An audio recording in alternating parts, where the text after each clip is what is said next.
Hello to the gamers. I'm not dead. You know how Mark Twain said the rumors of my death are greatly exaggerated? Well, the rumors of my death are slightly exaggerated. I am alive, and I would like to say big ups to everybody in chat, and also the doctor I saw yesterday who said, "Why the hell are you drinking Pepto Bismol? Just buy some Imodium, dummy." Foolishly, I thought that Pepto Bismol and Imodium were kind of two sides of the same coin. I thought it was like a Tylenol ibuprofen type deal.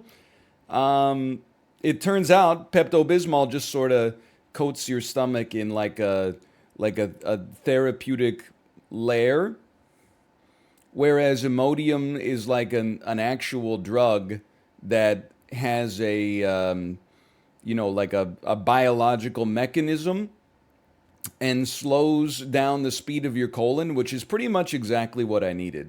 Um, we're gonna play some games today. I swear to you. We're gonna go through the merch drop because the merch did just drop, and I'm gonna talk about.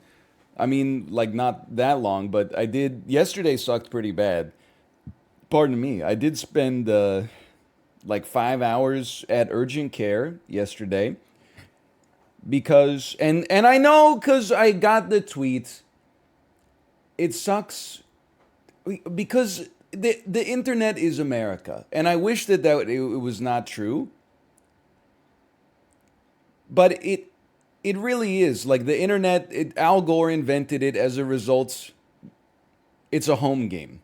So you have to be careful as a Canadian complaining about healthcare because, as I saw yesterday, you can never have any criticism about your country's healthcare without people from Minneapolis, St. Paul being like, yeah, you might be in misery right now and this might be taking forever, but like at least it's free. That's true, but I'm dreaming of a system that even works a little bit better than that. But that's okay. So here's my frustration, okay? We were in the US this weekend. We were hanging out with our nieces. I was not I'm very thankful they have the only house on earth where the guest toilet is actually better than the main toilet. I was saved. Usually, if you're staying at someone's guest bedroom, you get the bathroom where like the flusher is loose and you have to hold the flush down for like 4 seconds in order to get it to trigger the most anemic flush of all time. Thank God, because our like guest bedroom was right next to like where my 10-year-old and 7-year-old nieces were sleeping. Thank God it had like a nuclear plutonium flusher. So every time I went to the bathroom, it was like, and I felt like it saved them from learning what approaching middle age can be like. But anyway, and I just yesterday. But here's the thing, right? I've gotten a lot better since like the 2 or 3 days I had to take off. But anytime you have these kind of GI issues for like a week and a half, 2 weeks, I figure probably we're past the time where I should get it checked out. So I took yesterday to go to urgent care. Why urgent care? Well, it depends how much you want to get into this. We have a family doctor. Our family doctor is booked up for 1 to 2 weeks, depending on how urgent your issue is. So that's not very helpful at all. You know, I could wait like another week to go see my family doctor. The blessing there would be that at least it would only be like a 30-minute appointment. But I felt like that was not the right thing to do for my own personal health. So instead, I just went to like a walk-in clinic and I waited outside for an hour, and then they were like, "Come inside, sir." And I was like, "Oh, I'm going to be seen soon." Then they said, "Chair number 5." And then I walked up to the front, and they got a little, like they're behind like plexiglass, right? They got a little circle that you got to speak through, and they're like, "Well, would you mind telling me what your issue is?" And I'm like, "I've had chronic diarrhea for 2 weeks." And he goes, "Huh? I've had severe diarrhea for 14 days? Okay. And then they type it in. And I'm like, so we go through that. And then he says, okay, have a seat. We'll be with you in a moment. 90 minutes later, chair number 5. Okay, I'm finally going to see a doctor. So this is like I've been there for almost 2.5 hours at this point. I go into the room. I don't mean to be rude, okay? It's not a doctor, it's a nurse. And she says, hey, what are you here for? And I said, well, I've had, diarrhea for 2 weeks. And then admittedly, she got into the nitty gritty, She was like, have you been in any tall grass in the Amazon rainforest lately? I said, no. She said, is there any blood in your diarrhea? I said, thankfully, no. She said, do you have any other, have you been lightheaded? Have you been blah? Have you vomited? Do you have pain in your abdomen? Blah, blah, blah, blah. Anyway, so that all got sorted out. And I was like, that's great. And then she said, hey, I don't know, I knew I was fucked when she said, do you live close by? And I said, not really. And she said, well, it'll probably be about an hour and a half until the doctor can see you. So because it's a nice day, I would love if you would just take a walk or something like that. So I was like, all right. And I just went out and had some lunch.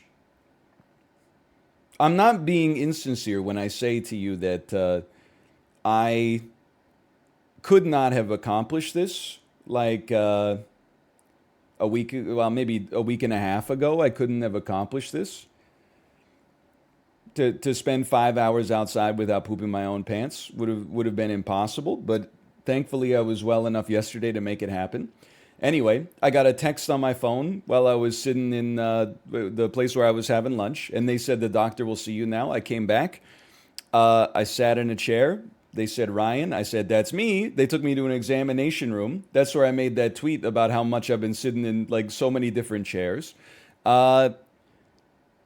I figured it would be like 5 minutes. I was in the examination room draining my phone's battery life down to like 9% for another 45 minutes. At which point, finally, the doctor came in and said, Ryan, we're going to move you to a different room. We need a room with a bed. And at which point, I assumed that he was actually going to give me like a colonoscopy right there.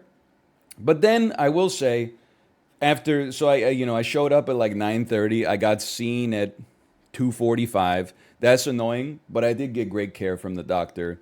He was very patient with me. Did a thorough exam. And I just got to drop off some stool samples and take a blood test today. But I appreciate the sympathy while I've been away from about 10% of people. The other 90% taking every opportunity to make the same 4 poop jokes over and over, or admonish me for being annoyed with the standard of medical care, because it could be worse and I could live in Minnesota. But the other 10% of you, I greatly appreciate it. And we'll see what happens from there. I'm feeling a lot better today. I am losing it though, dude. I'm sorry for turning this into my stand-up set. My mom, like, she keeps telling me she is very into gut health, which is fine. But she texted me, well, I texted her today to say congratulations on a personal milestone. And she said, it's funny. I was thinking about your gut issues today. I was watching a podcast where this doctor was talking about how we can have caffeine sensitivity in our gut. And I'm like, Mom, I'm telling you, I am fucked up. Like, this is not like, ooh, I drank my morning coffee and then like my tummy hurts. This is like a 24/7 like malaise combined with like shifting of tectonic plates. Like she's like, well, I'm just I'm just eager to see what it is. And she's like, don't forget I had H. pylori when I was your age. And I'm like, look, this is fine. It might be H. pylori, but I don't know. I looked at all the symptoms of H. pylori and it's like you're burping a lot. And like your breath smells bad or something like that. Anyway, so yeah, I have to drop off a stool sample at the doctor today. That's about it. I still think I still think I have some kind of parasite. I think I have Maybe like the brain eating amoeba or something like that.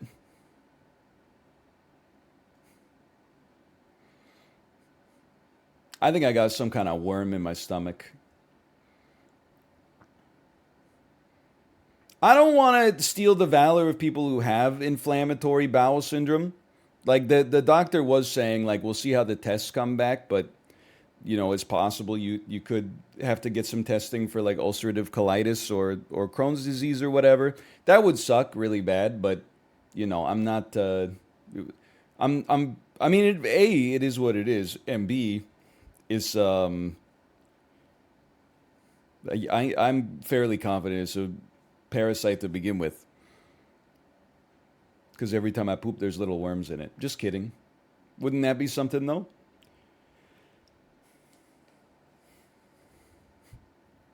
Monka. Anyway, ass eating amoeba.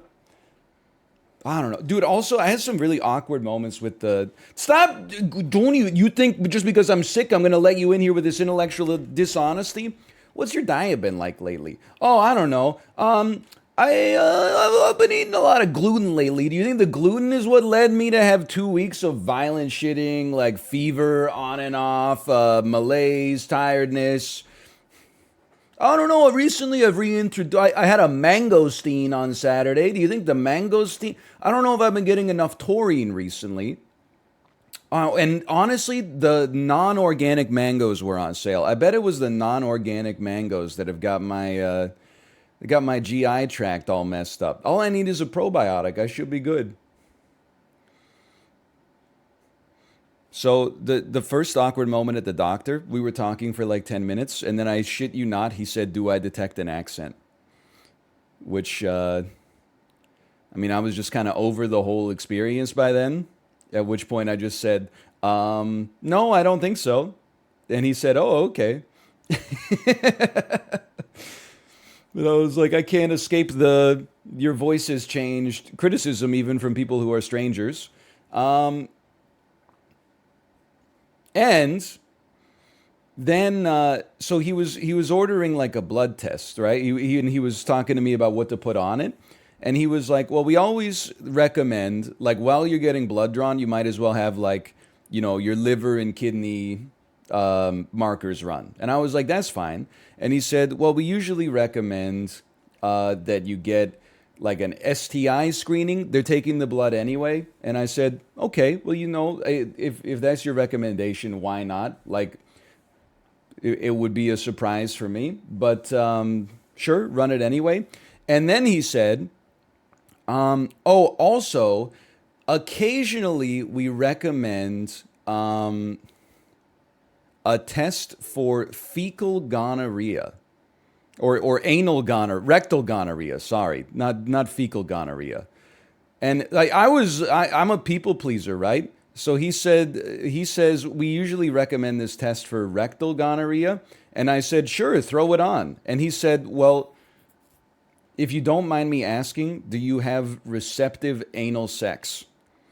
And it just the sentence, like the sentence fragment, "receptive anal sex," broke my brain.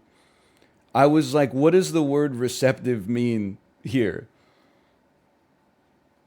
Does it took me at least 15 seconds to realize he was asking if I received anal sex into my own bottom. Because at first I was like, why would it matter whether it's receptive or amenable or dutiful? I don't understand how like the intention involved has anything to do with the transmission vector for the vaccine. So I kind of sat there going like, you know what? No, we don't really need that one. And he said, "Oh, okay." Anyway, so I'm getting all that done today. Not the receptive anal sex, but the blood test for everything else. So that was my day yesterday. It wasn't that bad, but it was kind of annoying. Doctor was like, "Do you use the pleading emote?" So true.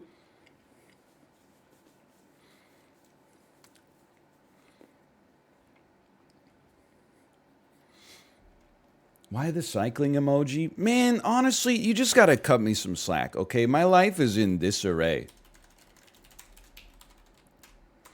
I'm doing the best that I damn can, okay?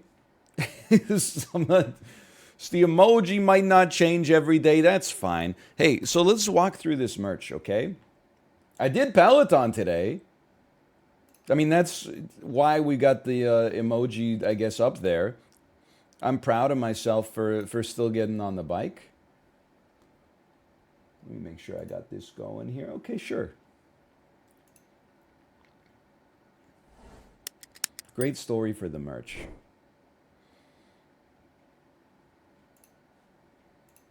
I was going to slash marker this, but I don't really think it's necessary.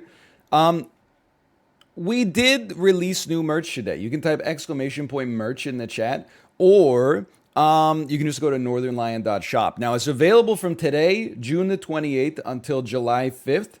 We're just going to walk through the merch here, okay? The first thing I want to point out, pardon me, is Jay set up something really amazing this time with Glass Embroidery, who has also done the merch drops in the past. We have some spare inventory from the last two drops. Some of the highest requested pieces of merch from previous drops have made it back. In particular, the embroidered kanji hoodie and the windbreaker. So many people have asked about the windbreaker. I didn't think that there was any still in stock. Apparently, there are still some in stock. Okay, there's other stuff here. Look, I'm being a salesman right now. At the same time, I do have to tell you this sincerely. Like, I have a lot of streamer merch, some of which is my own from like 2014, and some of which, you know, is other streamers' merch. There's a real gamut of streamer merch. There's stuff that's printed on, like, you know, the cheapest t-shirt stock that money can buy, and it's like ironed on. And if you don't turn your t-shirt inside out the first time you wash it, it's going to be a little bit like chipped up from that point onwards, okay? With all merch drops, we've gone a little bit more premium on the quality. Like, obviously, I have samples of all of this. The embroidered kanji hoodie is looking as good as it did since the day I got it. The windbreaker's looking great, except I did spill like some olive oil on it once. So I may need to get it dry cleaned because that's a heck of a stain, especially because it's such a synthetic material. I would recommend, if you get the windbreaker, don't spill olive oil directly onto it. But yeah, we always, and I mean, that's the other thing I wanted to say. The merch ends up, I don't even know if this is true anymore, but certainly our philosophy with the merch is that we go a little bit more premium. And this is true whether you want to believe it or not. We go a little bit more premium on the quality of the materials and the quality of the printing, which raises the price, and we just take the hit on our own margins, which is not to say that we're not making money on this to begin with, but it's definitely not a situation where we're charging you like $45 for the cheapest hoodie that money can buy and then just putting like a sticker on the top left. Except for OM Jemima, who apparently has a washing machine with diamond blades, it will survive washing. I would recommend, the embroidered stuff is fine no matter what. The printed stuff, you probably want to wash it inside out. But that's just like general laundry etiquette to begin with. Okay, there are also sticker packs. You get a sticker per every item purchased regardless, but you can also get more stickers if you're interested. We've done sticker packs with every single drop. We have square logo hat, lion hat. I'm here to tell you I am not modeling these because, and this is not a knock on the quality of the merch at all, I have a George Costanza style head. I can't wear, the only kinds of hats I can wear, let me show you, are these right here. I need a genuine bucket like this. Like I need space up in the top. The dad hat, I live in a city with a lot of hipsters, a lot of well-dressed women and men. So frustrating for me. In the wintertime, they all wear the Norwegian fisherman style beanie, and it looks fantastic. Every time I wear it, I look like one of the wet bandits from Home Alone. And in the summer, they wear the dad hat, and they look like a Los Angeles YouTuber. And I look like George Costanza trying to wheel his Frogger machine across the street. So that's the only reason I'm not modeling those right now. We got the Lion Square tee, the bread and butter. And this, we have another windbreaker in this drop as well. Kate has been rocking the windbreaker. Let me tell you, I'm wearing the shorts right now. I don't know how to show them off, but I got to say, like, the shorts are the thing that I'm most excited about in the drip. Or in the drop, but it is drip. I'll see what I can do.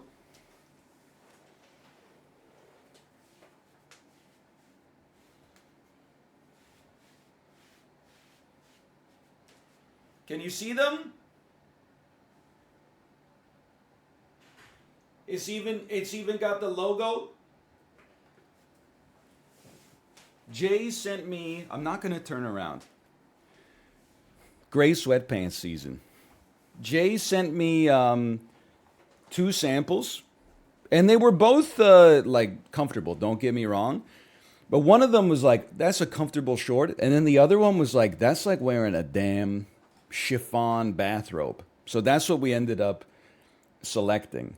And I'm wearing them right now. It feels insanely comfortable. It's interesting too. It's like it's a little insulated on the inside. Like, this is not a short that I would recommend working out in, but it's a damn comfortable short for just for lounging around in, for going out, maybe patio season. Plus, it does fit gray sweatpants season. Oh no, you saw that I downloaded the Cycle? Are there pockets on them shorts? Yeah, guys. There's pockets. Actually, I gotta be honest, pocket depth, I don't know if I could show them off here. Pocket depth,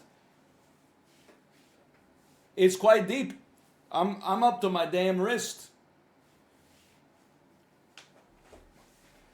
I have a Samsung Galaxy S21. My phone fits nicely in the pocket without risk of coming out.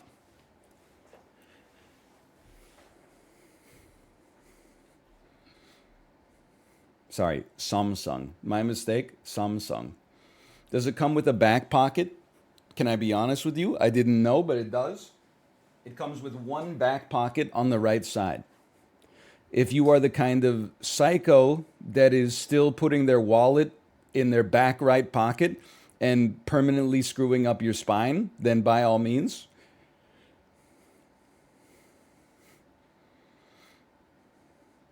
Well, now that I think about it, I guess hotties put their phone back there.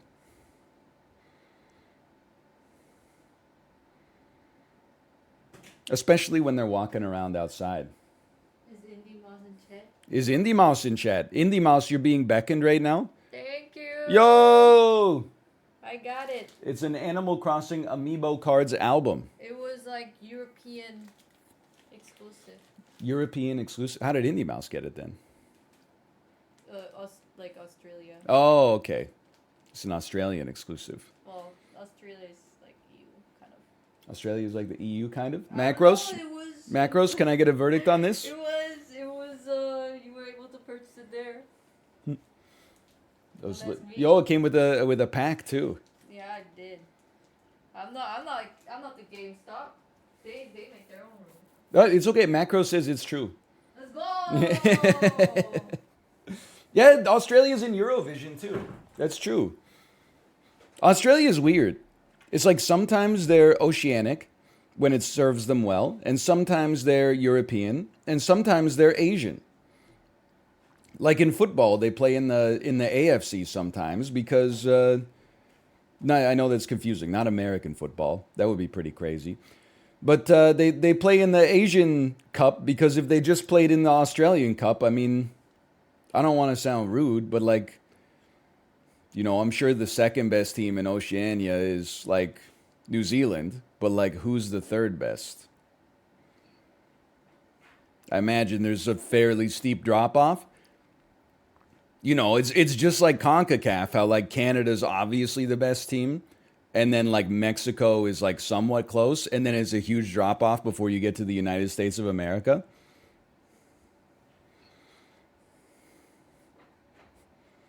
True, true. Owned, owned, -2. Where's your Landon Donovan now?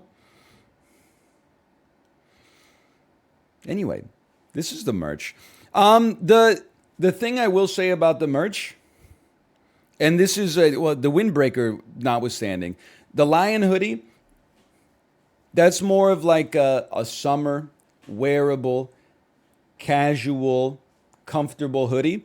The premium hoodie, if you've ever ordered, I'm trying to think of the past merch drops we've done. It's more like the embroidered hoodie or the heavyweight hoodie. It's a little bit more of like a wintertime jam, depending on where you live. Like I have hoodies from Jay's other merch drops. In July, if you put it on, you'll die. But you'll know you're not gonna get tricked. Because as soon as you touch it, you're like, this feels like a comfortable blanket. So this is definitely the windbreaker. You know, you can wear it in the summer. The Lion hoodie, maybe inside in the summer, depending on where you live. If you live in Minneapolis, St. Paul, for example. The premium cement hoodie, that's something you buy now as a gift for yourself for later. It's winter for July. It's winter in July for me. Are you mad about the Australian football comment? I'd like to apologize. What's the inseam length on the shorts? I'm going to be honest with you guys. I'm not that sartorial. What's the inseam length on the shorts? Okay, I'm going to approximate. When I stand up, so believe it or not, you guys are going to make fun of me. I'm wearing a small right now because I'm not like an oversized sort of guy. I like, in fact, especially since I've been riding on the Peloton, I like to show off the calves and the quads a little bit. So in a small, as a 6'9" individual, it is half an inch above my knee, which is kind of where I like it.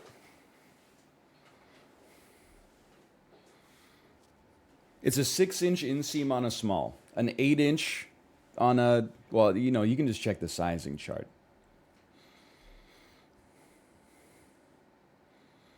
5-inch inseam only, gang. I gotta say, I love a short, man. I'm not afraid to wear a short. I would never wear a tank top in my entire life. That would be, I would need full body waxing first, and I don't even know, I'd have to buy like a Bowflex. But I would wear a short, no problem. By the way, I'm not 6'9". I'm 5'10".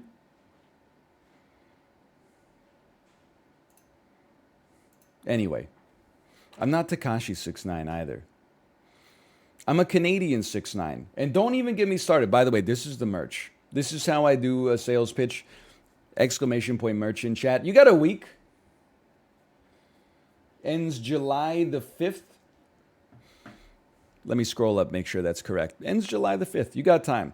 By the way, if you don't have the means right now, we get it. Dude, I'm not going to resent you. I'm not going to feel bad. We try to do this once a year. You know, it's like the weather. If you didn't pack an umbrella, just wait 10 minutes. Hopefully we'll be back next year with another one as well.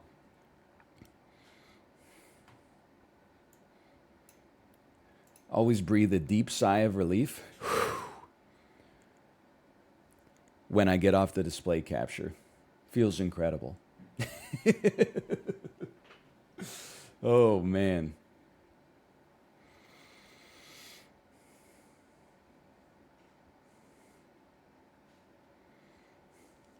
What's a windbreaker? A windbreaker is like it's kind of like a vinyl light jacket that you wear during what I would describe as spring and autumnal conditions. It's a light jacket. It's a cardigan, but thanks for noticing. Based Dumb and Dumber reference. Hey, you know what movie I watched yesterday? Moonfall. It's on Amazon Prime Video. I don't know if you guys are familiar with Moonfall. Let me read the description of the movie because I feel like many of you will probably find it unbelievable. By the way, it's one of the most expensive, independently produced films ever made. Look at this. Kate came down with the drip herself. That's the windbreaker on the left side. Right now, it's directly in front of my face. That's the cement hoodie. This hoodie is very nice. I like the logo here, and then on the sleeve, Ooh. there's the printing here. It's very thick and comfortable. And then this is my favorite, the windbreaker. Also has printing on the sleeve, on his back. Very nice. And then right here, embroidered logo. Very Ooh. nice. I can wear it. It's Listen to that. material. Listen to that. Because I heard someone was asking for what is windbreaker. That's what the material is. This is small. Just no wind getting in that. That's for damn sure.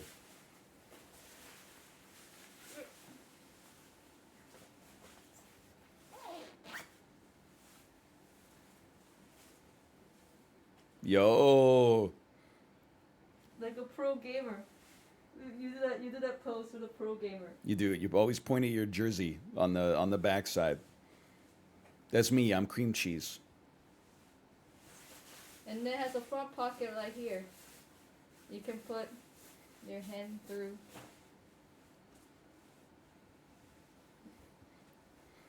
Thank you. Yeah, of course. Milan Fashion Week. What size is that? That's a small. I'm 5'2". Kate's 6'3". If you ever see us standing next to each other, she's 6'3". She used to play professional basketball. I'm 5 to what's my weight? 88? 88 pounds? Yeah, something like that. And then it comes to like here. You can't see. Let's go. Let's go. Thank you. You're welcome. Could you bench Kate? Yes. I think if she had handles, I could bench her for sure. I don't know, maybe like not this week, because I've been a little bit weak. But if she had handles, I could bench her for sure. I have handles, Greg. Could you bench me? This is true, by the way. So everybody talks about how Mouth choked me out, which is absolutely true. I don't even want to like get into this because I feel like, the streamer doth protest too much. It was a sucker choke. Like, you've heard of a sucker punch? This was a sucker choke. I was on my hand. Nobody ever talks about the context. I was on my hands and knees cleaning the floor at my friend's house before we threw a party. And he just got on my back and put me in like a sleeper hold and then just started saying, "Do you tap? Do you tap?" It wasn't like we were having a fight and then he got my back and beat me. He sucker punched me. Hey, S. Calevra, thanks for the gifted subscriptions, by the way. Thank you. Psycho Mouth. By the way, that didn't have any long-lasting effect on my body, but there's like a recurring theme here. I went and I saw Jackass 3D with a bunch of my friends in my last year of university. Mouth was there, I think. And right after the movie, one of them was so hopped up on machismo that out of nowhere he just ran and like full sprint jumped on my back to get a piggyback ride, and I just crumpled down to the damn sidewalk. It screwed my back up for like 3 years. They don't do that on Jackass. They're not like, "Hey, welcome to Jackass. This is the surprise degenerative disc prank."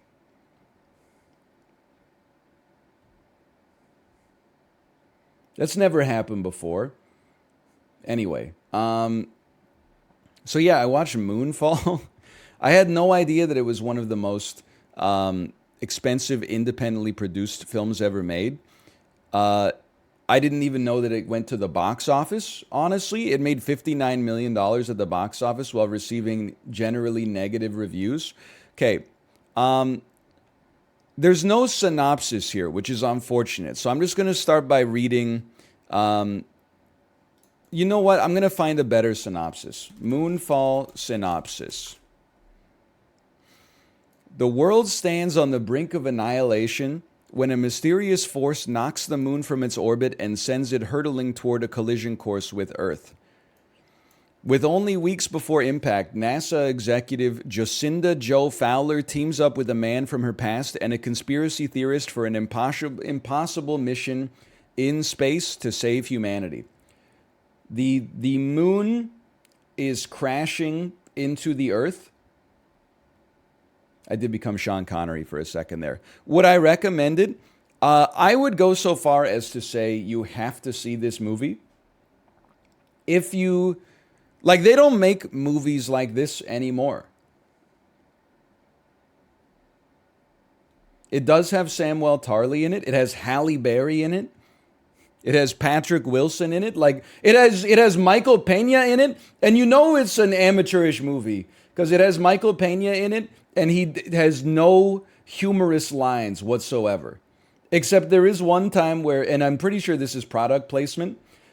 He owns a Lexus dealership, and then there's a car chase where they're escaping from some robbers in the Lexus, and he said, "Hold on, let's put this thing in like turbo mode." And then he does the thing, he turns the dial from like drive to sport or something like that. But I don't think that there was an intention for that line to be humorous. I think that Lexus was like, "Oh, hell yeah." There is also, during the mission, they do refuel via an orbital SpaceX propellant platform, to which Samuel Tarly says, "I love Elon." He says it like, "I love Elon." Oh, man. But still, I would recommend it no matter what. It's not a good movie. It's a remarkably bad movie, but the emphasis is definitely on the remarkable. They don't make disaster movies like this anymore.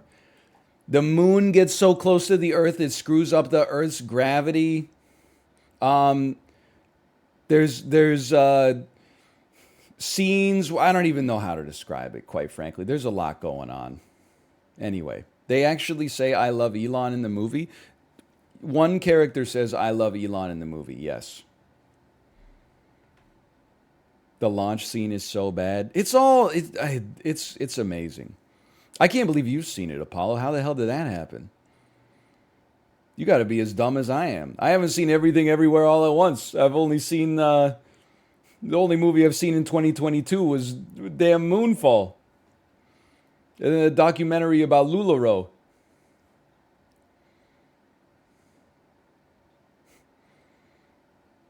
Oh, yeah, and Doctor Strange and the Batman. Okay, that's true. That's true. I haven't seen Morbius yet. Yeah, it is also one of those movies where like it's partially funded by like the Chinese government. So like the same thing happened in the Meg, right? Like all those movies that are partially funded by China, they always have like a beautiful Chinese actress that's inexplicably inserted into the movie to have like her hero moment. I'm not being a hater. Like, I mean, Top Gun just crossed $1 billion at the box office, so I get it. But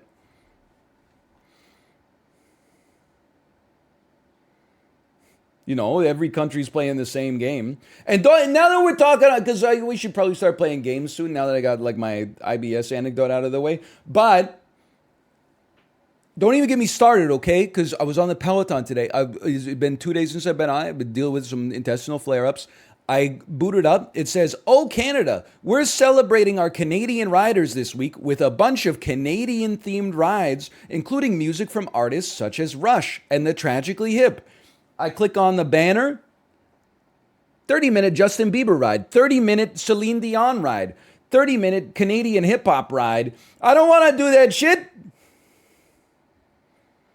I couldn't find the Rush. There's probably one Rush song in like the entire collection.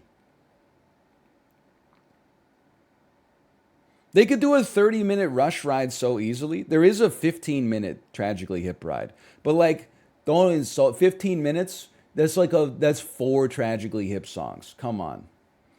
I can't break a PB to 4 Tragically Hip songs. Where's my 2-hour Godspeed You Black Emperor ride? So true.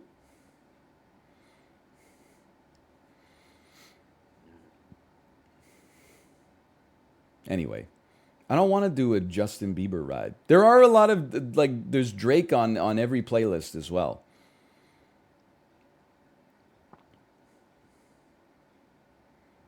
I work at Peloton. I'll pass this along. I mean, I understand. I'm not being a hater. I know the company's got bigger problems right now. But like, this seems like one of those things that should be like a easy dub. You know, it's like low hanging fruit. Hey, Yume Subi, thanks for the gifted subscriptions. Thank you. Rush has a female lead vocalist, right? What the hell are you talking about, man? Geddy Lee? I'm not saying you're insulted. Geddy Lee, he's a damn man.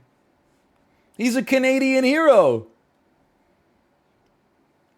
He sings pretty high, don't get me wrong. I guess his hair is pretty long. But he's a damn man. And he would prove it to you.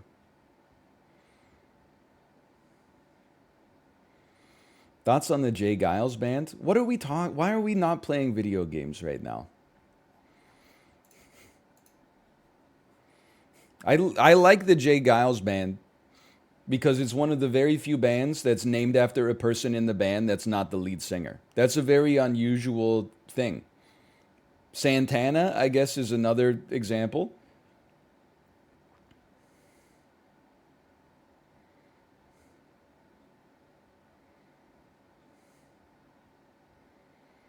Van Halen? What are you talking? Wasn't Eddie Van Halen the singer? We've already established I have a big gap in my knowledge of Van Halen and Motley Crue. I oftentimes think they're the same band. Apollo just said, Justin said Stevie Nicks was the lead singer of Rush. Justin also said Fleetwood Mac is Vietnam music. You make loving fun. I don't have to tell you I'm the only one.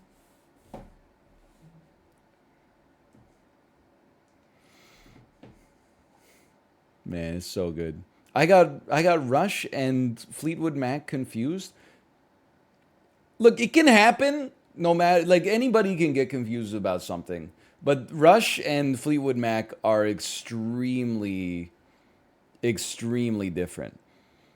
Rush is a prog rock band, and Fleetwood Mac is like straight up classic rock.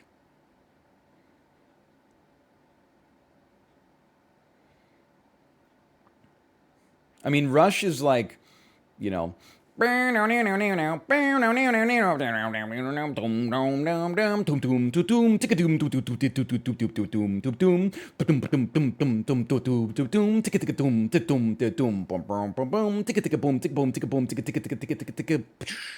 know? No, that's not yes. Yes is Fleetwood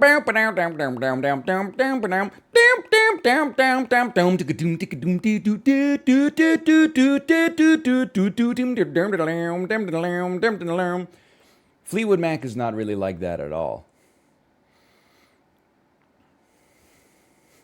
Please cease. Guess who? Guess who's not even in this? Guess who is like closer to Fleetwood Mac for sure? Anyway. No, Primus is bam, bam, bam, bam, bam, bam. It's totally different. Yes is good. Just this is just crazy. If you like Yes, you would like Rush. They're like the same band. I hate to say it, and this is like sacrilege because they're Canadian classics. Yes is just kind of like Rush, but like a little better. Like Rush has some unbelievable jams. I would never be mad if I got in someone's car and they were playing Rush. But Yes has some absolutely, like, they have some transcendental works. Not Owner of a Lonely Heart, okay?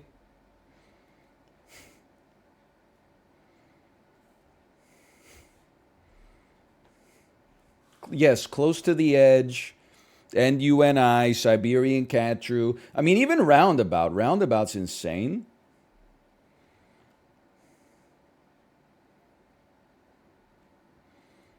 Plus, Rush, I mean, I'm just going to say it. Rush has some songs that I do not like.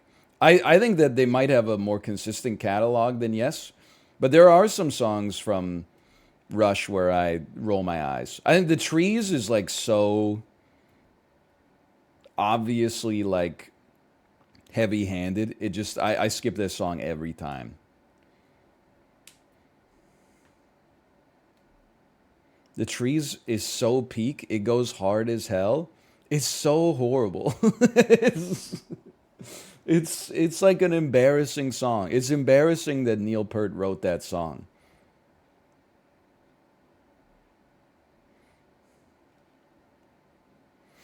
Anyway, whatever. I like that we're arguing here a little bit.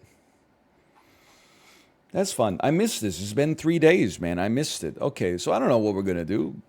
Beats me, to be honest. I did download this game many people told me to play called The Looker, which is a parody of The Witness, which really speaks to me in a lot of ways because I'm kind of like a psychotic individual.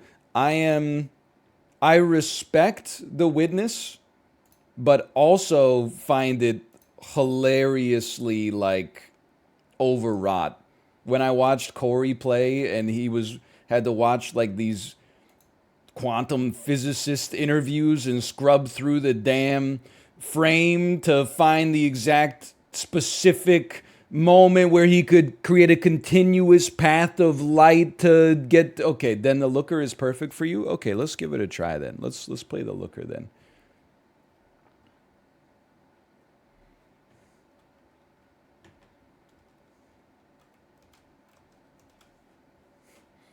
But the puzzles, man.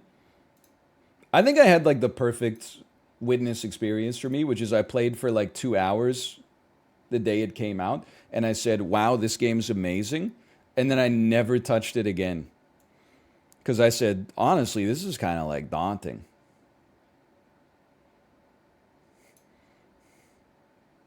Same, same, same. Okay, hold on.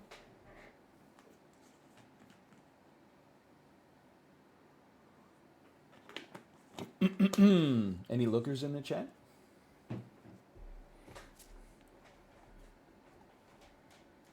If you like The Witness, we're still cool. I'm still cool with you. The Looker.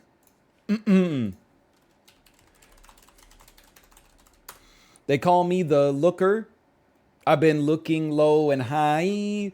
Don't get to get what I'm after till the day I die. Hey Justin, name that band. I'll give you 5 seconds to name that band. We're playing The Looker today, a puzzle game recommended to me by many people that is free on Steam.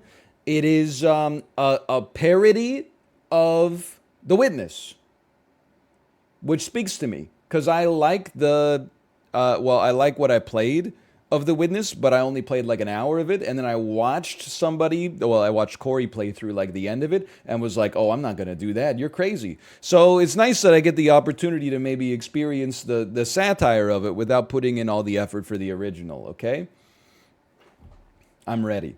I'm insanely bad at puzzles, by the way, so get ready. Maybe I should just start being more positive. I'm insanely good at puzzles. I'm chess puzzles at the very least. Remember, like, did you see that someone tweeted me and said, "Pop quiz, what's one of the 2 winning moves you could make in this situation?" And then I said, "Well, at a cursory glance, I think king to g3 would be the best move." And then they said, "Yes, that's correct."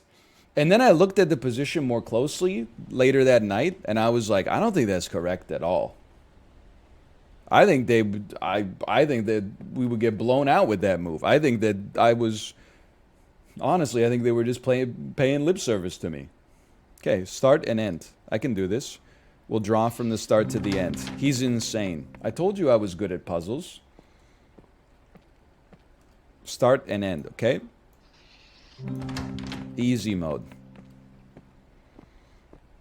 Start and end, okay? It's getting a little trickier.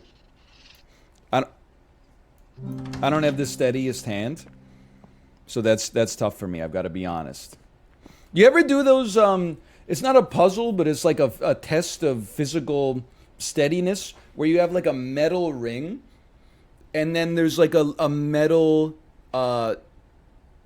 pipe, and you have to use the ring to go around the pipe without touching the pipe at all, or it goes. I cannot do that shit at all.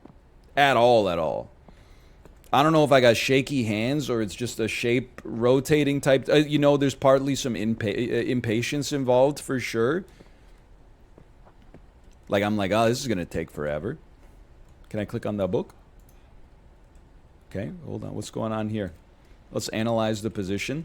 I'm going to tell you, I think black has a superior position based on the fact that they have a queen. That's my prediction of that one. I'm going to say that black can win that game easily. Just taking a look around. You can use shift to run. That's helpful. Father, I cannot click the book. Based, boomer humor. We need to turn the power on here. Follow the damn electrical pipes. Start and end. Okay. He's insane. Oh, we got another one. He's done it. I might just set a world record, man. Spent a lot of time reading cereal boxes as a kid, so this is all second nature. Oh, dude, the shortest possible path around.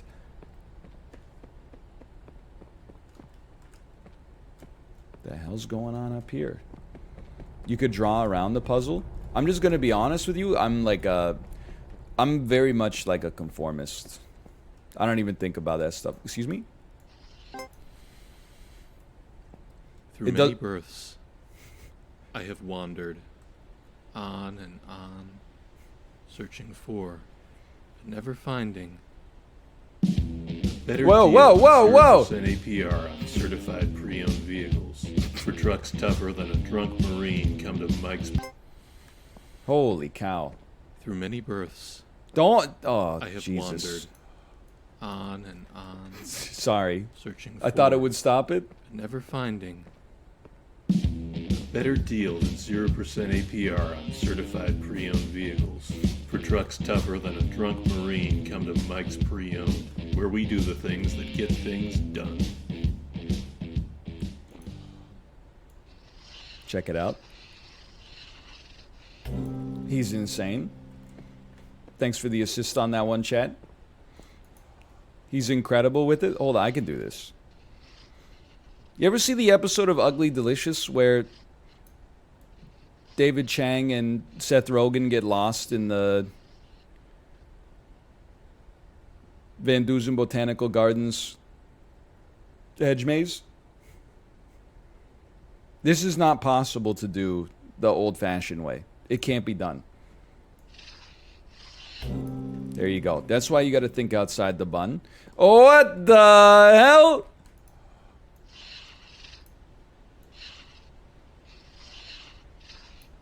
I need like a special pen or something. It's not doable. No, because I don't respect David Chang. You Momofuku, you, what, you don't respect David Chang? You Momofuku, you. David Chang is a celebrity chef who owns a chain of restaurants called Momofuku.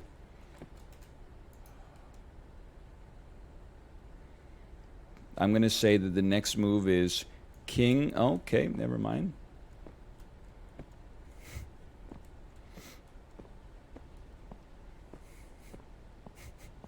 +2. Okay, that's just a joke about celebrity chefs. Stop, do not come in. Wait. Where does it say end? Okay, you got me. Dude, I think I can make it through that. Okay. We can do this. Just don't get flustered. Don't get flabbergasted. You can figure it out. What on earth? Follow the pipes backwards. We gotta do something with this thing. I don't even want to think about that. Some Indiana Jones shit here. Who knows what's going on the damn chessboard?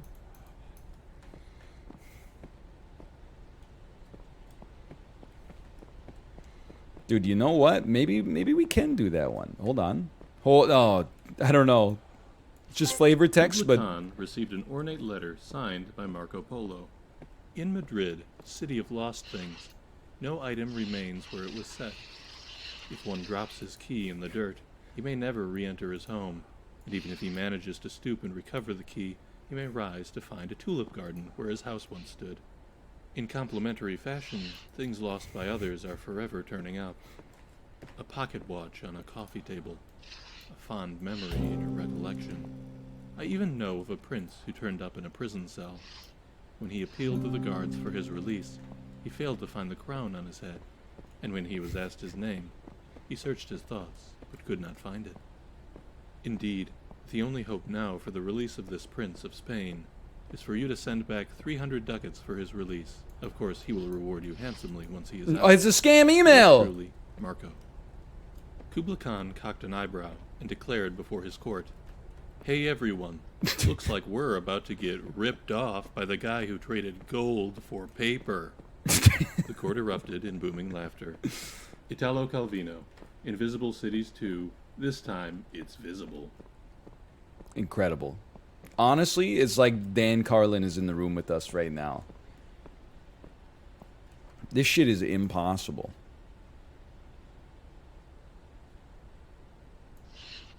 What if I just trick the system?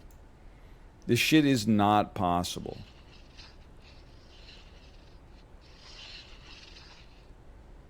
Not possible. Not what? What? Okay, hold on.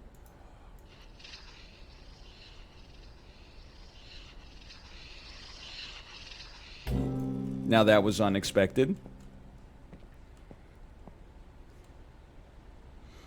An actual maze. Excuse me. Just gonna sneak right by you.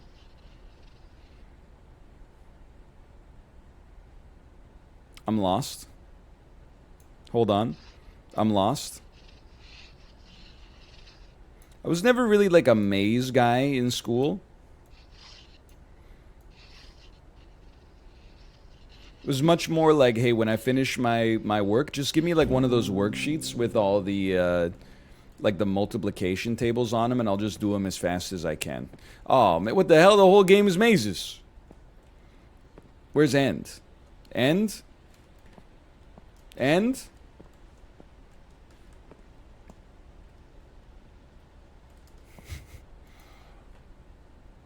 How about one of these? Did you hear that?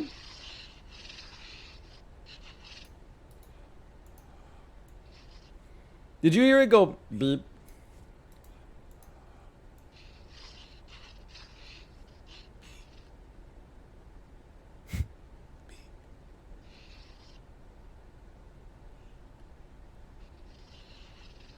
Beep.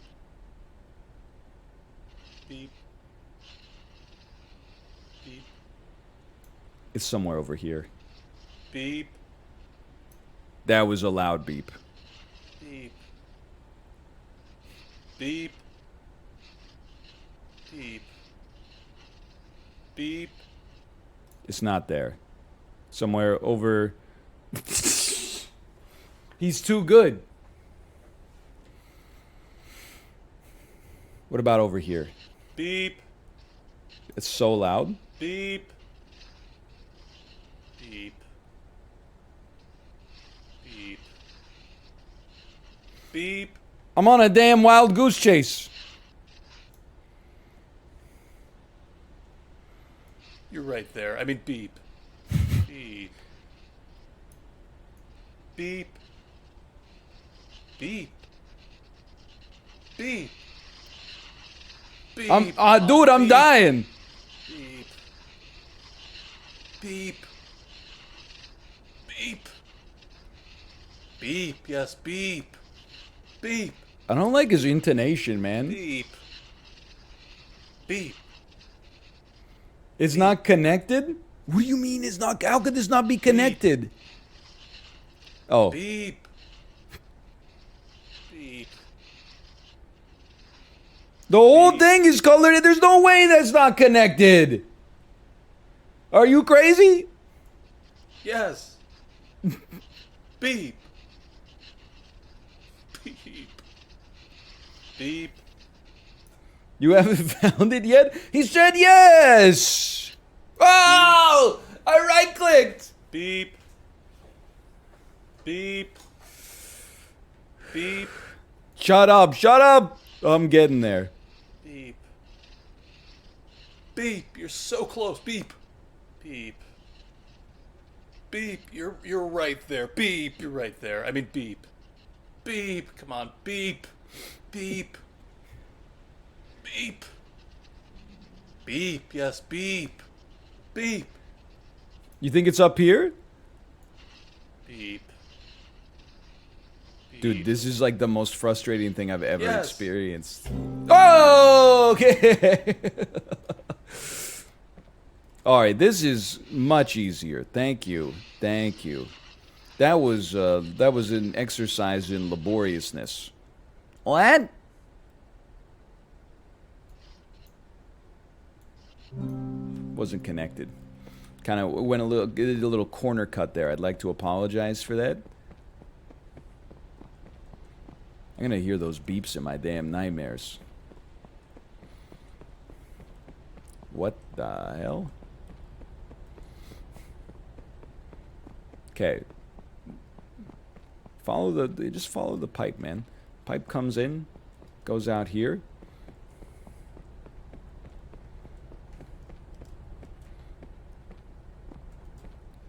Comes into this thing. But this one's not done yet. The chessboard has a puzzle. You know what I'm realizing here? There's a white ring around the outside. Nope. Okay.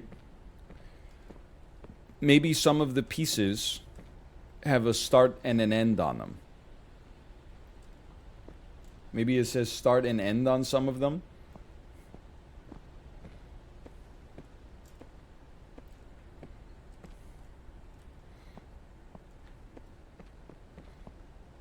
I don't think so. What about this, though? Hint. You can do it. Awesome. Thank you. Appreciate it.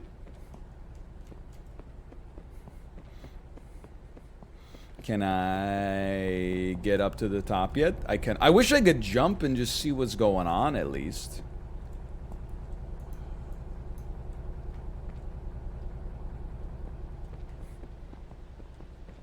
I don't have a rook anymore. How droll. I don't have a rook anymore. Classic NLX Dan reference.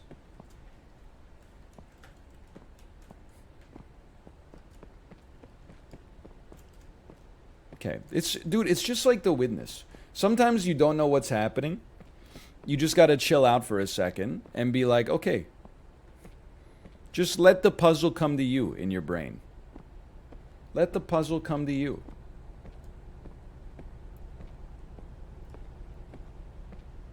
This one's not done yet because we need to finish that thing. Chessboard is not done yet. We need this. We need to do the chessboard, man. So that we can activate the golden cube.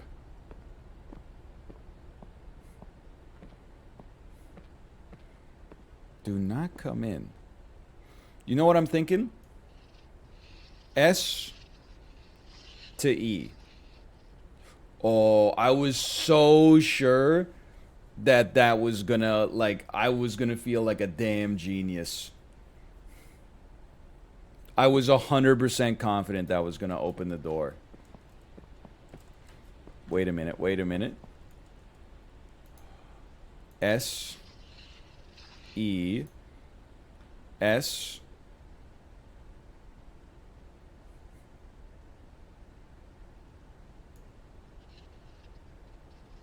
E.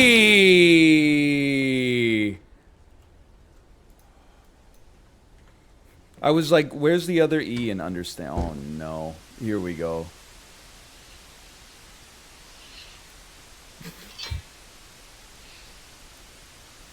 How am I gonna get it over top of this, man?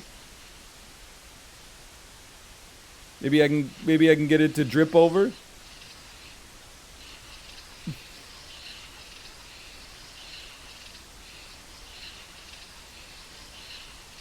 I can get it to drip. Dude, this is okay. Okay, the knight has moved. Okay, that was unexpected.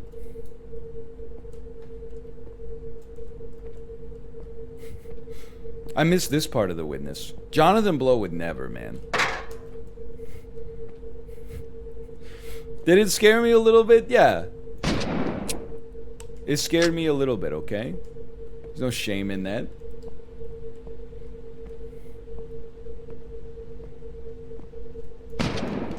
Okay. Dude, honestly, I wish you could beat the puzzles like that. There was text on the... Wait, text where? Read the text? You give me a gun, I'm not reading any more text. Expensive. Please do not scratch, thank you. Alright, what, you know? So what? You shouldn't have scared me. There's no words on it. That's very original. Okay, oh, alright. You need me to do something artistic? How about like a damn bunny rabbit?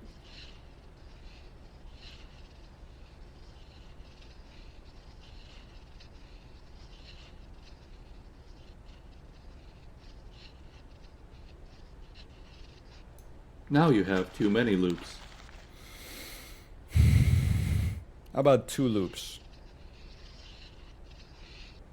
No, try putting some more loops on it. Okay, you know what? Let's go 4 loops. I like loops too, but this is too many. Okay, I'm gonna say 3 loops is probably the magic number. It simply must have more loops. I'm gonna say 3 loops. 4 loops. Cut down on the loops.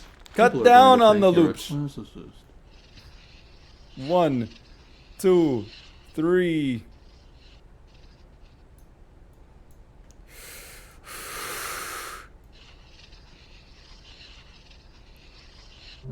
Hey, thank you. Finally. Could we? Could we? We can't. Don't make fun of my loops. I was doing my best. I'm making a birdhouse. Can I see the chessboard now from above? A sane angle? No. No, I cannot. Not really. Anything cool through the telescope? Oh God. Why did I do that? Great bait. Great bait. You got me. I was gonna, even when I was looking at the telescope, I was like, it's pointed directly at the sun. I should have known better.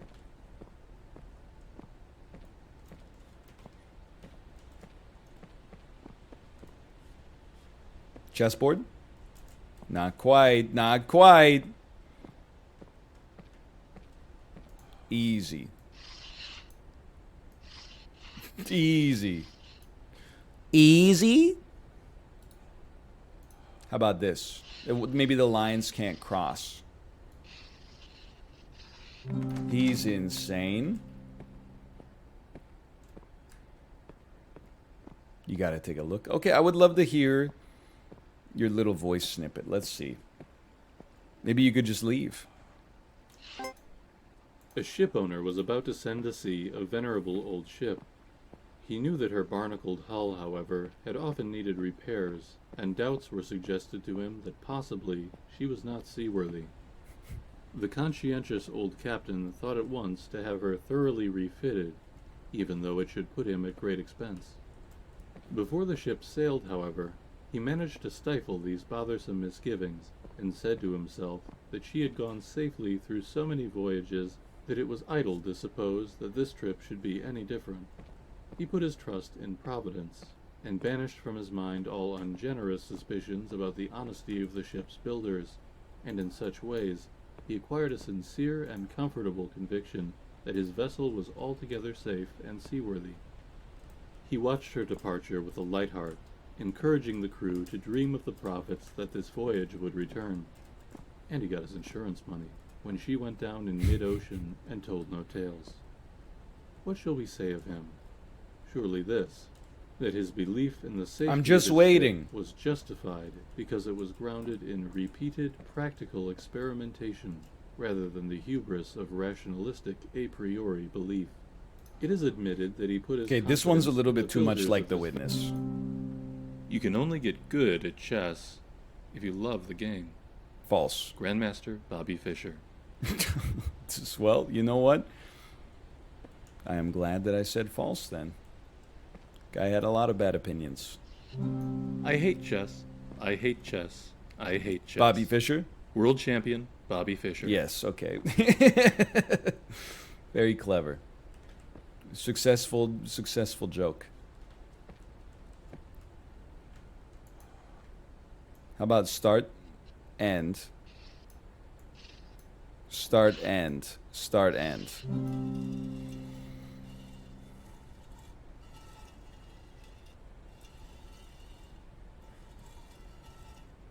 Easily, like, the most unnecessarily complicated mate you could have mustered here, I'm sure. But you know what? Whatever. We've done it. Have we activated the damn cube now?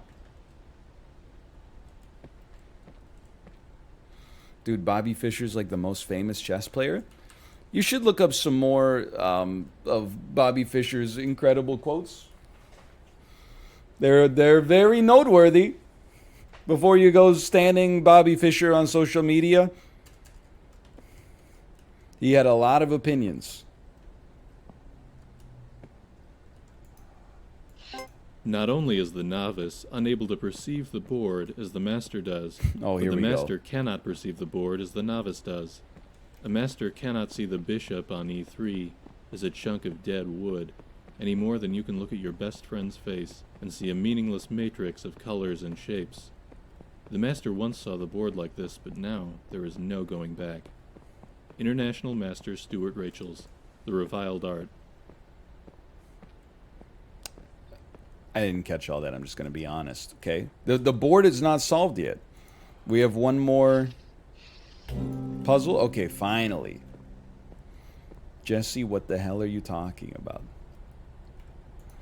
This is the hardest maze of all. Just kidding.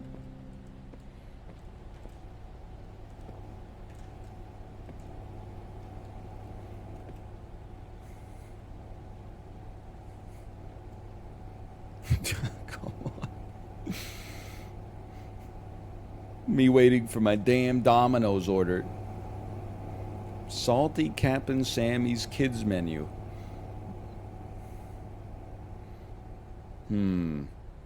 Well, to be honest, if I'm getting anything on the menu here, it's got to be chicken tendy. I definitely do not want a tuna pizza.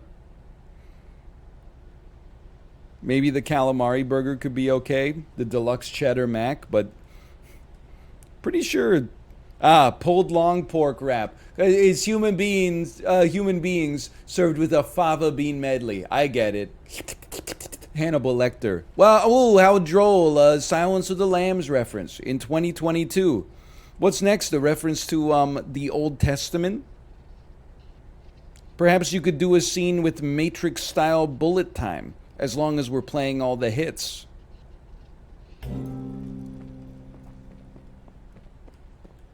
Perhaps you could say, I see dead people, work in a Haley Joel Osment quote. Unbelievable. Act 1 complete.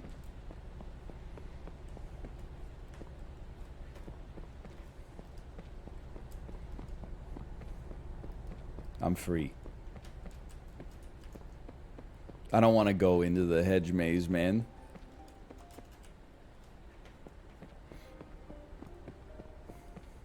It's a real maze.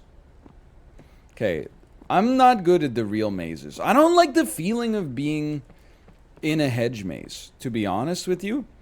Like, I've been in hedge mazes and corn mazes and stuff like that, but like, I don't like any leisure activity where, like, you can't just leave. Like, if you're not enjoying yourself, you still gotta, like, you gotta see it through to the completion. But an escape room? Well, I mean, like, in an escape room, you could just frickin', you could just bounce. Sure, at any point, if you were in an escape room, you could just, like, pick up the phone and be like, hey, can you let me out? I'm motion sick. They would be like, sure, you're the customer. What?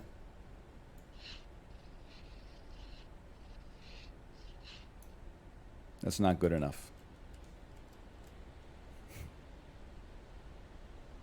Okay, you know what? It's not connected. What do you mean it's not connected? Do you hear breathing? Oh, yeah, you're right. Okay, next one.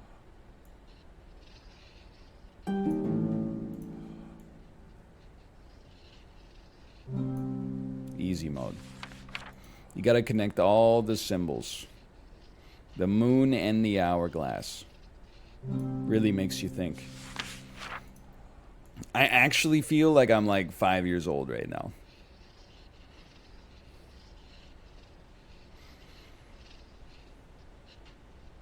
It's not connected.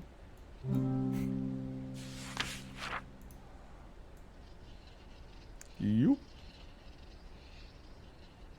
What? How does it feel? I mean, honestly, until I failed one, I felt like I was kind of patronized. Order matters. Okay? Then it's very simple. You go circle, triangle, hourglass.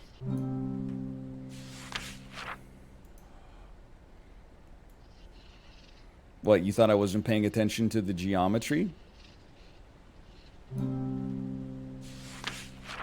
It's based on the number of vertices.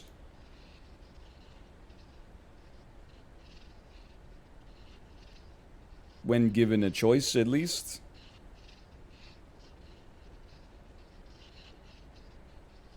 I'm not so good at the drawing part. That's not, honestly, I think the main reason I've never been a good artist is just my impatience. Are we not? This is the start, is it not? Like, I think the thing that separates like a good artist from a bad artist, at least at like the foundational level, is are you patient? And I am not patient. Even as a child, if I had to like draw a line, I would just draw it as fast as possible. I would not color in the lines. Always be like, yeah, I could color in the lines, but it would take so long.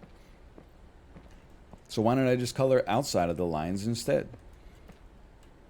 Patience is key. Everything starts out as shit. And that's from Jay, spoken like a true artiste, a true designer.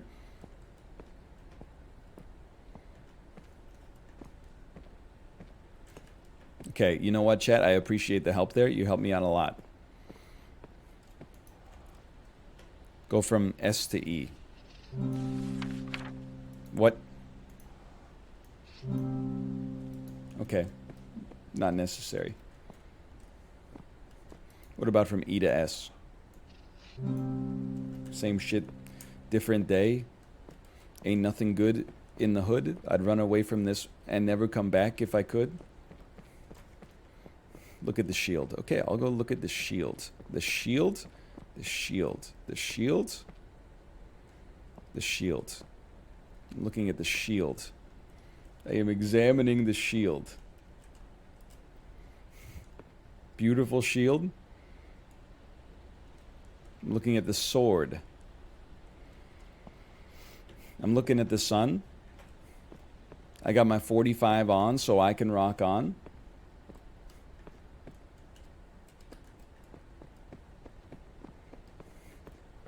You missed the puzzle? Yeah, no, that does not surprise me.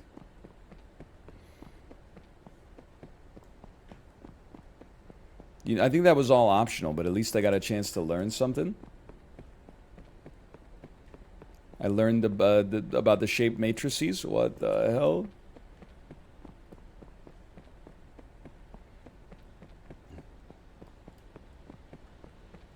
Oh no. I thought we were at the end.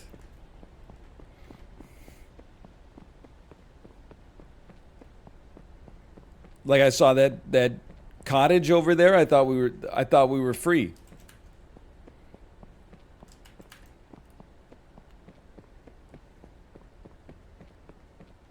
SE?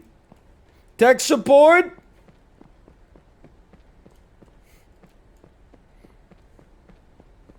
You gotta go back to the castle wall? But why? Hold on, just take the long way. The wood platform? I don't know what any of that means, okay? Just needlessly context-free hints. Wood platform. Okay, we're back at the start. If you follow the left path, it leads you to the church pews.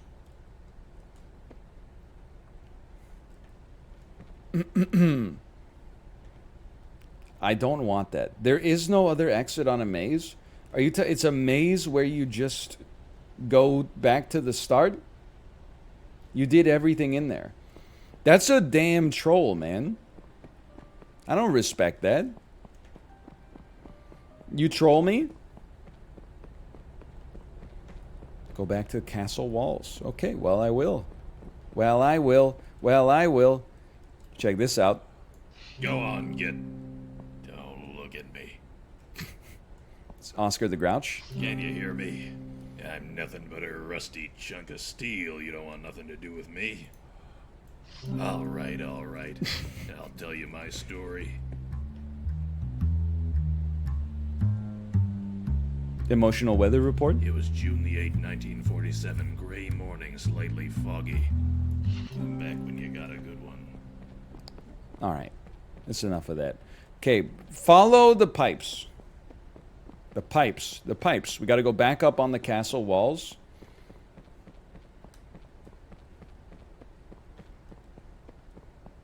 Back up. Back up. I don't need to hear his story. I'm sure it's all... Everybody's got a story, okay? He should be listening to my story. I was at urgent care yesterday.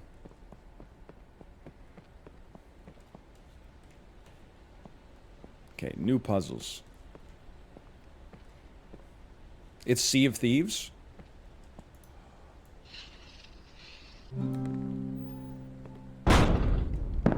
Amazing. I bet I need to hit the ship.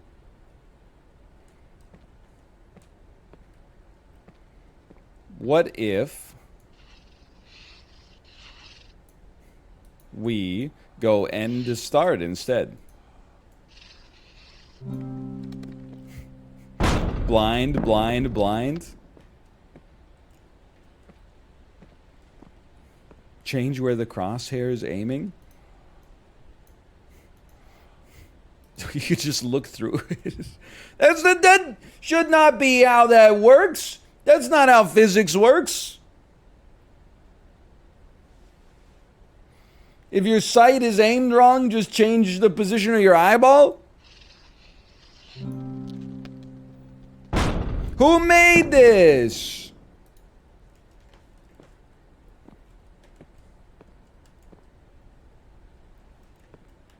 Maybe we got to get them all.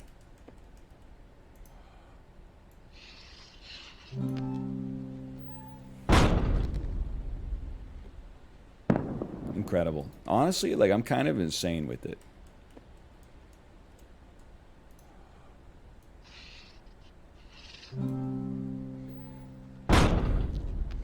For a free game, this is kind of an incredible piece of work.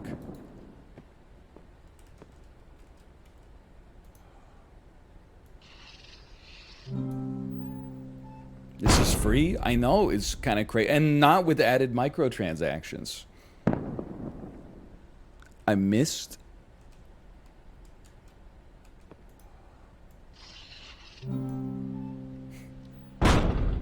Not yet, anyway. There we go. That's perfect.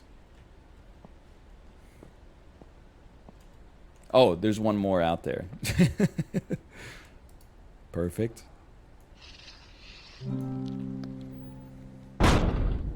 There's two more?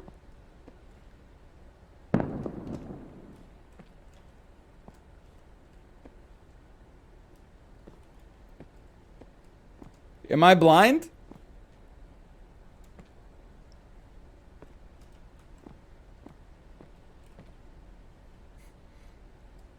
It's behind the island? How can you see this? Oh, behind the island on the right?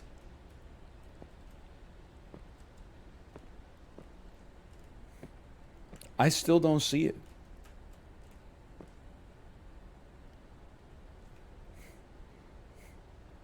It's behind the middle island? Middle island right side. You guys are crazy. This thing should be open right now. I'm going down.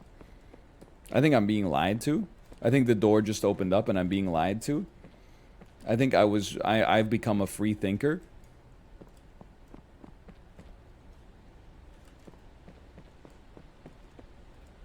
Easy mode. Please, no episodes of Cosmos, please. Okay, that was just a shortcut, unfortunately.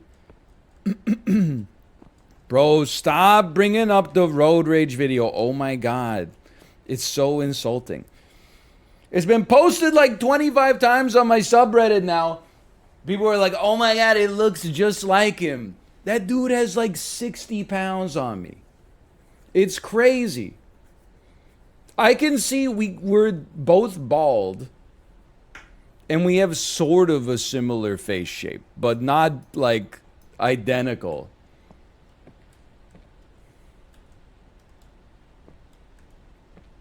I would like to power this on, please. You just don't want to admit it? No, you don't, like, to be honest with you, you don't know what I look like as well as I do. You're hitting me with a Clint Stevens OMG he does. But what you don't realize is that it's just two white bald guys. And you're like, this is the same guy.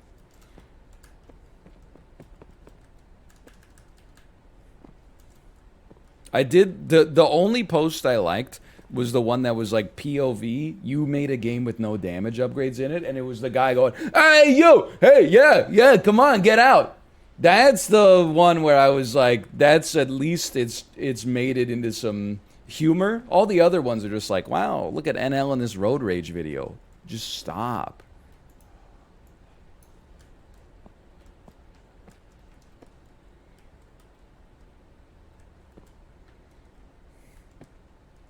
The last ship. You guys are so up your asses. Can I get like a... Can I get a spyglass or something?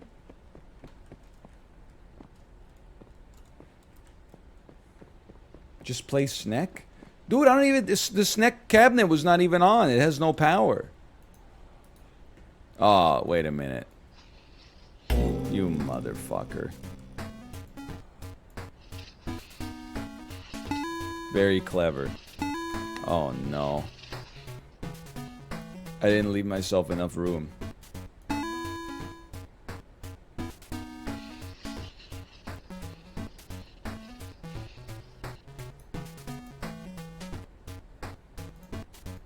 He's done it. Okay, hold on. We could do this.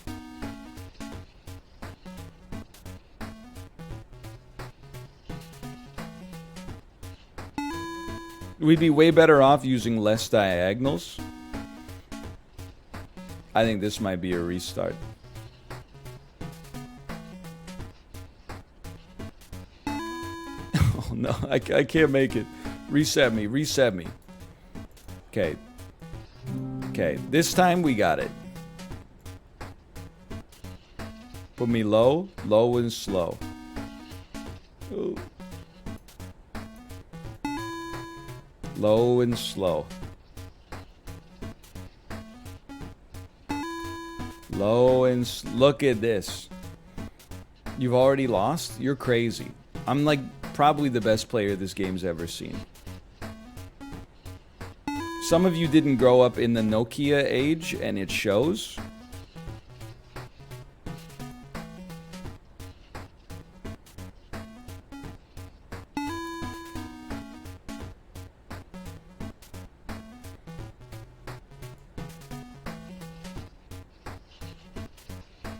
It's okay. It's okay. They just said we just need perfect. What the hell? I can't even get out of the damn start. Okay, maybe leave space on the walls. Stick to the interiors, leave space on the walls.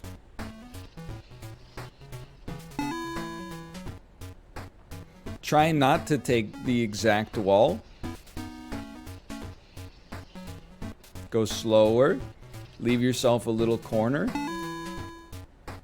This one's perfect.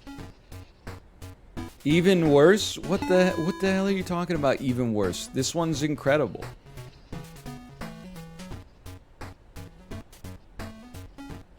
Just got to be very patient with this one.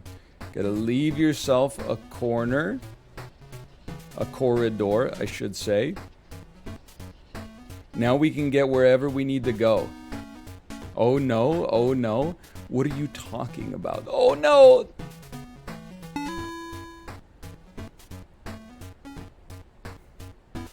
I'm gonna make a gamble.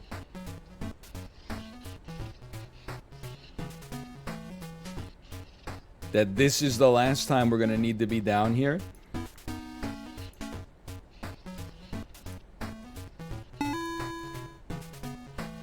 Please. We've come so far. Hey! Okay.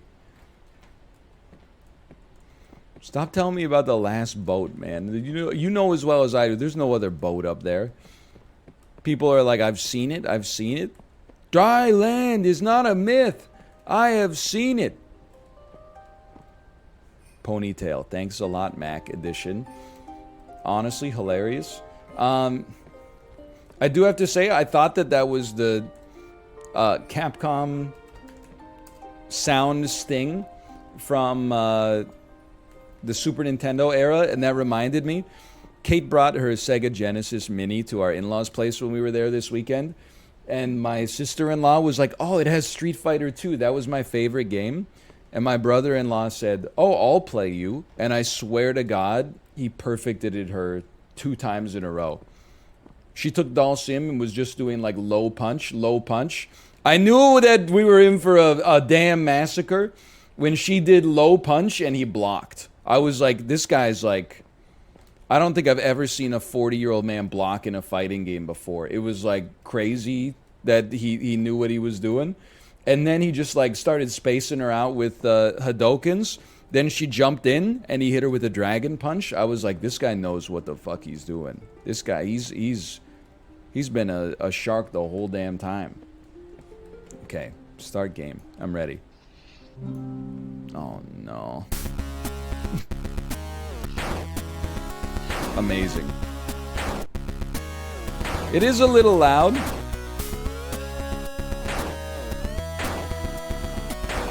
I'm kind of insane with it. Oh, whoa, whoa!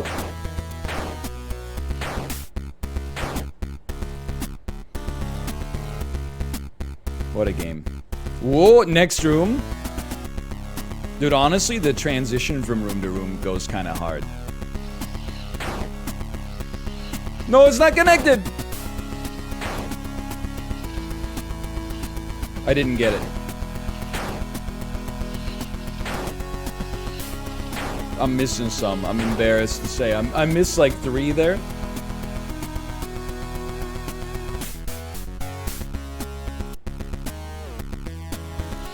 Stop moving! Are you kidding me? Oh my god. I can't do it. I can't, it's too much.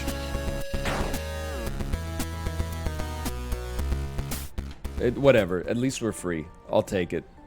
I don't know if we deserved it, but I'll take it. The hell is this?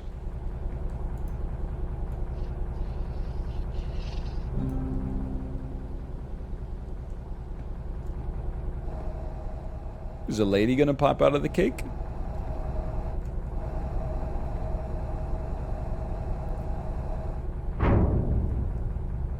It's a camera. It's not a camera. It's an elaborate joke. It has another smaller camera that came out of the top of it.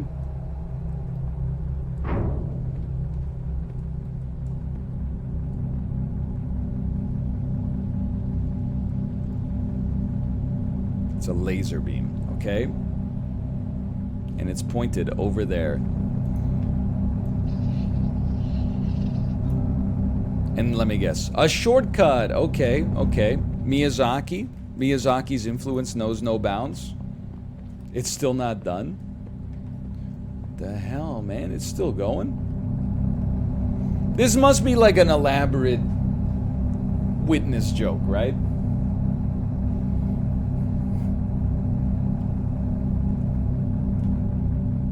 This one I don't fully get.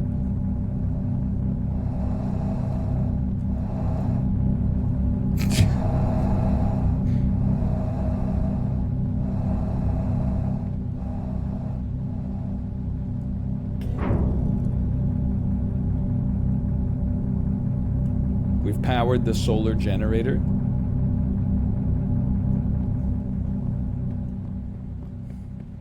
Incredible. Games truly are art. Yo! Another shortcut. But what the heck? Where did you want me to go? Have I now completed the game? I don't like standing next to that machine, man. It's got one of those, like, it does sound like a binaural beat. Like, it sounds like if you listen to this for too long, you'll feel, like, the effects of heroin and cocaine simultaneously in your brain.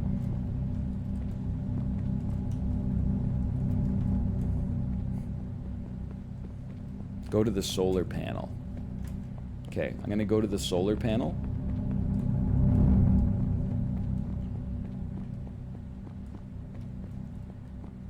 The solar panel.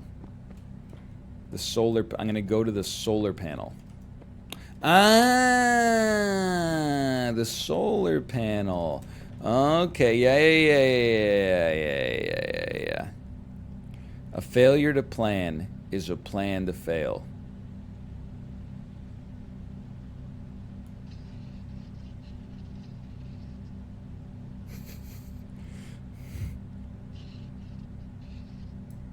You start there.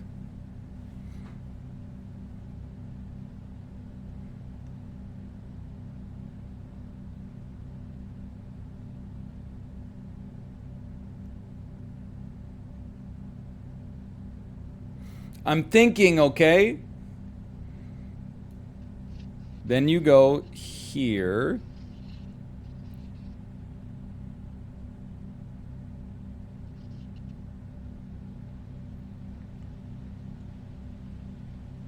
You gotta work with me for a second. Then you go around the outside. How are we going to get to the hourglass now? That makes no sense to me.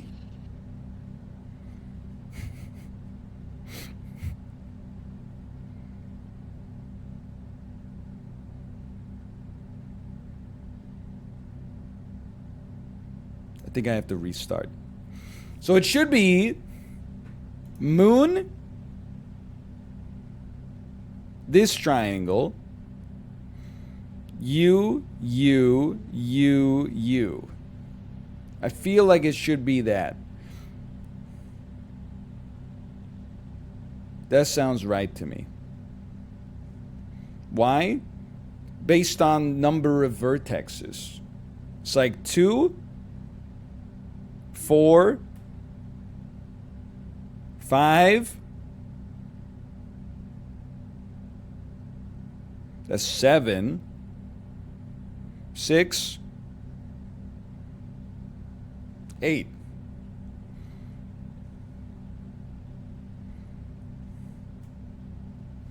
You guys are crazy.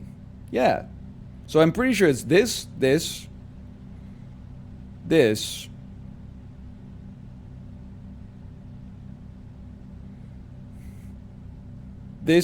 this. It goes, yeah.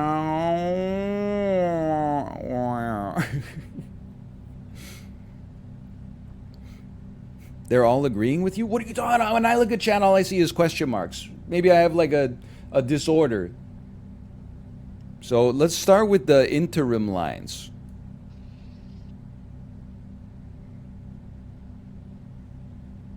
Like it should be like, yeah.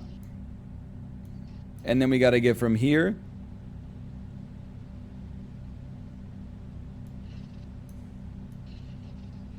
The hard part for me is the maze, obviously. From here, all the way back to this son of a gun right here. Okay? Then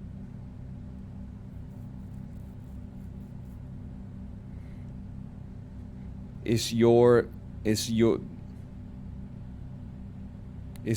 ass.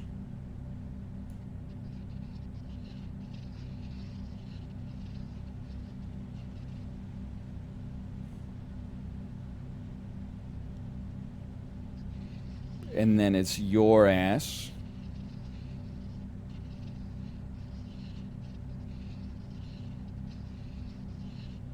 And then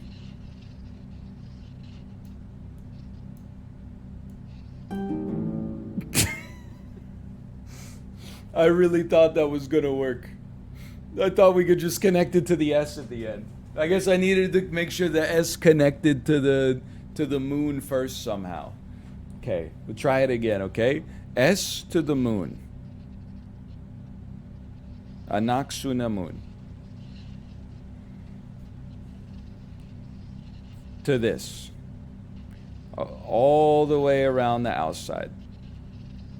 Stay connected.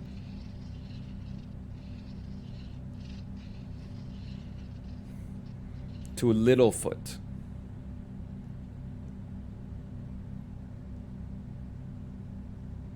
Now I'm looking at it and I'm like, how is this going to happen? How am I going to get back over?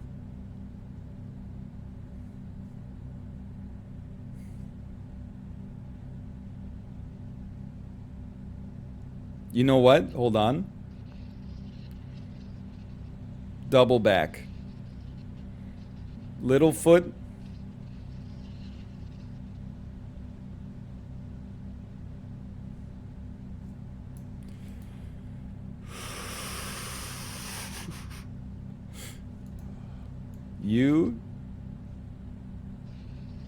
It's the most advanced maze I've ever seen.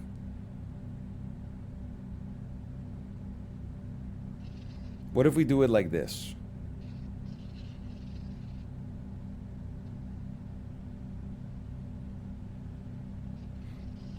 I mean, we should be able to take this same lane multiple times. As long as we keep our lines really close to the edge, right? That makes sense.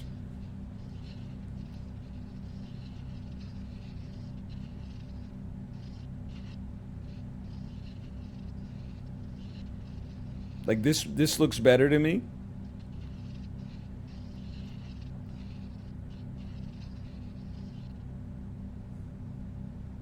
I think I got it. There's a little gap. Okay, thank you, thank you. Little gap. That's why you always proofread your work. Take me around this way. Around this way. Close me in. There must be another gap.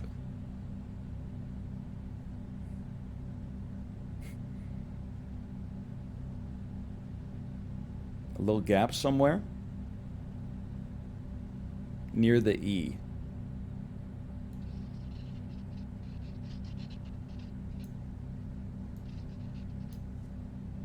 Help is next to the E.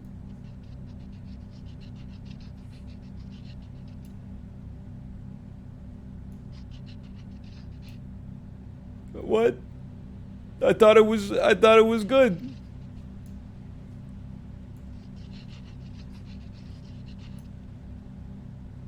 I gotta trace through the whole damn maze again?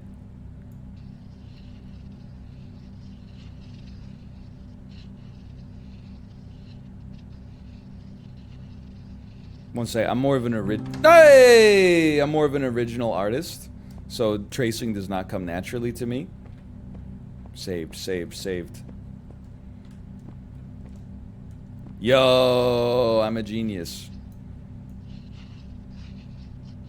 Yo, I'm stupid. Okay, 1 second. You gotta change your perspective, okay? To get the S and the E in an area with 100% grass. Oh, never mind.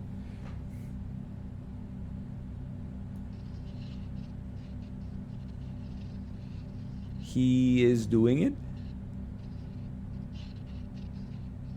He is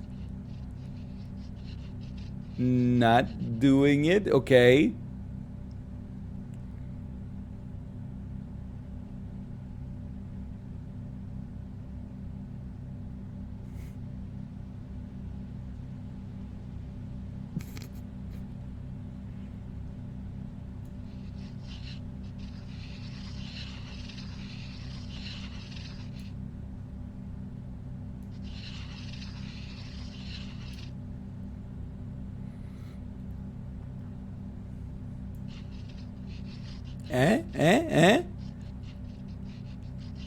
But then,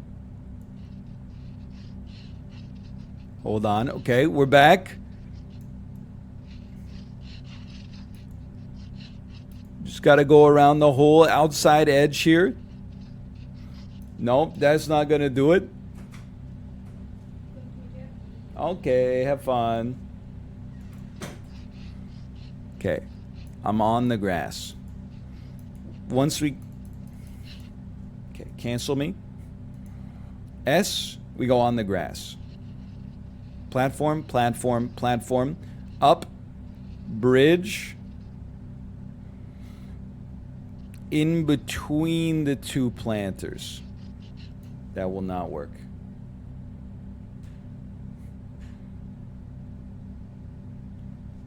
Onto the chessboard. You genius. But we have a problem on a chessboard. Because a chessboard always has the black squares adjacent to the white squares. Oh, we can use the king to get to the shield. Up on the... this, okay, and then over the plant.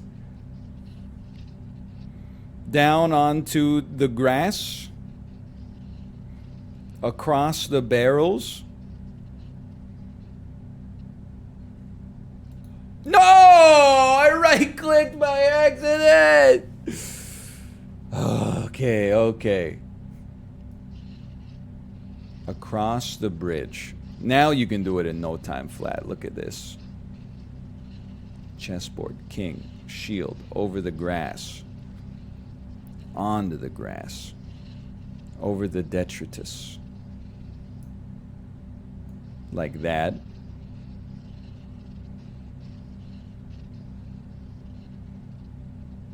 Hey! Saved, saved. The The obelisk of knowledge. The obelisk of knowledge. We're in the third act. Ludwig's light.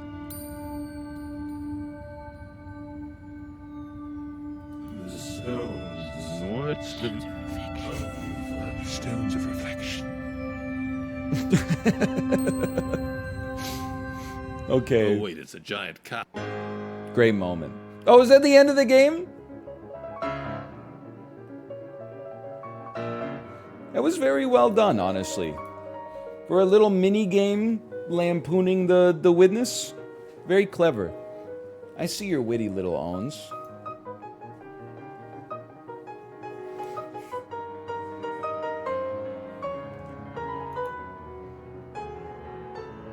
I love this. Every time I finish a game, I'm like, hey, where'd you get that bush with small round leaves? And could you show me the creative licensing on it, please? Hey, whoa, just curious. Where'd you get the Wizard's book cover? Could you give me a link? I'd love to check out that link. Oh, yo, Kevin MacLeod. Classic. Cunning plan by Congus Bongus. Included as a work in the public domain.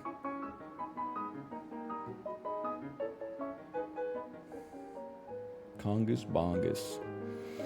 I know, like, like, maybe this is a bad take. But, I get that Creative Commons requires licensing. But it does seem kind of silly to me. I'm not saying don't give credit. I'm just saying...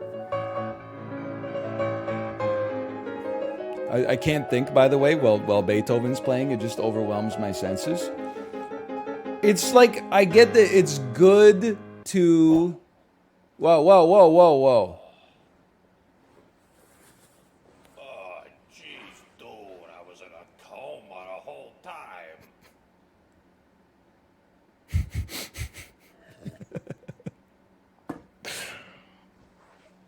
Whoever did this has got to be some kind of whiz with the computers.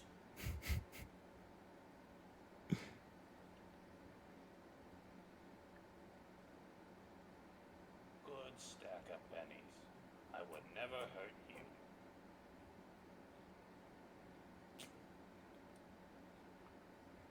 Let's see. Easy one.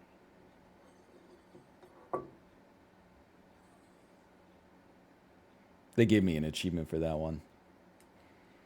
Have you seen it? It's hilarious. It's called The Witness dubbed over with spaces between each of the words. Fuck that. Probably got no games. Puzzle before retirement. Oh, and it just closes. Honestly, is kind of incredible. Especially considering he's not even supposed to be here.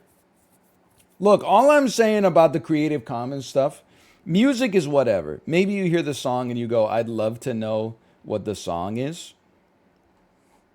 But like round bush texture, come on. Does that have to be in the credits? I mean, legally speaking, maybe, but nobody's finishing the damn game and they're like, oh, dude, I would love to use that round bush texture.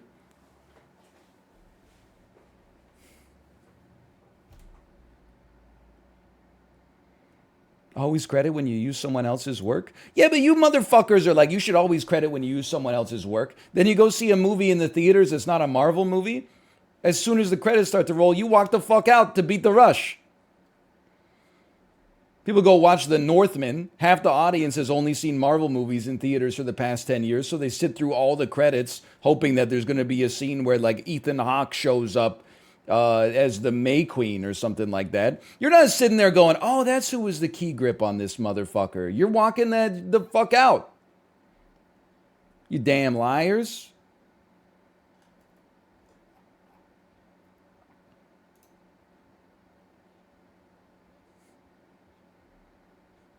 Still crediting them? Well, you put them in the credits. I'm just saying, like, nobody sees them. That's why you got to respect Marvel movies. They put something after the credits so that everybody stays for the credits. That's why I know who the director of casting is. It's why you gotta respect them. I'm in the credits for some movies and I still walk out. Well, I have to imagine, like, if you, because it's just a job, right? If you were like one of the editors on a huge movie, when the movie's over, you're probably like, I'm gonna get the fuck out of the theater. I don't need to see my name in the, like, I'm gonna wait, sit in a chair for 15 minutes just to see text on the screen that is my name. I'll just open my damn wallet, look at my driver's license.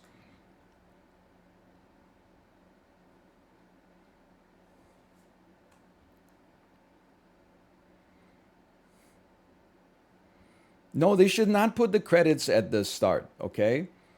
Because how do you know if the movie's good if they put the credits at the start? At least at the end, if the movie's amazing, you can be like, thank you for your service, Mr. Best Boy. At the start, I don't want to sit through the credits. Maybe you did kind of a shit job. Anyway, The Looker. What a game. What a game. What a game. Sure, let's play a little sap. I played a little bit of this weekly yesterday. I don't know how to feel about this weekly right now.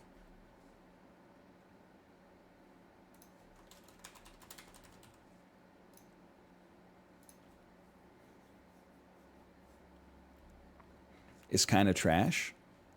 I don't know. I thought that, like, every weekly people say it's kind of trash. And then after like a few rounds, we go, you know what? It's kind of good.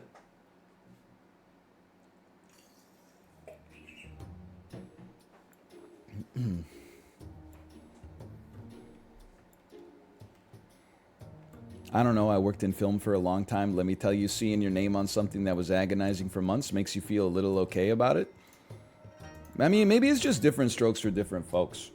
I feel like if I worked on a movie and I was at the premiere, I would walk out during the credits and just go pick up my choice of hors d'oeuvres before everybody else left the theater. To be able to get the bacon wrapped scallops before they start feeding them exclusively to the A-listers and the directors, that would feel good to me.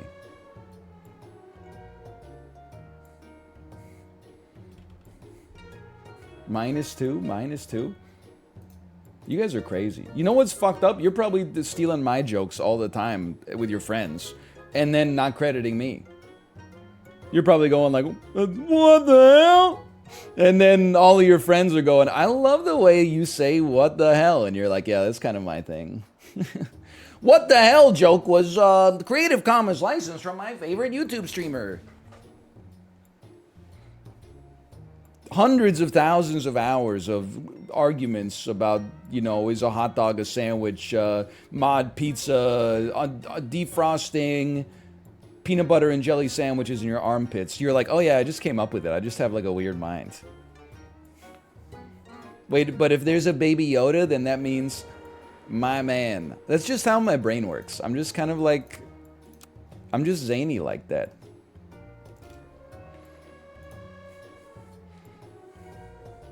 Little greenness.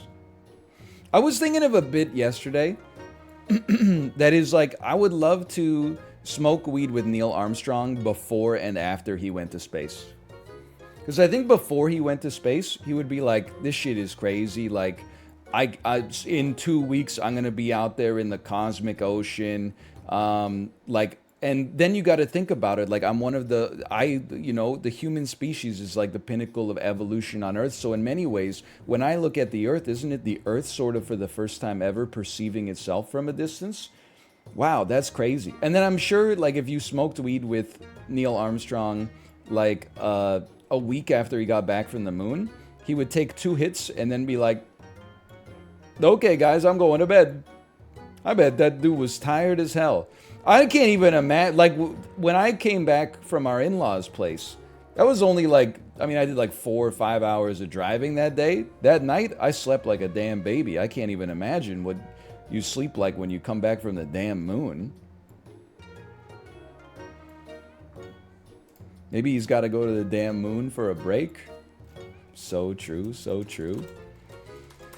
Hey, we're back. Super Auto Pets, new weekly.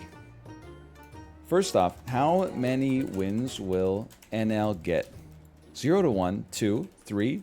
You gotta put a 3 in there. 4, 5, 6, 7, 8, 9, 10. Hey, we talk a lot of crap about Netflix, but let's do it some more. I've been watching some Netflix stand-up specials lately. You know that how they have a skip intro button? They should add a second button when you watch stand-up comedy on Netflix, where you can also skip the comedian's obligatory 15-minute COVID bit at the start of every special that's come out in 2021 and 2022. I literally cannot handle it anymore. Oh my God. Every single comedy special now starts with, hey, what is it? Lockdowns, the vaccines. It just. If you're watching this and you're a stand-up comedian that has a Netflix special coming out soon, I promise you, now would be a very good time to scrap the COVID bits you're trying to put in there. Let me be a sulking sailor, by the way. Unless it's the absolute most unbelievably trenchant observations of all time. I'm promising you, as your friend, we don't need to hear it. We lived it, man. Okay, maybe we'll do it like this for now.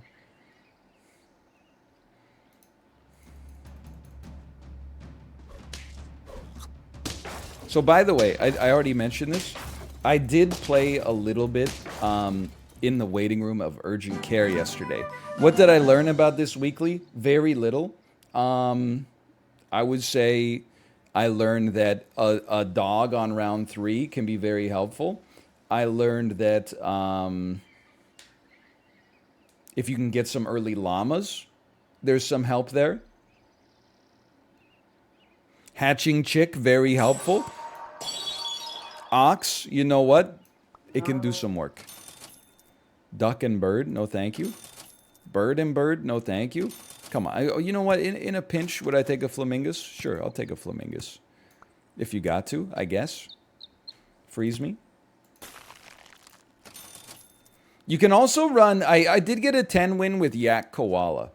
But I got 5 yaks on like 3 rolls. So I don't know if like your safety's guaranteed. I do have to say this is the worst team I've ever seen in my entire life, but I will take my free victory. Thank you so much. You know what? Let's take you up a notch. Yak Lollipop, maybe? Sure. Lollipop Chainsaw, maybe? Sure. You know what? Freeze me. I think this is the beginning of a beautiful friendship right here.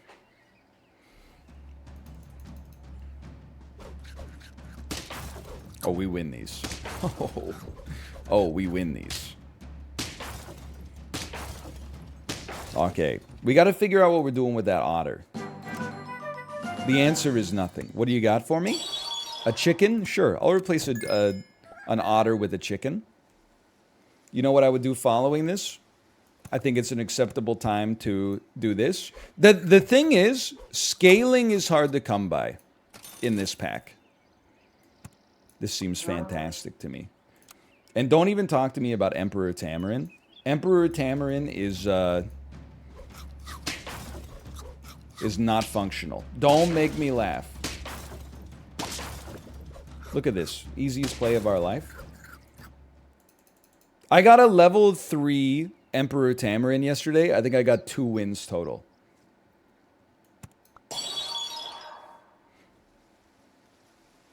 I don't buy it just yet. Now, I am starting to think, as crazy as this might seem, I kind of like the idea of, like, you could run Rooster Ox, and there's a great benefit here, but I also kind of like our Melon Armor unit just getting 6 attack by default. Although I guess we get it 4 attack if we just have the Rooster come out first anyway. Yeah, okay, sure, yeah, all right, that's pretty true. I don't think we're buying another duck, quite frankly. I don't really think we're buying another moth, but I guess here I go buying a moth again. And yeah, you know what? Okay, sell me the duck and buy me a little kangaroo helper here. I think this can do something. Koala and leech can be nice. You're going to make me say it? Nice for me to poop on?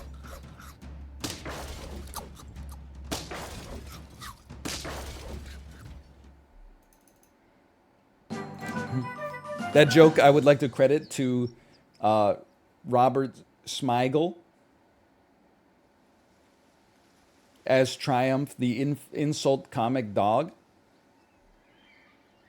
This is licensed under the Creative Commons Protocol, CC-69420. I don't know if you guys heard this. I heard the inflation was recently estimated to be at 420.69. I don't know if you guys have heard this yet. This one. -2. Does it change your opinion of that joke if I tell you that I'm licensing it from Elon Musk, the world's richest man? That was made on his Twitter account earlier in this very year. Now it's a -4. Okay, you know what? I don't think you can do that, but that's okay. There's haters everywhere. I do think that, honestly, the blobfish is like a stealth superstar. It's an easy way to get experience. You get first. I don't understand why, but the blobfish gives you 2/2 when you pill it instead of just 1/1. Why does this happen?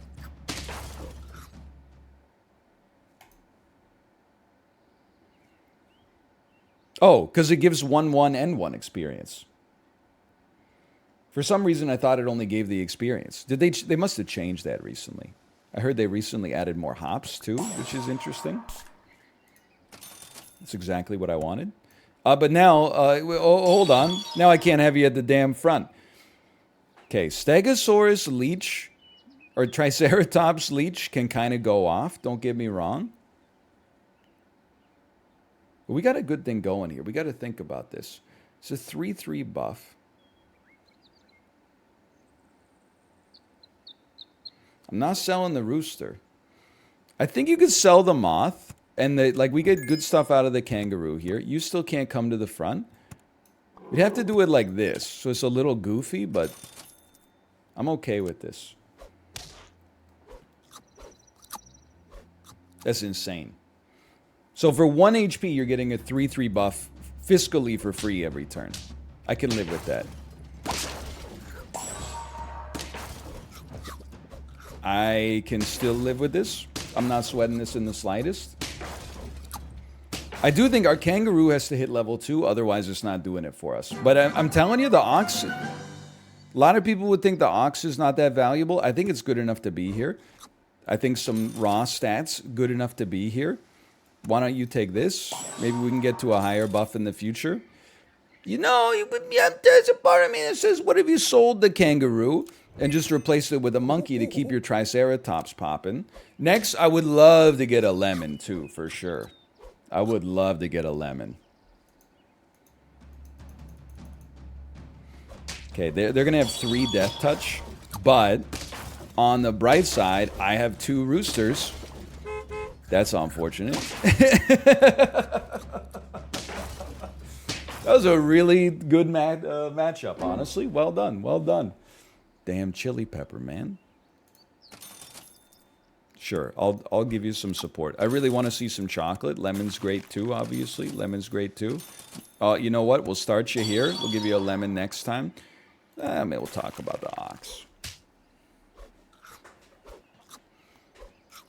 Sure. Dude, honestly, the leech is kind of popping. That's unfortunate. Never mind, we're fine. Not a lot of scaling in this pack. Proceeds to get scaling. Well, you know, like everybody, for some reason, like all the Poindexters online, seem to think that the majority of Super Auto Pets is played when you have tier 5s and tier 6s available, which is not true. The majority is played from like round, like tier 1 to tier 4, where there's not a lot of scaling.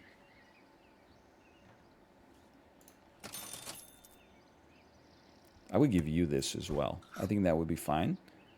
And you know what? Why don't you just take a little extra attack? Why not? More like tier 3 to tier 4. When you're at tier 3 to tier 4, you still have access to tier 1s and tier 2s. You're so eager to hyper correct, you don't even realize what the hell you're saying. Does anybody see how messed up this is?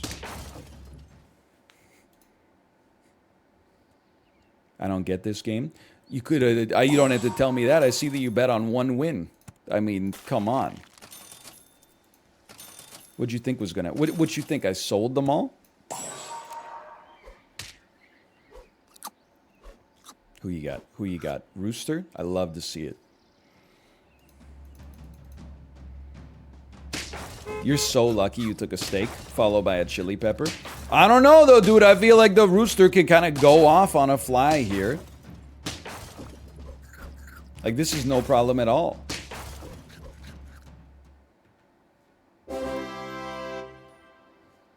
There's something wrong with me. And I mean, like, maybe that seems obvious.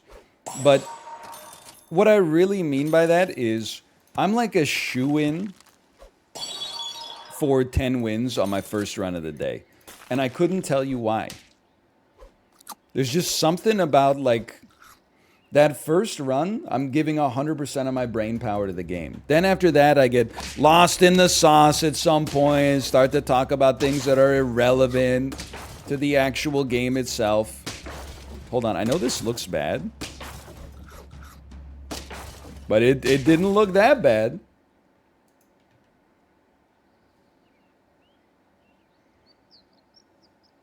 I still think, you know, we got enough leeway. I think you try this.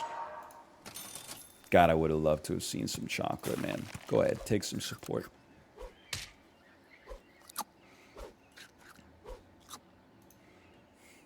I can't believe we only have a level 1 leech, too. Okay, this is... Honestly, this team is a nightmare for us. A spawning team that has death touch on everything. Like, on everything.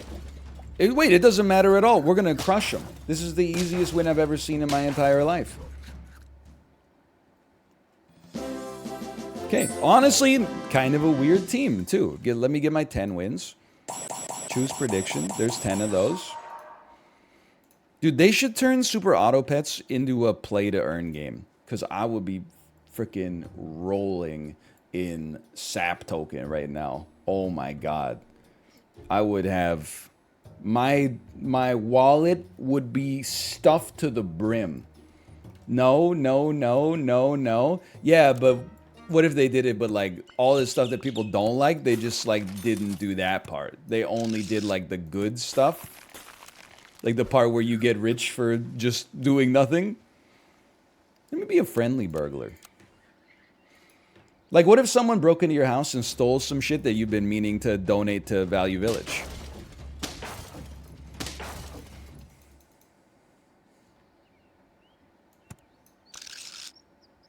Okay, buff me. Okay. You're gonna buff me, go ahead and buff me. He always wins the first game, then falls off a cliff. Listen, that may be true, but that doesn't mean you should say it, okay? Value Village Pog. I actually wish I didn't mention Value Village, just for the record.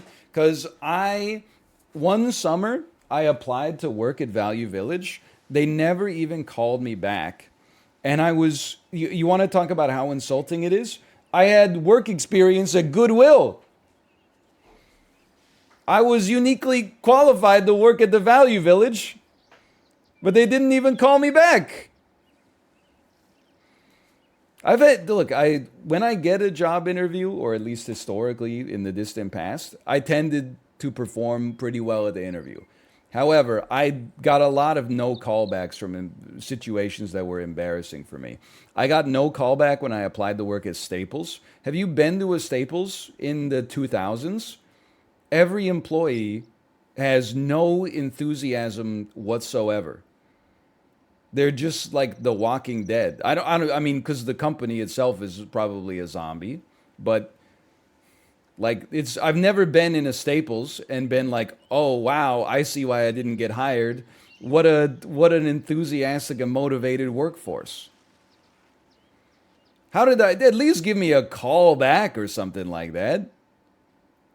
And be like, you're too bald to work here. It's Staples. Staples. I'm going to try an elephant. Knowing I could take you if I have to. Sure. I do like a salamander, but you gotta think about it. Here's what they think about you. Because if you can get elephant and then survive long enough for a triceratops to show up, or I don't know, there's probably other options I haven't considered, but could work.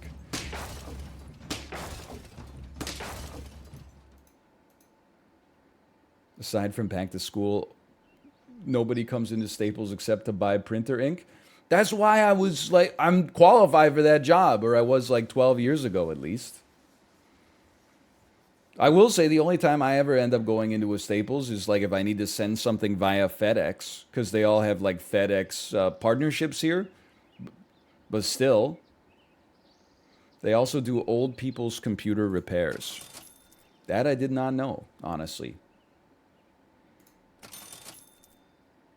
Okay, you know what? I mean, I'm not super inspired by this team, but you got to do what you got to do.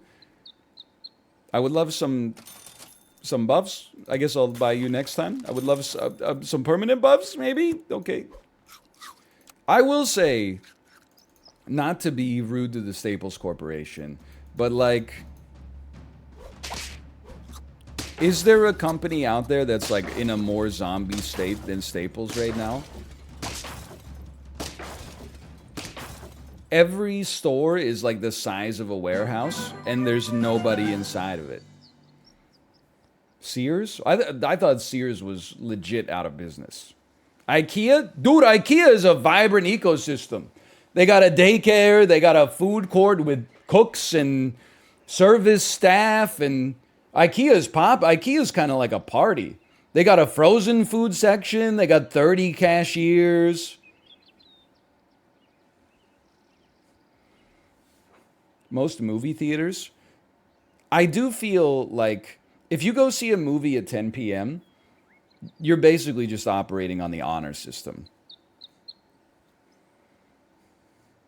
Like when I always love how when you, if you go see a movie, like we saw The Batman and it started at like 9:45 p.m. When you leave the theater, there's like 100 people leaving and just one person standing there. What are they going to do? Like, if we wanted to start cooking our own popcorn behind the concession stand, there's nothing they could do to stop us. We could set up our own society in the damn Scotiabank Cineplex. The ticket ripper is not going to be able to impose their own rule on us. The RCMP? Okay, well, like, yeah, the RCMP would probably try to stop us. I'll give you that one. You know what? 4-stack Marty's. 4-stack Marty's. 4-stack Marty's.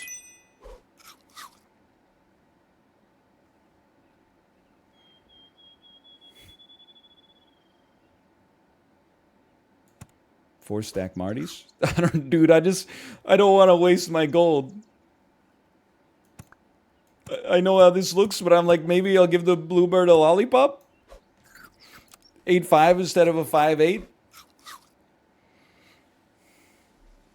Thoughts on Zellers? Okay, so Zellers like was a Canadian department store that had a restaurant inside of it. So as a Canadian, you're obligated to be like pro Zellers. But if I'm being completely intellectually honest, I do need to say that the last time I went to a Zellers, well, as a kid, I used to eat in the restaurant with my grandparents, and I maintained that they had like the best bacon cheeseburger I've ever had in my entire life. But I was also like a little kid. What do I know about bacon cheeseburgers or anything at all, really? Zellers did have a restaurant. Go Google like Zellers restaurant. You'll be ashamed of your words and your deeds. My Zellers didn't. Well, like, honestly, not to be rude, but like Don't Care didn't ask. Plus, you probably weren't born in the damn 90s. You're probably not a 90s kid.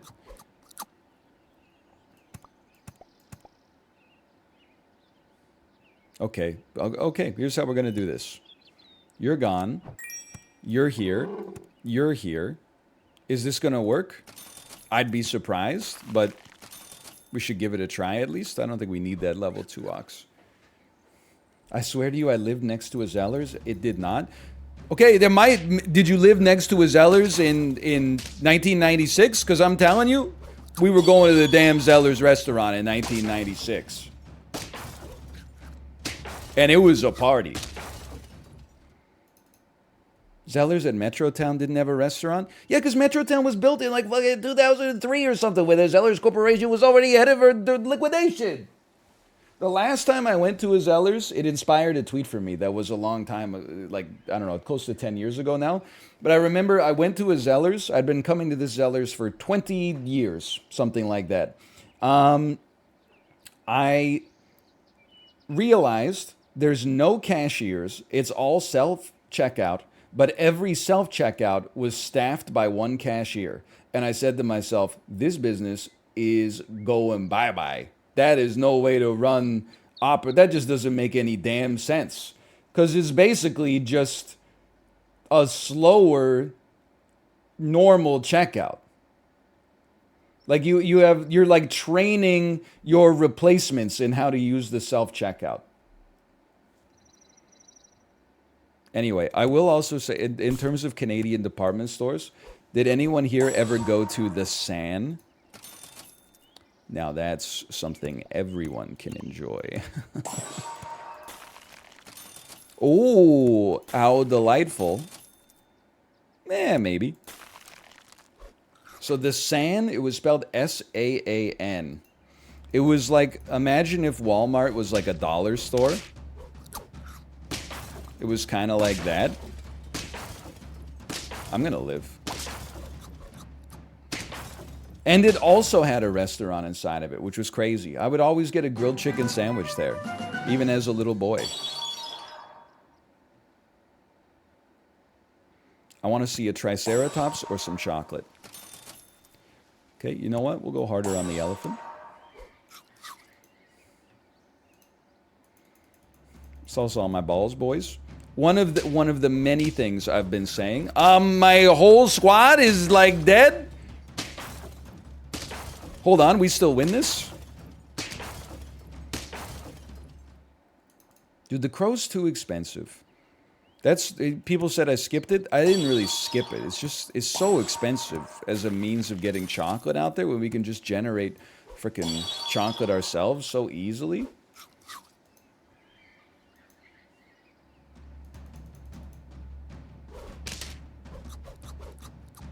It worked.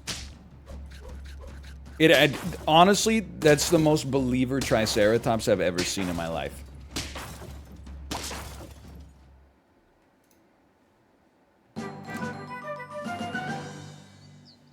I don't think we need this. We don't need a 5th unit yet. We could replace our ox with something better. I mean, honestly, our elephant getting stacked would be nice.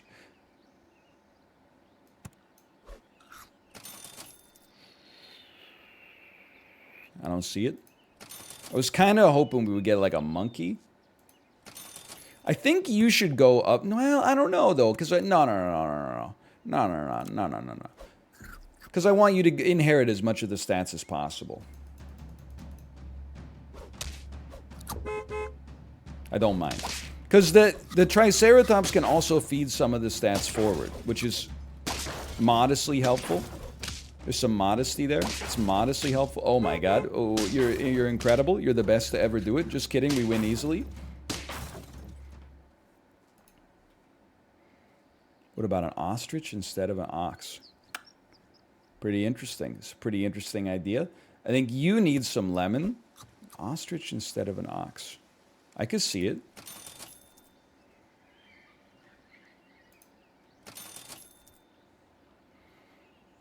I don't see hammerhead instead of ox. I'm a big believer in what we've had done for us so far with the with that melon armor.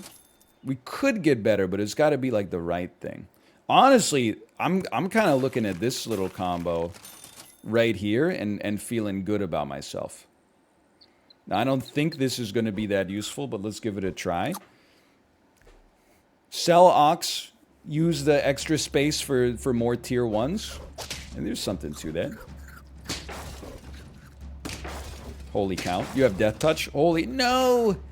We draw. That's fine. We draw.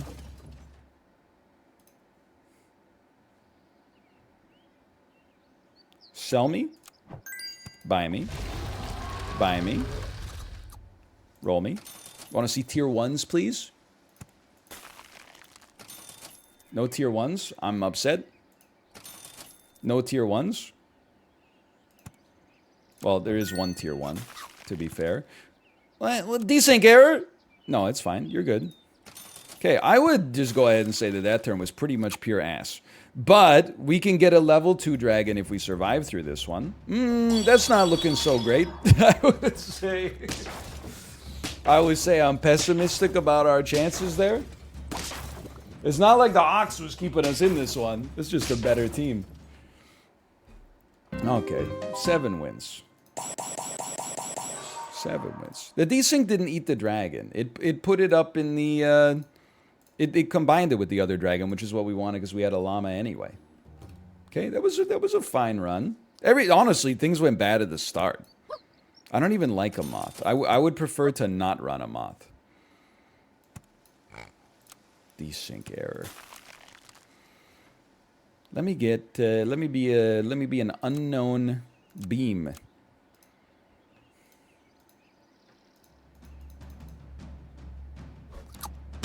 My hot take right now is that I think Pig is kind of good in this pack, at least early. I think Mosquito's pretty good. Mosquito makes for a good pineapple receptor later. I think Otter's always pretty pog. Like, Pig early will always 1-for-1. There's not a lot of animals in the... Well, I mean, that's like a plus and a minus, right? Because it could also 1-for-1 with a bee. But the guaranteed 1-for-1 is nice. What about a mosquito? Okay, yeah, the 1 in 5 chance that a mosquito hits it exists. How about you probably got a 1 in 5 chance to get, like, struck by lightning today or something? Now, this is fool's gold. You would say rabbit. Oh, so smart, rabbit. I'm telling you, there's no foods you'll want to buy until you get, like, to tier 5 and tier 6. It's horrible. Later, yeah, rabbit and ice cream. All we got to do is figure out how we're going to live for 27 more turns until ice cream shows up. So if a rabbit shows up much later and we got space, then maybe. But for now, it makes no sense. Pear, though, there's a tier 4, dude. We got a long way to go. I'm telling you, it's all ass foods up to this point. If they had salads, apples, I would be all in. But right now, the foods are just ass, honestly. Okay, we should have bought the yak last time, but now that there's 2 of them, I'm all in. We'll find a way to make it work. There are salads. There's not salads. You'll see the error of your ways. Pill is a food? Okay, I hope you're memeing. Okay?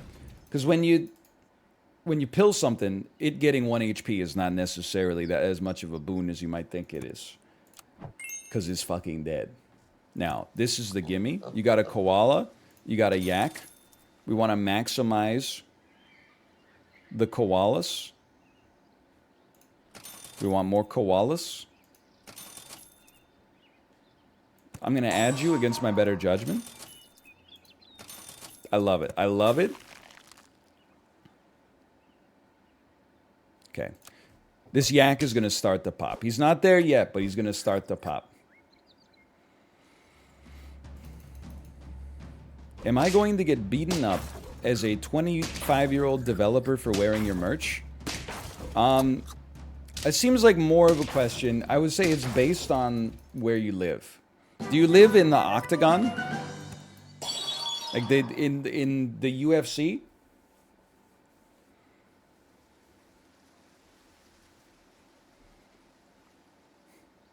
Do you live in Alberta? Because I've talked some shit about Alberta and Minnesota. There's some truth to that. Yak? I don't know why I said it like that. Yak? Okay, this team obviously has some problems, but I got hopes. I don't think so. I mean, I think if you're a developer, like the only thing you would get beaten up for wearing on a shirt is like a shirt that said like, oh, my favorite operating system is Windows ME.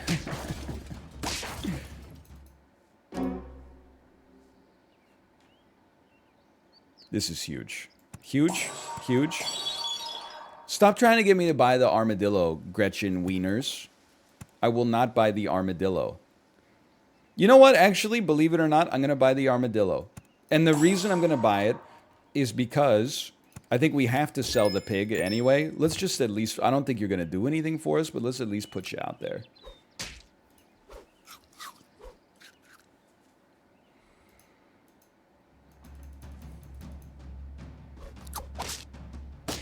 My god, 2 triggers? It must be my birthday. Uh-oh. Uh-oh.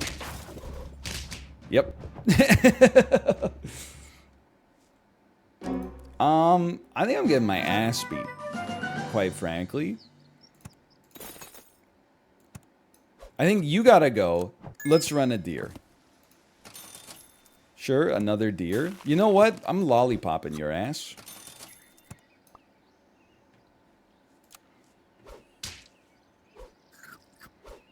I mean, I still think this team's not that bad. Did you see Dan beat Melania today? Incredible bait. Incredible bait. I didn't even... Was Dan even live today? I thought his Wi-Fi was out. No, he's off today.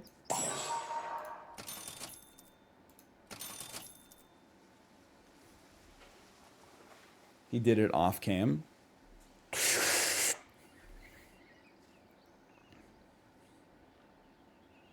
I'm going sicko mode. I'm going to sell my second best unit. Buy a blobfish. Pill a blobfish. Level up my deer. Add a crocodile to the... How interesting. A crocodile. Why not sell the armadillo? Dude, he's so close to popping off. He's definitely... He's going to the moon. You just gotta... Some of you have no vision. That's your problem.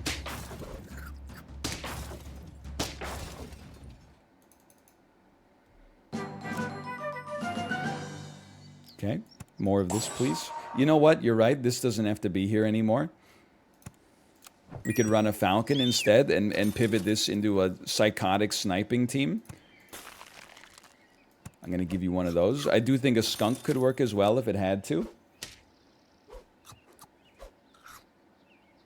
Pill the armadillo. I'm just going to be honest with you. The thought didn't even enter my mind. That's a good piece of intel. I never thought about pilling an armadillo. I don't think this team is as hip as you think it is.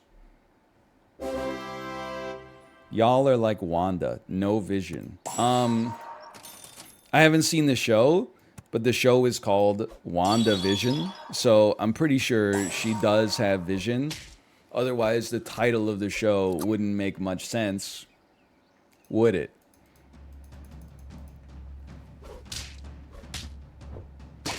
We've wounded the seal. That's something. It's nothing. We're dead. Dude, we got the 6 though. That's kind of impressive, given how horribly it started.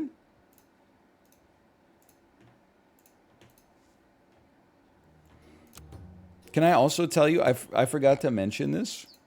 While this can work. So when we were at our in-laws' place this weekend. Be a frozen finger. We played Pictionary. And it was, honestly, it reminded me of the NLSS days. Because, like, there's basically, my nieces Googled, like, Pictionary word list. So then they got a matrix, like a 3x100 grid of Pictionary words. So whenever they drew, they would go convene and they'd be like, do you want to do this one? No, this one? No. This is, no, we can't do that one. That one's too easy. And all the words are like banana, apple, smile, Sun. Like they were little kid Pictionary words, right? So it took them 5 minutes to decide on a word. You're not going to believe this is true, but I swear to you it is. My niece comes over to the piece of paper. She draws like half a line and then says, elephant. Oh! And then she has just said the word out loud that they just spent 5 minutes trying to decide on. And then, like, one of our in-laws' friends was there, and he was losing his mind. He was like, here. And then he Googled, like, Pictionary word generator. And he's like, instead of arguing about what word to use, you just press a button, and then the word pops up. And then, so anyway, we played, like, 5 rounds of Pictionary like that. It was a better solution, by the way. It was a much better solution. We're on the tiebreaker round. It's me against a 6-year-old girl. The word is skateboard. I lost.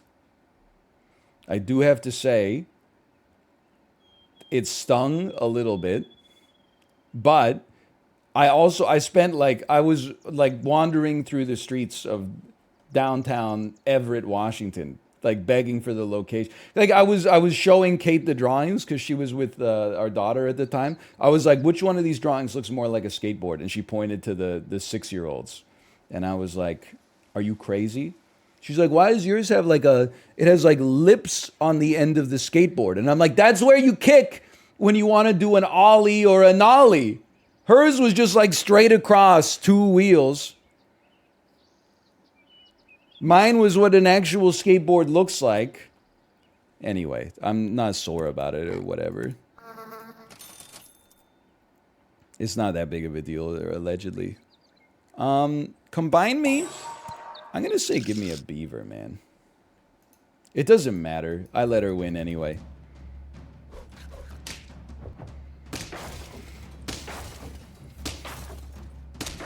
That's why I went to the hospital yesterday. Yes, they were like, any symptoms? And I was like, I lost to a 6-year-old in Pictionary. They were like, what's the word? And I was like, skateboard. They were like, oh shit. They were like, oh shit. Pick it up, pick it up, pick it up.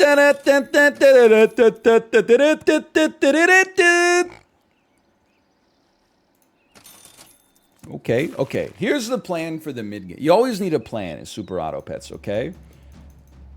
Our plan is level 2 mosquito. You put a pineapple on the mosquito. And then you almost kill 2 enemies every time. And then you lose to them even though they only had half their HP remaining. Was that meant to be Superman? No, it was meant to be Goldfinger. Come on. Okay, if I must.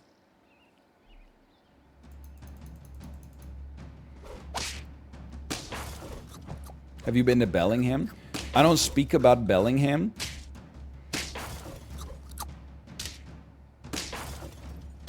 I have a problem with Bellingham because the defining element of a Bellinghamian's personality, as far as I can tell from their posts on the internet, is just being mad at Canadian drivers for providing their town with much needed tourism revenue.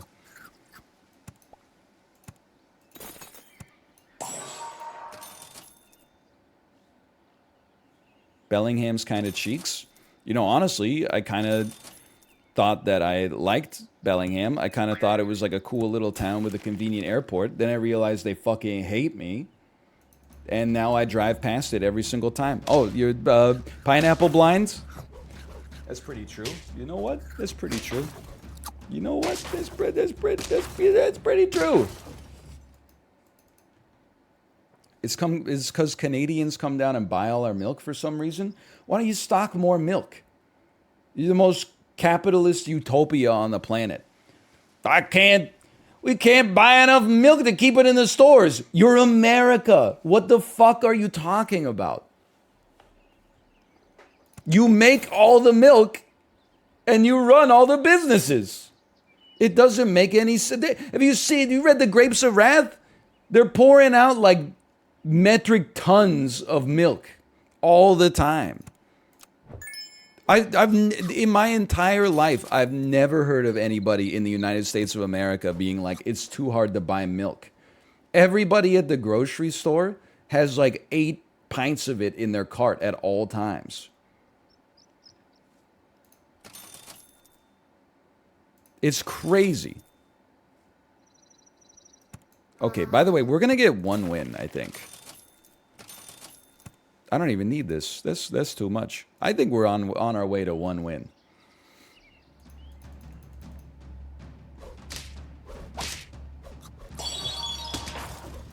Help. Yep, I don't. Well, you know what? Yep. Okay, you got me. 1 win. Oh no, 50x payout, man, for the 0 to 1 wins. I just know why Bellingham is like I feel like Andy Bernard anytime I read r/Bellingham. Well, I'm sorry that I burdened you with my friendship and my tourism dollars.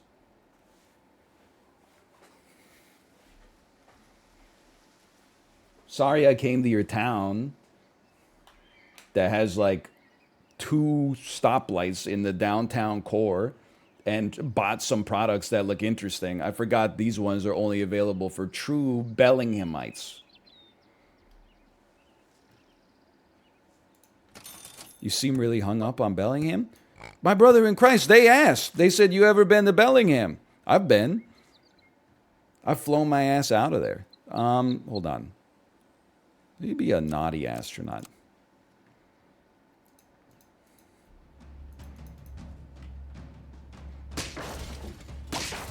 Best part of Bellingham is when you're leaving the Bellingham airport and the wheels of your Spirit or Allegiant Airlines Embraer jet finally stop touching the runway, so you've officially separated fully with that cursed town.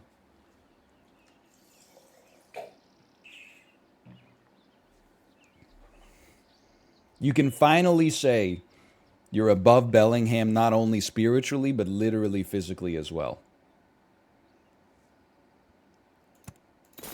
I've decided we're not going to invest any further in the pig. I will take an otter. That doesn't bother. And then I'll combine you, and then I'll add one of these as well. Why do you hate Bellingham? I actually don't hate Bellingham. I would be completely okay with Bellingham, as I am with many of the small towns in the northwestern part of Washington, if they just stopped complaining so much about Canadians going to their damn city.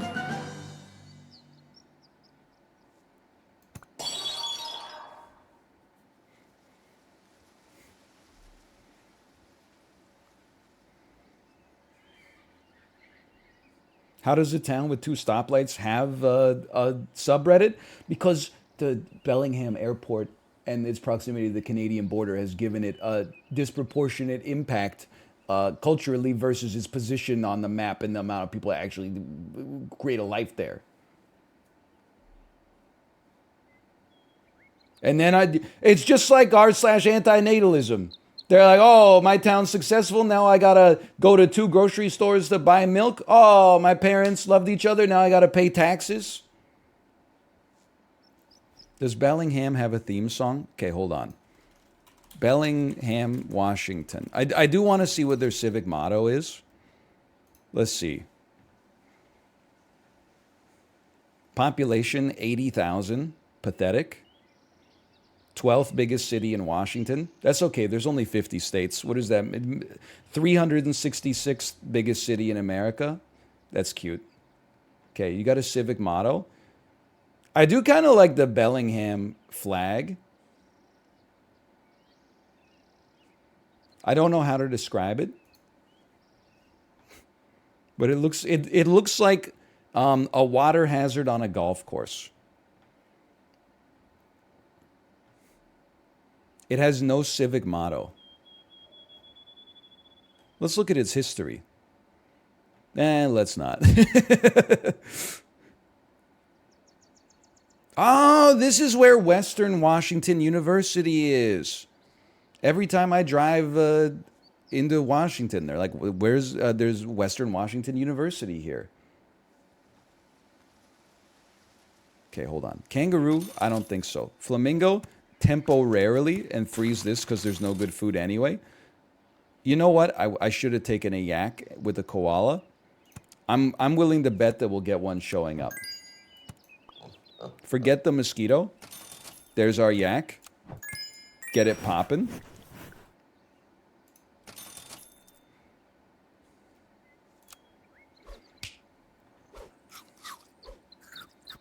I can live with that. It's a good school source, just trust me. I'm not going to go off on Western Washington University just because I've never heard of it.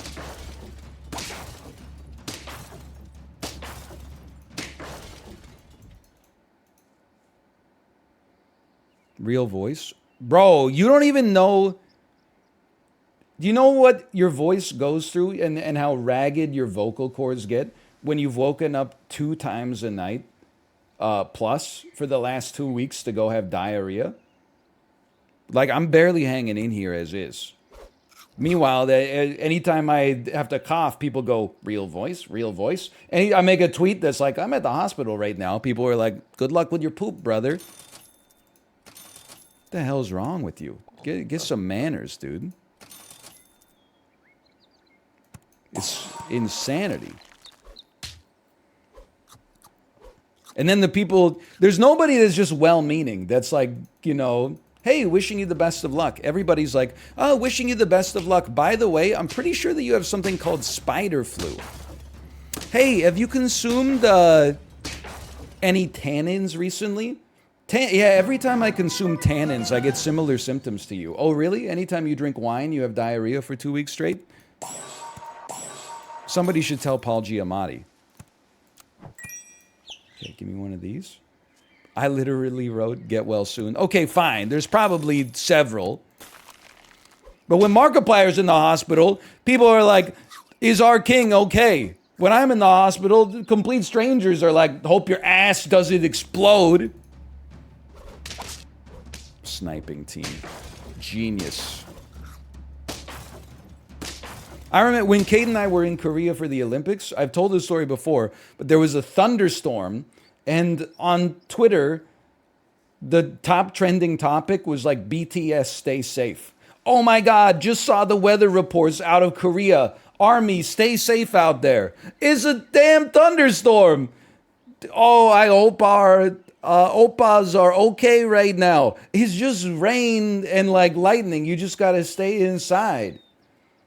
I'm literally at risk of like medical dehydration. And people are like, have you know, considered holding your poop in? Lol, Byron. Yeah, where's my NL stay safe hashtag? I don't really want that now that I think about it, but like, you know, it would have been nice yesterday.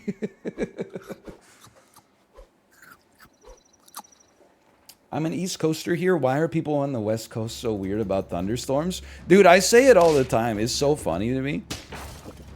They don't get them that often. So I think, I mean, that's your genuine reason right there. You know, in North America, or it's not in North America, sorry. Like in Vancouver, we might get like 1 thunderstorm a year, and people go ape shit. People are like, oh my God, there's thunder on the weather forecast tomorrow. What do we do? And you're like, well, you just fucking like stay inside. And then the r/Vancouver pops off. Like, it would be like, did anyone hear that? Did anyone just hear a low rumbling sound over the downtown core? Holy shit. Did anybody else see an incredibly bright flash of light that appeared to come down from the sky to the ground? What was that?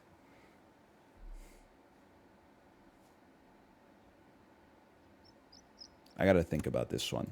You gotta go. You gotta level. You gotta go.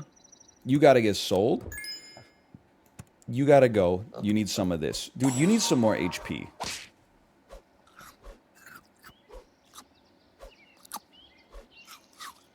It's like the inverse reaction to Midwestern earthquakes. You know what? That is pretty fair. You almost critted me. You almost critted me for 1. Or for 2, I should say.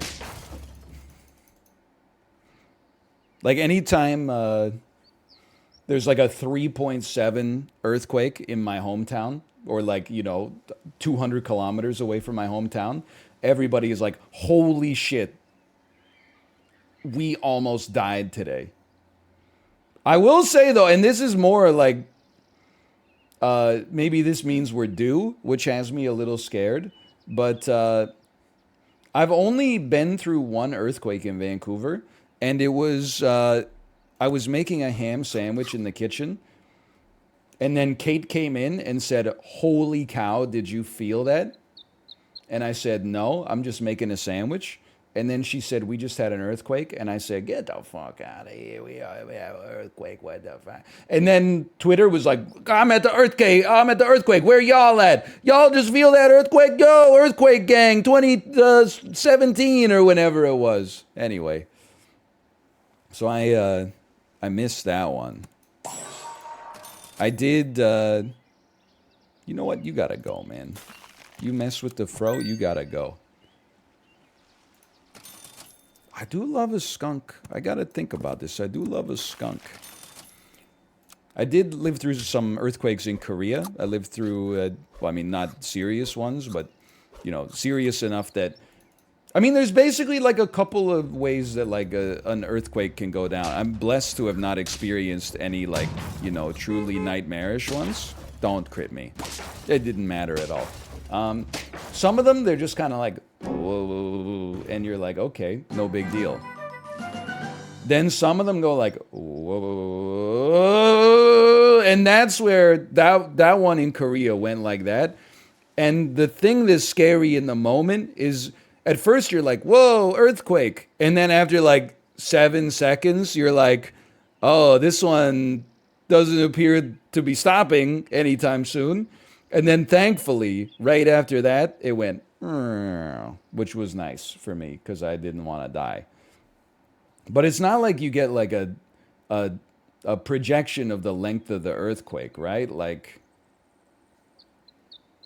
you just you're just riding it out. 5, this is better than 5 wins. It is. It genuinely it genuinely is. Especially with this new psychotic order we've got going on here.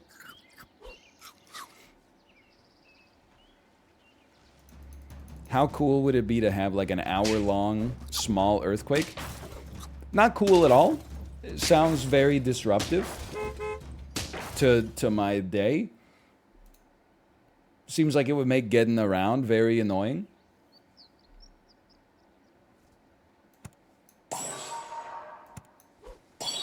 Wouldn't want to be swimming as it was going on. Okay, hold on. This is actually... There's something to this, man. I should have saved the scorpion. That's my bad.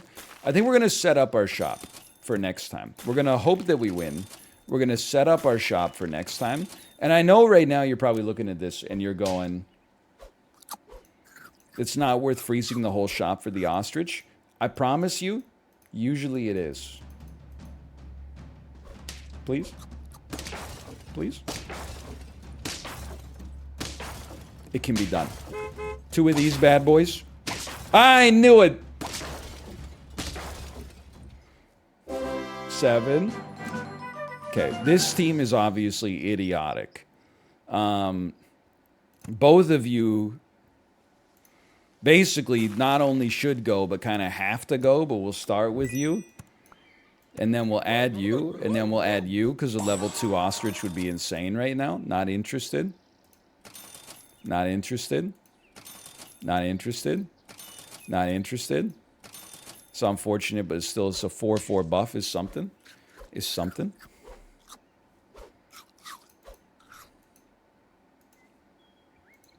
Why keep the chick? I don't know. I don't want to sell out my whole squad, like, on the same turn every time. It seems like it's a recipe for a little bit of despair. How are you going to get an ostrich to level 2 with 4 things frozen? I don't know, like chocolate in the shop, I guess? Is that the answer you're looking for? Or do you just want me to pretend that you're right despite your intellectual dishonesty? Everybody take a little more support here.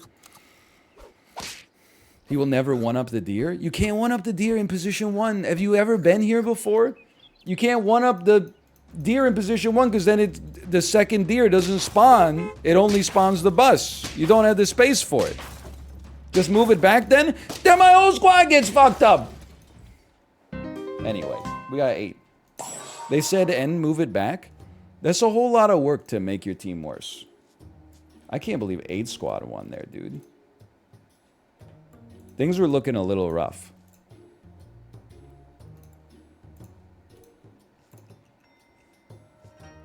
Run me back. What time is it anyway? 12:02? What's your favorite type of natural disaster? It's kind of a fucked up question. I don't have one. I don't want to... Let's be a small sticker here.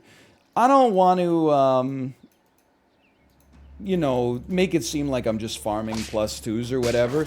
But I personally think it would be better if there were no natural disasters at all. I think the Earth would be a better place were that the case.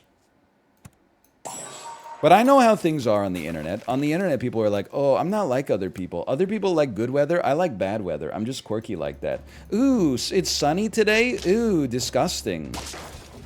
Shit makes me sick, man. I'm really like, I don't know. I'm just like the only person I've ever really related to was Winona Ryder in Beetlejuice. I'm just weird like that. I'm just kind of quirky.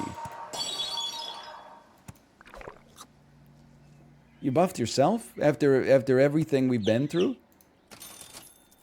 Not necessary, okay. I'm just happy it's not 90 again in Seattle. Yeah, but dude, we gotta have some like act like you've been there beforeness though, right? Like, I mean, when I was in Washington this weekend, everyone was complaining about the heat.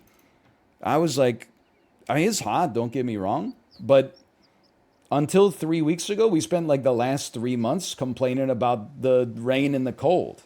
This is the first slightly unseasonably hot weekend. I was outside at my in-laws' place just baking in the sun. It's like, this is a damn dream.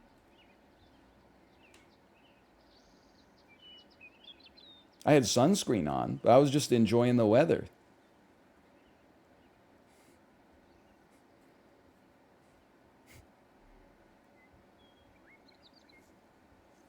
I live in Nevada. I'll never complain about the rain.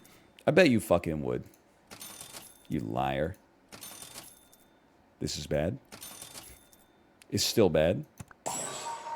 I bet if it rained like 3 days in a row, you would be like, I know it doesn't rain a lot here, but come on. I know we need it, but that's just human nature, right?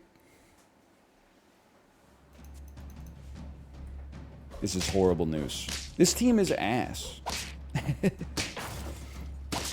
Who hurt you? Who do you think hurt me? It's Chad that hurt me. As with everything.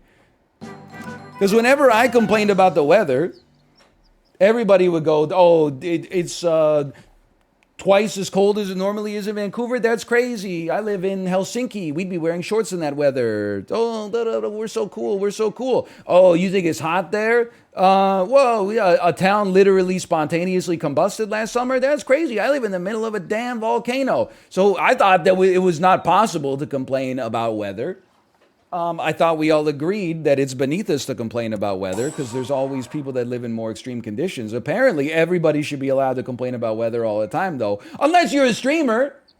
At which point people... I should have taken the blobfish, probably, but... At which point people go, well, this guy's complaining about anything? What the hell is he talking about?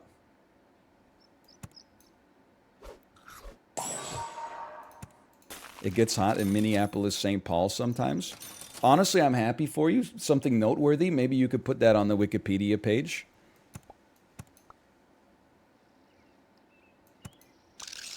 This team is not going anywhere right now.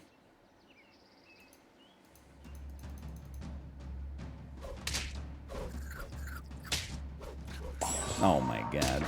How dare you? Wait, wait, wait. We could do this. I knew we could do it.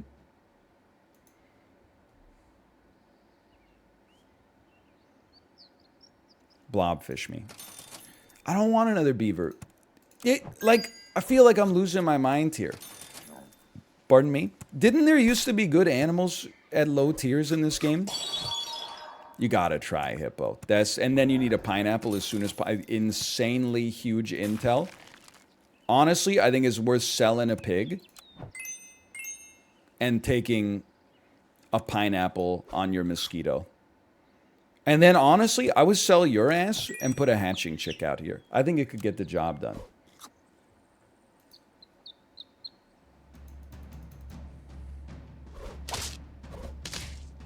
See, two can play that game. My god. We got a draw. I'll take it.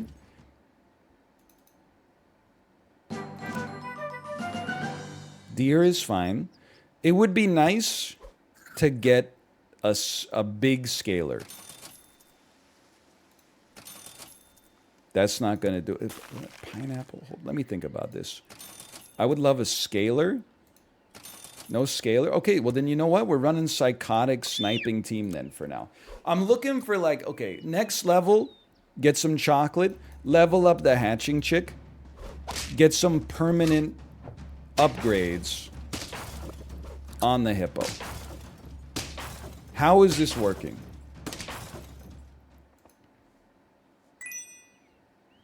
Go ahead. Roll me. Hatching chick? No hatching chick? Roll me.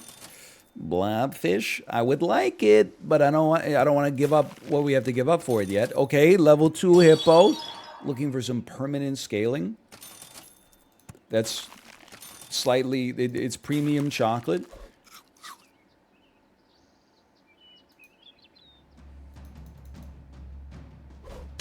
Interesting. We have the same team. How dare you? They moved Lemon to tier 5. It's a later boy now.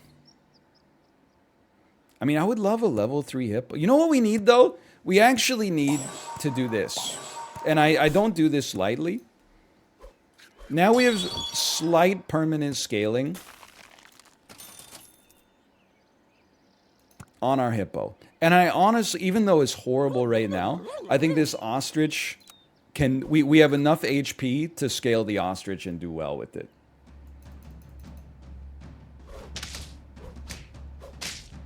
What just happened? Your whole squad is dead, but I don't know if that's good enough.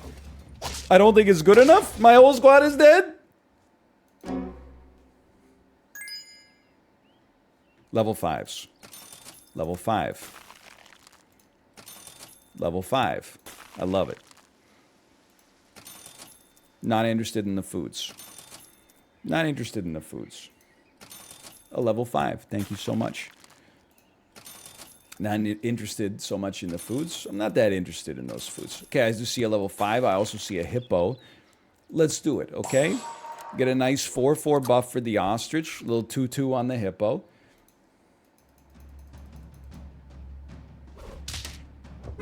We screwed up their whale. That's nice. That's a nice thing for us.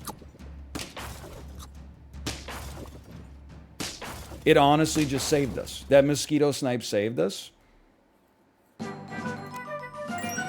Freeze me. Now I'd love to see some chocolate for our ostrich. Thank you so much. I think I would follow that with one of these. More chocolate would really hit the spot. Thank you so much. Okay. Then we get one of those more permanently. 2026 ostrich. And I quote 30 seconds ago in chat, and I quote, the ostrich pivot always kills the believers. Okay, well, honestly, this is not looking great. So maybe they're right. No. Oh, shit. Damn bee.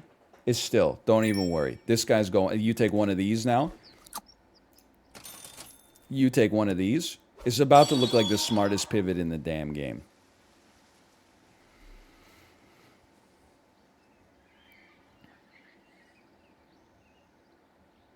Can't really do anything with the tiger. I could keep you frozen, but then we'd never get any more foods. Okay. I don't know. It's just funny. It's just humorous, I suppose. Unfreeze 2 animals. Look at those sick buffs I'm getting, though, dude. Those buffs go crazy. I think I lost anyway. The llama's so strong. So strong. We draw. Okay. You don't need much anymore. You're maxed out, okay?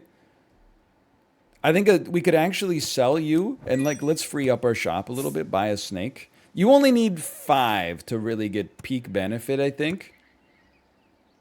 So let's unfreeze something else and roll. Not that interesting.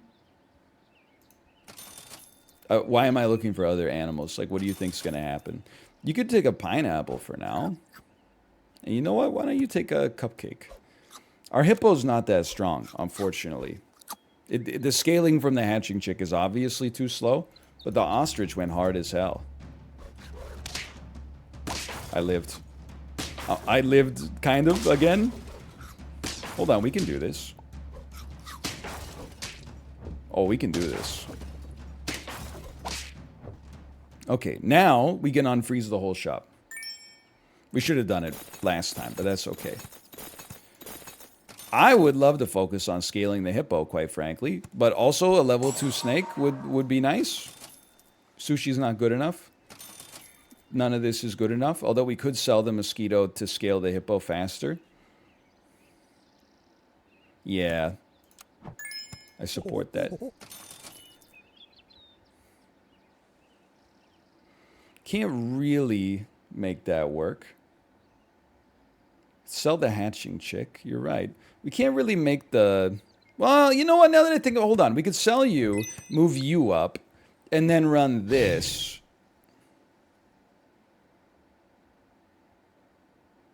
You're possibly gonna get sniped.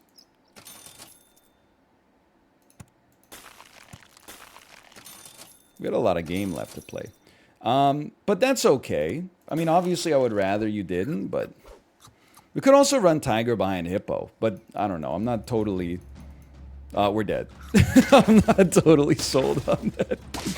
It's the strongest team that's ever existed, by far. Holy cow. My word.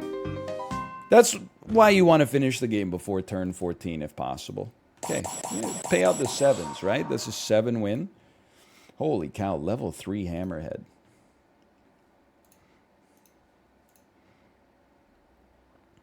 That was a good run. I had a good time with that. How do you get 3 50/50s? This is the power of the dragon, honestly. Like, a good dragon build is really hard to beat. It just takes a while to pop. It'd be a boring fossil.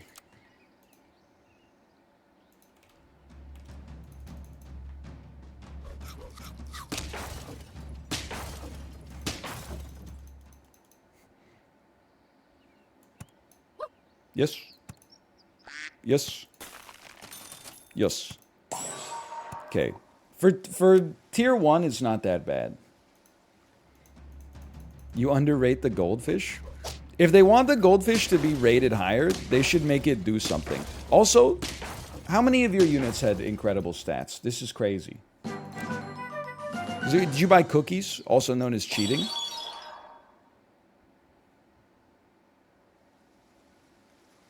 What do I want to do here? You know, okay, I'm willing to kind of go insano mode with you. I'm willing to sell 2 ducks and run blobfish goldfish. We won't pill it just yet. And let's give the goldfish some meat. I know how this looks. What if we got a super good goldfish early? My only concern is that I feel like after we get a super good goldfish, we then have to buy units that are in position 1 or position 2 every time. Okay, well that helps out a lot, honestly. So we'll hit this. Hit this. 2 gold for a beaver. I could acquiesce. I could acquiesce. We'll get a nice level off that. I was literally just about to say we'll freeze a pill in case another blobfish shows up soon. I hate moths. That's true in real life too. I'm not a big moth guy. I find them. I don't like any animal that has like it's made out of like biological paper. You know what I mean? Like jellyfish. I don't even really like a butterfly that much, to be honest with you. You cost 1 gold. I'll take that. I regret it immensely. Let's buy you. Let's freeze you, because you're going to be a fiscal coup for us next time. Yeah, let's freeze 2 shit animals. That's a really good and smart idea. It makes a lot of sense. You know what? I'm going to sell you. Give me some good stuff. This is my Hail Mary. Okay, if we have to.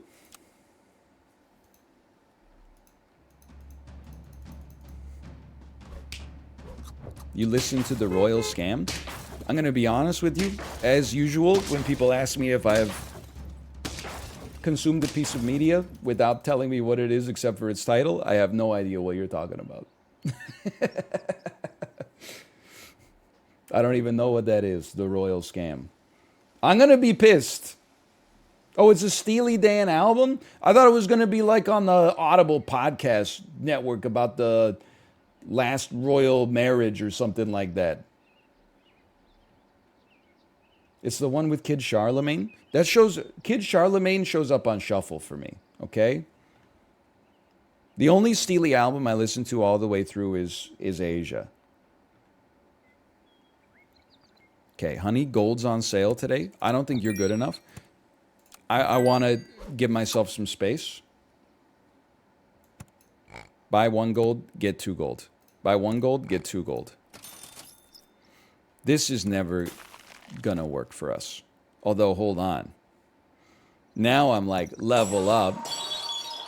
Get a falcon.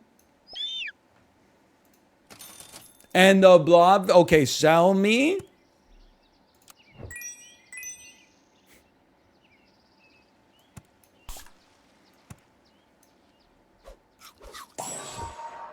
This dude tanky as hell. I don't know if I see a path to victory. And I blame myself. I do blame myself. Don't get me wrong. Oh, never mind. It's the greatest team I've ever seen in my life.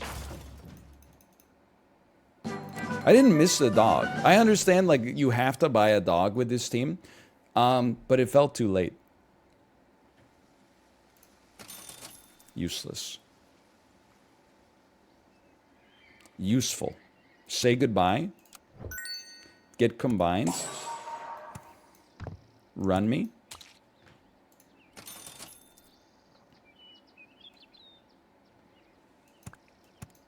What a setup. What a setup we got here.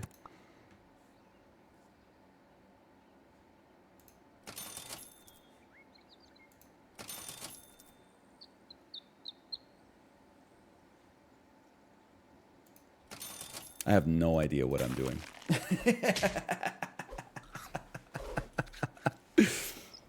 Oh, man. Thanks for the HP, dummy. Now we're about to go off. Now we're about to go off. Ah, shit. Dude, I'm not even on lethal yet. Like, we got 4? That's no worries at all. Better Falcon. You really only give 1 health? What a slap in the damn face. I mean, this is an automatic. I think this strat is actually horrendous for us. I never should have invested in it. Just kind of hoping to get a pill there, but that's okay. Call me crazy. I think we might just buff our damn goldfish here. Now, let's set up the team slightly differently. I think this is the ticket right here. This is the damn ticket. Oh, no! You like 7 for 1 me. No. But then I got like a 3 for 1. What the hell? We're going to win? Okay, level 3 goldfish incoming. You cost 1 gold. I gotta be honest, that's kind of sick. I could be persuaded. Level 3 goldfish, tier 6 unit, hammerhead. You know what? Sure, let's do it.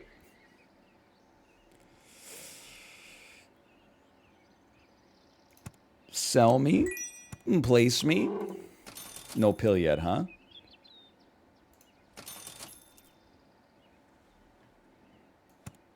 Well, if the question is who's going to have the most money on a Super Auto Pets run, then the answer is it's me.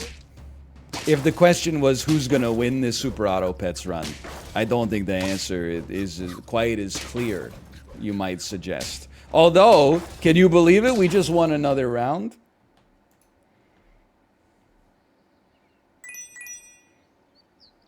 A free blobfish. Why wouldn't I? After all, why shouldn't I have it? I really need a pill. I think we can afford to overpay for experience, but we need a pill.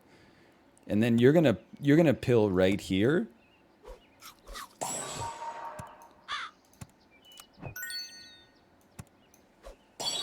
I need an ostrich or something, man.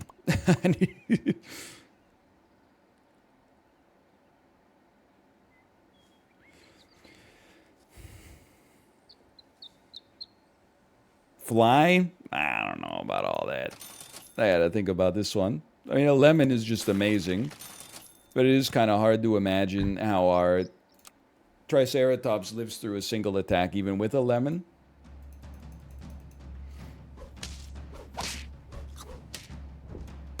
Oh my god, the math. The math? Are you telling me? The math? Alright.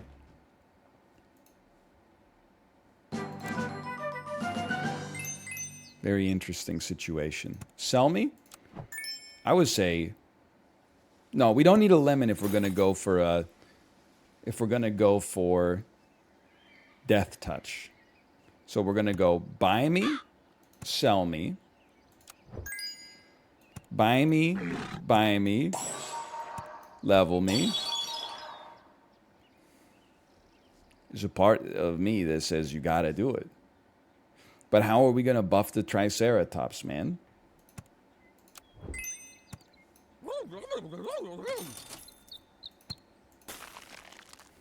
Because after we get everything frozen, we'll just buy foods. It's perfect.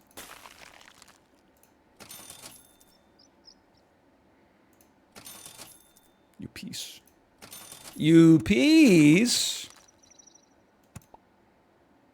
Keep rolling me.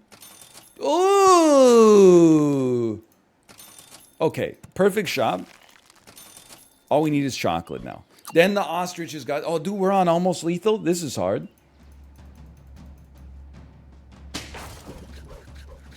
I do hate that you have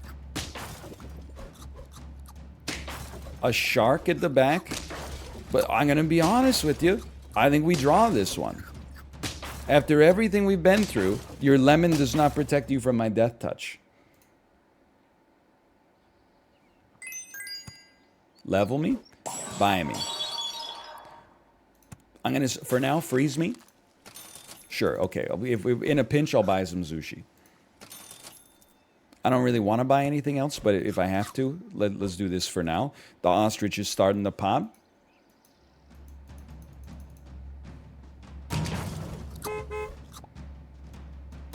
Two useless crits, but that's okay. That's fun. That's what the heck? Oh, you had death touch. Let's go.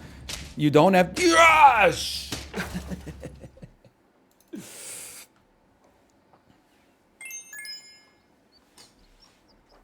You're right. I should buy you because you're free. Should get you out of here. Shuffle you around. Oh, and then freeze you? And then buy good foods?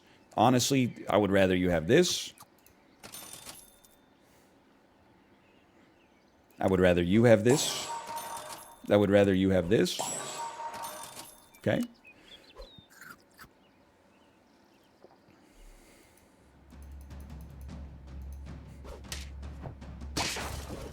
I love it. Dude, I'm gonna... Nothing feels better in this game than getting endless question marks in chat while you win.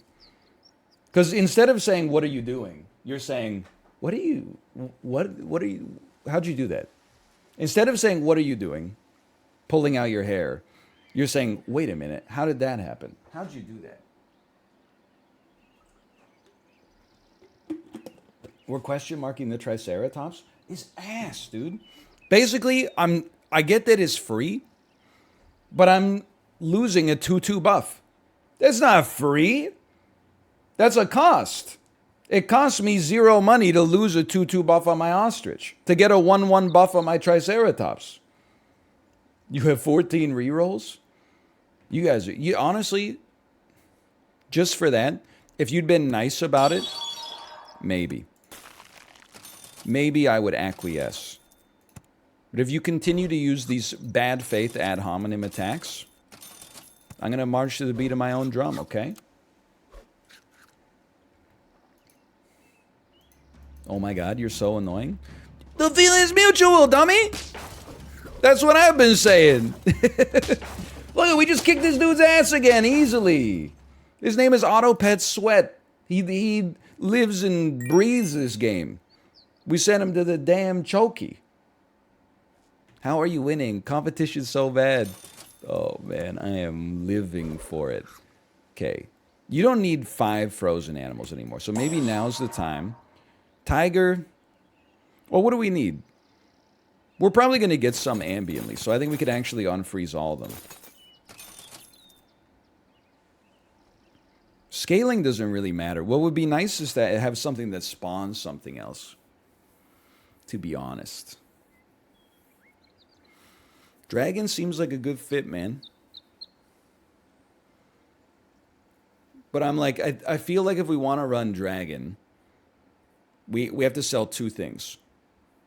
I've got no problem selling the goldfish because we have another level 3 enabling the hammer shark.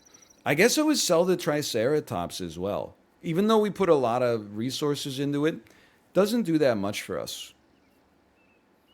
I mean, you're at 12-11. You're a 14, a 14-18. I don't think it's that big of a deal. I think we could sell both of these. Take this. Take this. Try to make like 1 good unit. Or like 1 extra good unit in the hammerhead, I should say. Perhaps I may consider it. I could be persuaded. 6 extra gold this turn.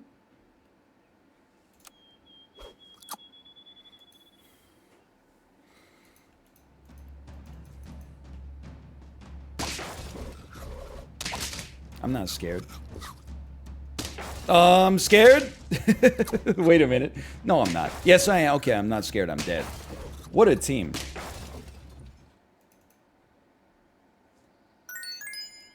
$17 gold. Doesn't matter. Look at this. It would be nice if it buffed the dragon, but it's okay. Life goes on. Tier 1s, thank you. It would also be nice, honestly, if we got like a lemon. And then I think we run... Oh man, this is a little scuffed. Because I'm sure the odds of the lemon being overridden by the... is so... Well, you know what? No. Maybe you just don't take a snake. And you run it like this. And then straight up, put one of these back here. We'll sell it. We'll get chocolate. We'll have so much gold next time. Yeah, okay. Okay. The snake doesn't fit nicely into the squad the way we got it set up right now. Scorpion. But Scorpion is 1/1 death touch. With proper order, we can make like literally anything on our team into a better than 1/1 death touch. So the Scorpion doesn't make any sense. Why not put the snake behind the ostrich? Well, just, you know, we're going to use some chest visualization techniques. If we put the snake here, then we have a level 3 walrus that is only hitting 2 things with death touch, which doesn't seem advisable to me.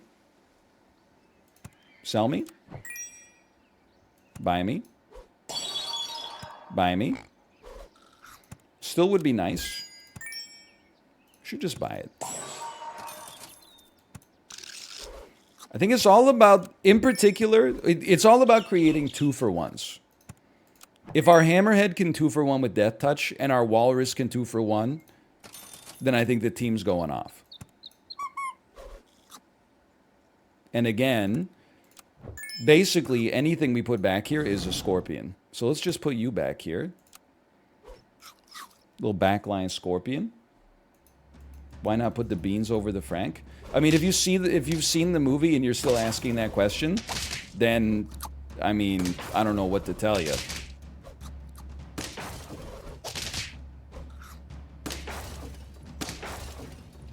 There you go. Why not a snake for the extra DPS and the Scorpion?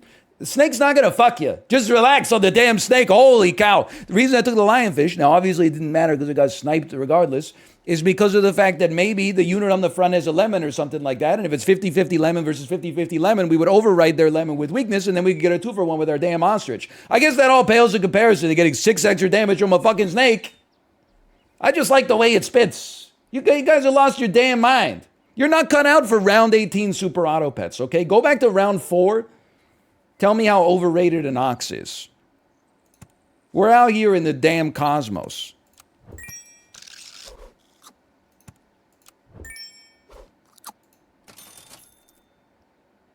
We should still take. Tier 1s? Anybody? You know what? No. I would freeze you, but I can't spend those resources on you right now. Come on. Okay, this is getting a little absurd. A tier 1, thank you so much. I really appreciate it. Okay, if it's gotta be done, it's gotta be done.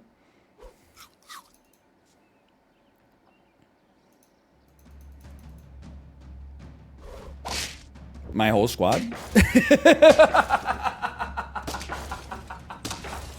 Alright, you got me. You got me. My whole squad died before the battle even started. Okay, that's the end of Super Auto Pets for today. I'm going to go to the bathroom. I'll see you in 3 minutes. See you soon. Eat these ads.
Hold on, I'm just getting the screen region set up. Let's play some chess, man. I got the itch. It's been a bit. Will you ever play Motorsport Manager?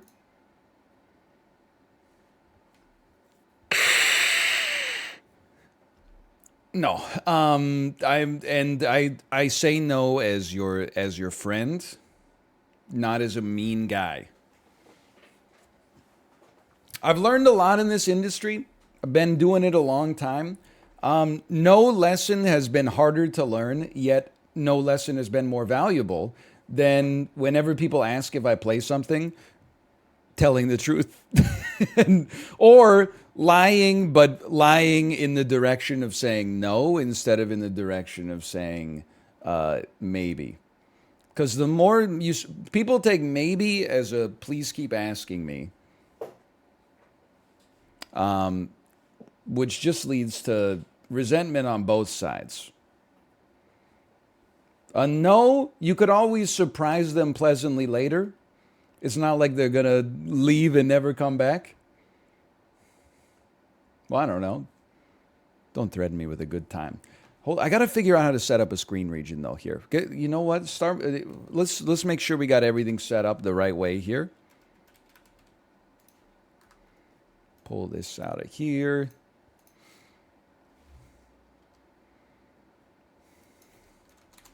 We got some chess.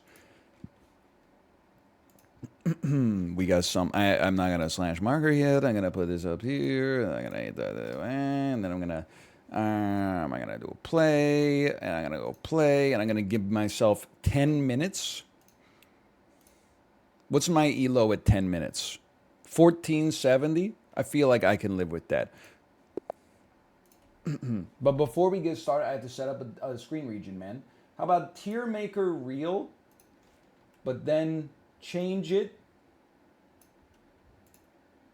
How about backpack hero browser? My opponent's going to be so cheesed with me, man. Holy cow. I just don't want to show the chat. Because the chat, you could always be messaged like some crazy stuff. How do chess players set up their screen regions, man? Because the board is a square.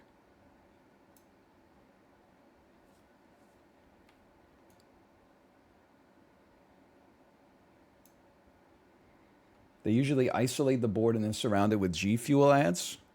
Oh, yeah. Fair enough. It's kind of sick. Please no cursed screen region. I get, dude, honestly, they started, I'm not on premiumchess.com anymore. They're even showing me like advertisements and stuff. I got to give them my dang credit card. I mean, here's the problem, okay? Like, what are you supposed to... Honestly, I'm about to do like a Gotham chess. Anybody who says live chess, look, I got a show to run here. Just relax, okay? This is not the screen region you want to use as a professional streamer. Like, what is this? It's like it's a picture in picture. This is crazy. I wish I could just make the board go like wider. Just stretch it. What do you do? You can't do that. It won't let you do that.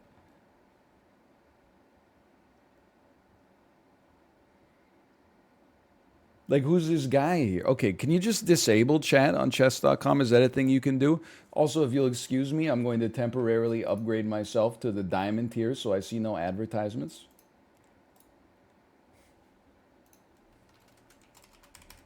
Wow. Oh, this name's already in use. Okay.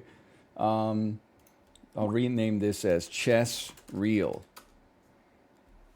Yeah, that should work. Okay, and then...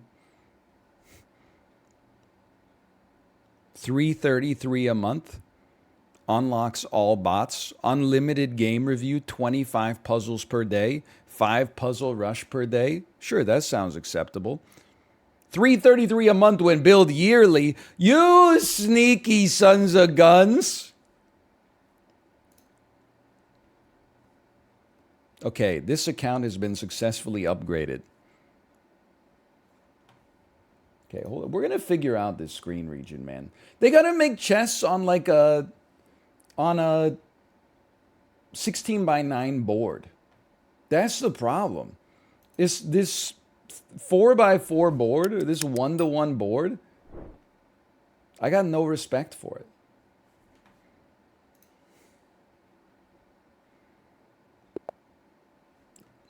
Actually, it's 8 by 8. Okay, I mean, this is true. Okay, they've made their first move. So I'm on the clock. But the screen region is so bad. It's like, honestly, I can't even talk about it. Whatever. Dude, you know what? For now, it's going to have to work.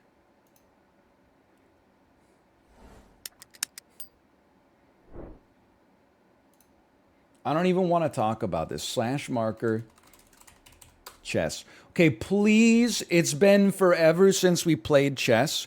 Please, for the love of God, do not mention the screen region, okay? We're going to figure out what we're going to do with it. I know it looks like we're playing on a dang Game Boy Advance or something like that. I don't know because the chessboard is square, but we're playing it on a rectangular image that we're sending to stream. It feels nice to be playing some chess again, though. Let me tell you. Let me tell you. I'm going to pin you here. Now, why am I playing chess again? Well, honestly, the last time I played chess, I feel like it was a landmark moment for Ludwig. He beat me in a Twitch Rivals. And then that was kind of a landmark moment for me as well, because I said, wait a minute, this isn't fun anymore. That was literally the last game that I played on chess.com. Until today, until this very game you see before you right now. We don't have to rush super fast. You got 10 minutes. But then I started following a little bit of the candidates tourney. And I said to myself, you know what? I actually don't mind this. The candidates is where the person who wins gets to challenge the current sitting world champion to a match. I've been following the results. And been enjoying looking at the positions and stuff like that. And it gave me the itch again. I'm not going to deny it. It gave me the itch again a little bit. Maybe this position is not as good as I thought it was. Maybe this position is actually kind of ass. I do love... I mean, to me, the funny... If you want to take this, go ahead. Go honest, I wouldn't even sweat it. I wouldn't sweat it in the slightest. Let's put some pressure on you. But what I was going to say is the funny thing about following the candidates is that apparently everybody wants the best player to win unless the best player is Jan Nepomniachtchi, at which point nobody wants the best player to win. Everybody says, God, this is the worst possible outcome that could have conceivably happened. I want anybody else to win but this guy. We don't want the rematch? Well, I don't know. Look, I'm not in the chess drama, so I don't want to get involved.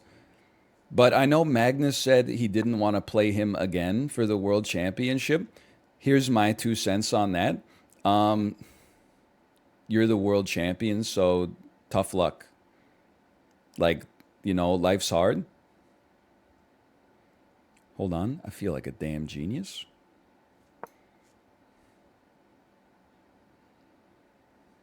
That was not smart. You're right. The fork is much smarter. Yeah. Okay. Okay. How about this fork? How about this fork?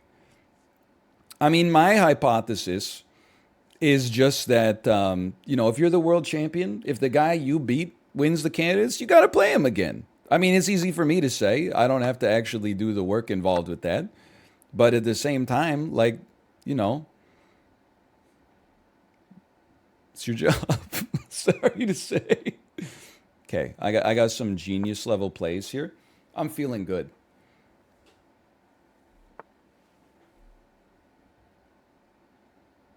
I mean, I would. Are you castling? Is that what you're doing right now? Go ahead. You take here. Then I take you.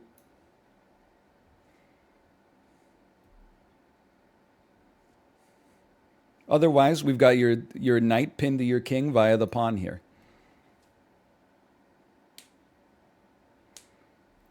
My God, he's even using arrows.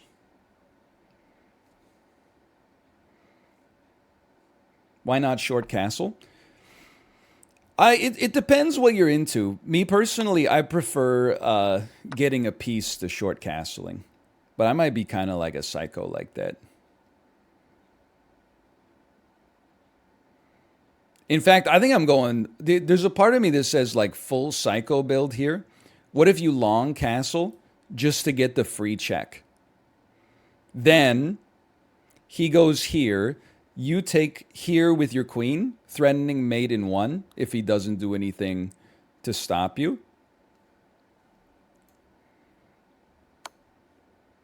Or you just take the pawn as well. But okay, so how do you stop mate in 1 here?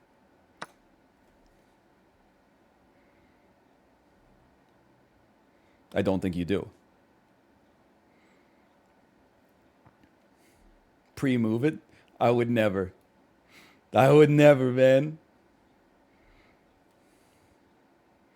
This is where I feel amazing about this game, and then I'm going to go back and look at the match review, and it's going to be like 17 blunders. Okay, whoa.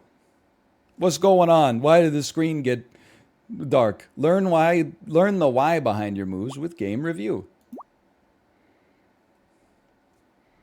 Plus 33. Wood League, hey.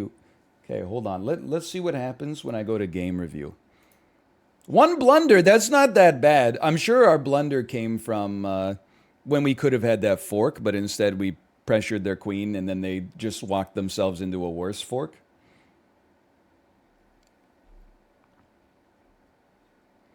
It's checking our mistakes. Okay. You can't even see the accuracy, huh? I gotta chat. How do I disable chat on chess.com? Because I want to keep this up at all times. But I also don't want to be challenged. Is there a way to disable challenges?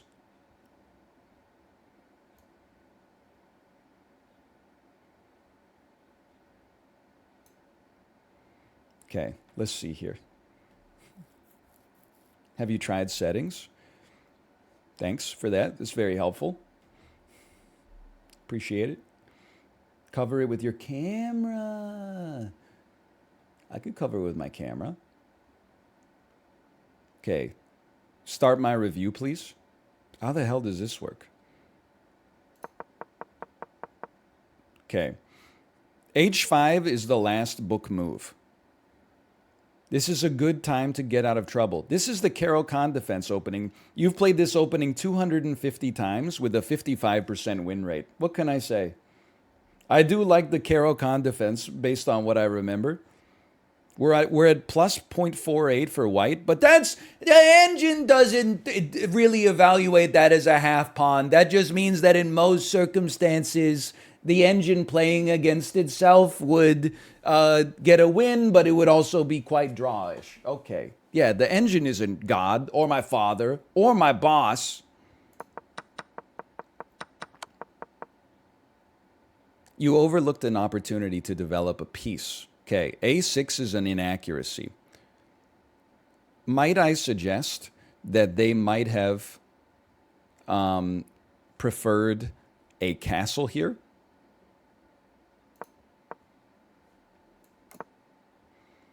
Castling is best. Castling gets your king to a safer square out of the center of the board while also developing your rook. Counterpoint, castling, kind of boring. Okay, next most important move. Not a good move. This loses a piece. How does this lose a piece? Well, because I'm not gaining a piece. Retry me. Obviously, the best move is this. Good job, you found the free piece. It's just a simple 9-point difference. Nice fork. There was only one good move and you found it. Yeah, fair enough. Wait, queen checks you and then takes your knight? I'm not used to this new game review, man. How do I get back to my what I'm used to? Wait, no, wait, hold on. Queen doesn't check me and take my knight. It is worse than I thought. But if queen takes for the check, then I just go here, and then they probably, or well, I guess that's even better. Yeah, it's okay. And then even if we do this, they probably just take my other pawn. Oh, they can't because they're in check. Then they probably swap queens and we look like pretty bad, but they take the knight. They can't take the knight. Their king is pinned.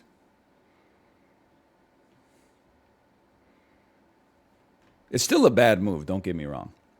Then they take the pawn. They can't take the pawn because if we do this, though, they take the pawn. But, okay. All right, I'm going to go to settings. If I could figure out where it is on this website. All settings. And then I am going to remove the ability to chat with me. Somehow. There's got to be a way. Notifications. Don't notify me of anything, please. That's step one. Save that.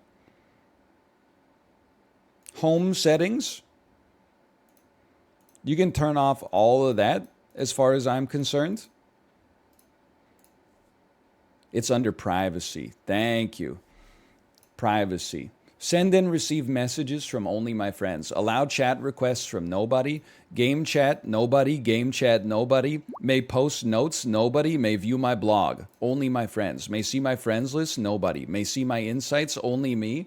Do not allow incoming friend requests. Do not allow game challenges, club invitations, or tournament invitations. It's a damn dream, dude. I'm in the diving bell. It's the only settings I've ever wanted on a website in my entire life. Do not perceive me. Okay, so this should be fine now. We get to play some chess again. And we can even have the chat open on the side for no reason. Okay, I'm a simple man. Wait, no, I'm a London player now. I forgot. By the way, in case you forgot where I'm at in the world of chess, I do not know openings. That's like one of the cool things about me. Is that I don't know openings at all. I'm not like other chess players. My main goal is not to do endless amounts of opening prep.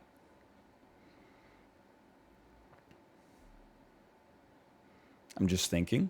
Here's what I'm thinking. Here, here, here, take, open. I don't know if that's smart at all. I just kind of play chess. You know what I mean?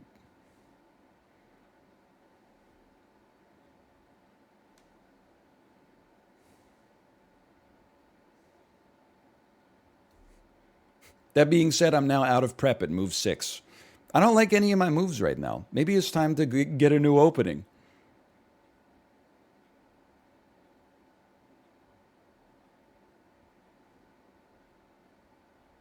Give me this for now. You could do worse than e2, I'm sure. I mean, I get like h3, but then they just move back. I don't really want to threaten them there. We could do this, but then they're going to develop this knight anyway, so we're kind of just giving them a free move. That's what I was hoping for. Now this bishop feels a little more valuable because they can't move the knight because the queen is pinned, and then your bishop's not occupying this space, which is a little nicer for us. Suppose if we wanted to, we could play this and try to get it, but then he's just going to go there anyway, so like, what's the point? What's the point, man? It doesn't make a huge difference. You're going to castle kingside, obviously. Are we going to castle queenside and then do a pawn push? It's kind of interesting. I don't really love this, though, because this bishop's kind of ass. You know what? I'm going to go sicko mode. I am now willing to push you. Oh, now that is a surprise. Okay. What a delightful little move you've offered there. Now you got me thinking here. Obviously, I see the queen getting us to B1 here. But then I'm like, hold on, is this even so bad? Because check, they're B2. Check this out. You go here. As long as, let's say I move my queen up. No, that's not good. Because I'm trying to... No, it's fine. Watch this, okay? This is a little risky. You got to work with me. Queen to D2. Queen takes B2. Rook here is protected by the knight. The knight's protected by the queen. Queen is forced to go here. Rook takes B7. What an interesting little situation you got there. What an interesting little situation we've got there. Why not just B3? Because it's a little boring. He didn't take the bait. He didn't take the bait. I would still do it, though. In fact, I actually, if anything, I like it more now. We have to figure out what we're going to do with our damn bishop, though. Plenty of time on the clock. You don't have to worry about the clock. If anything, like, and this is the honest to goodness truth, if anything, I play too fast. I'm slow in the opening because I have no prep. Try to get the bishop set up to reposition our knight. If necessary. Ah, shit. I didn't even think about it. Fair enough. You know what? Fair enough. To the victor go the spoils.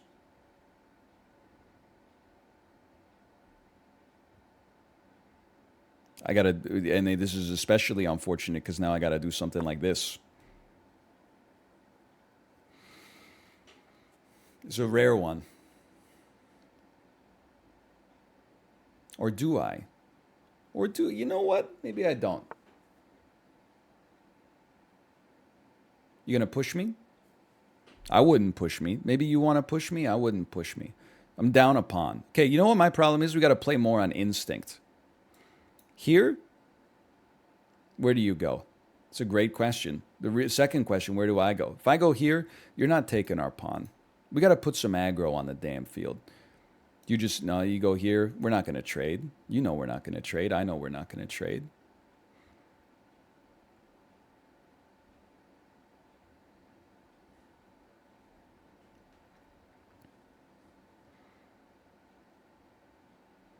It's the thing about chess. It's interesting, right? It's a thinking man's game.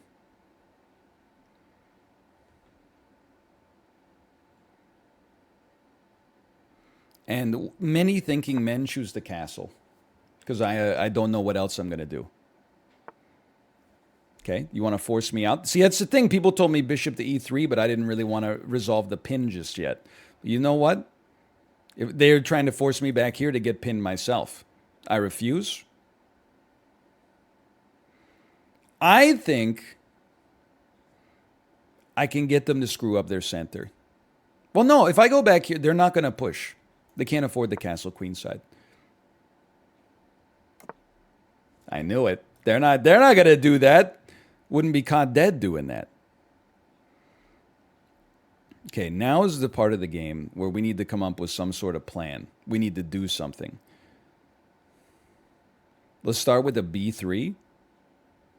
This is really bad. That's truly horrendous. We got to get that knight out of there as soon as possible. Maybe something like that.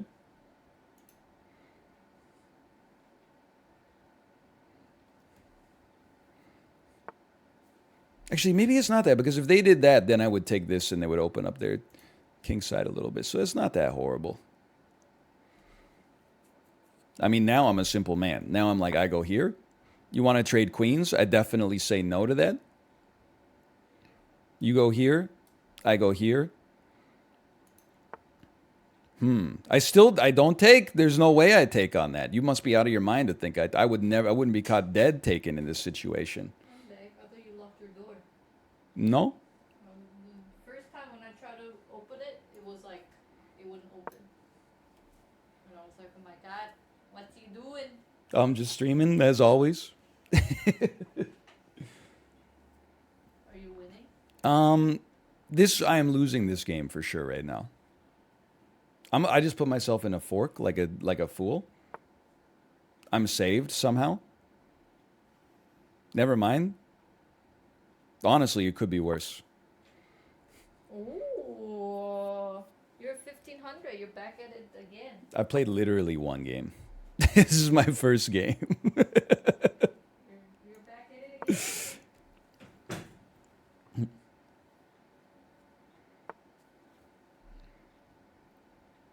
It's interesting. It's interesting. Because no, you definitely do not do that now that I think. You know what? It's not that interesting. I'm going to fold you back here. It's a strange setup, don't get me wrong.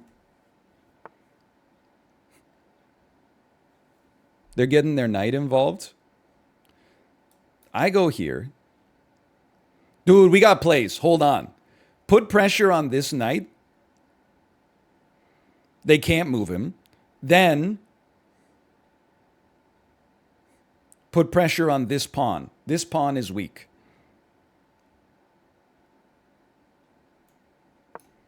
Maybe they move rook here. This pawn is weak too, just to be real with you. But we got to open up some space.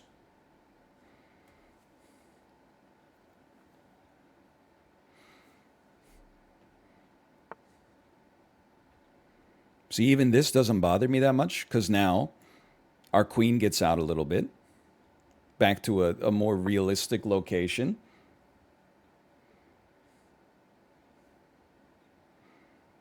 Swap, swap, get the pawn back. It's time to start playing on instinct again.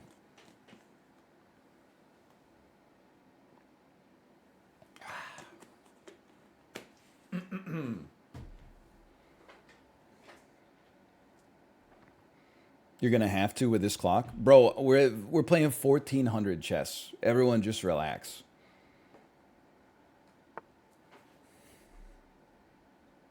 I mean, that's already a free pawn, if we want it. What's your plan? What's your game plan here? Oh, you get the but then hold on. You take. I go. Yeah, you gotta think about it. Are you gonna go here? I don't think you would go there. Take. Ooh, it's a very interesting situation. It's very interesting. It's interesting, the situation. Well, you know what?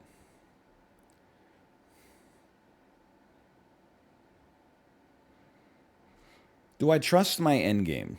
Down a pawn, do I trust my endgame here? I would say probably not.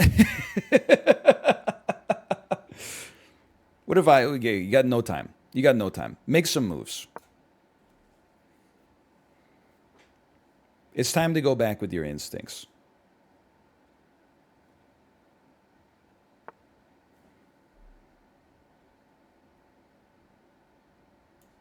We put more pressure on you.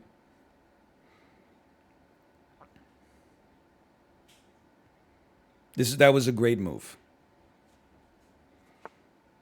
Because now we get a rook for a bishop.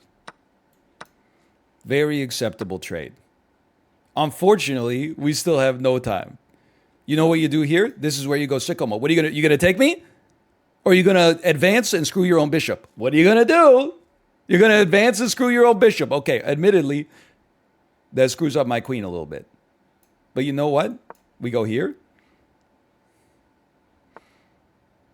We take this.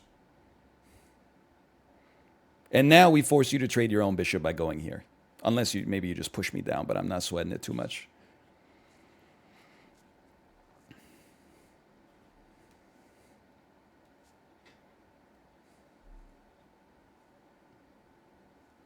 I will not pre-move it. Okay, we have what? 1 minute 54 seconds. 1 minute 54 seconds. I love it. Actually, you probably do this, and I'm forced to move again. Yeah, you gotta embrace time, though. That's the thing about time. You gotta embrace it. But now your dude is not protected at all. So what are you gonna do about that? Then I'm gonna move my bishop back here. I would still take for sure. We gain a pawn in this situation. Then we move the rook over, and we start to take control of the open file.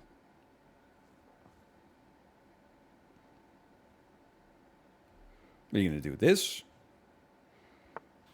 You're going to move him back.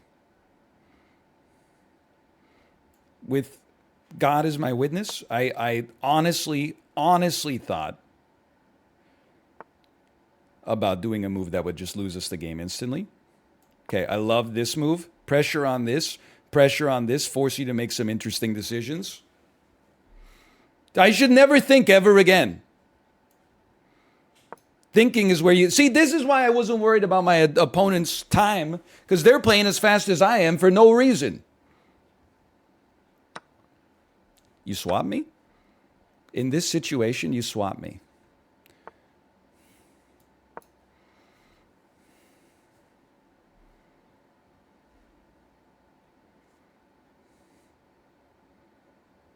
One minute, 21 seconds. We got to get our own bishop involved. I'm okay with that. Where are you going? Where are you going? Because you're about to have some problems. Because now we got this. Oh, no, we don't.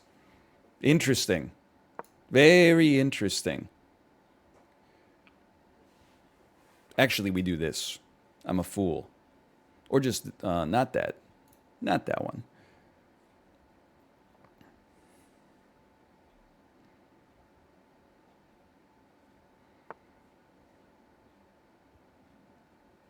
No sweat.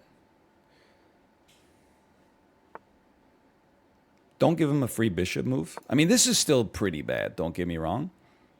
But now we can do this. Oh, no, never mind, we can't. Okay, hold on. I got an incredible play. This, take. This is what's called a zugzwang. What an incredible blunder from me. He didn't take? He's scared. It's the only explanation. 57 seconds. Oh no. I lost the checkmate? Okay, good game. That one did not go well. We lost it in the mid game. Excuse me, how are you issuing me challenges? I should not have sacrificed my pawn like that. That game wasn't too bad. Considering we were down a pawn early, we made a good recovery.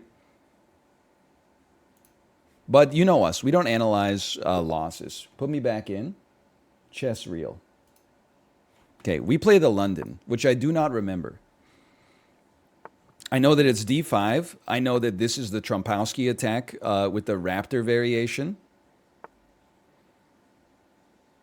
Huh?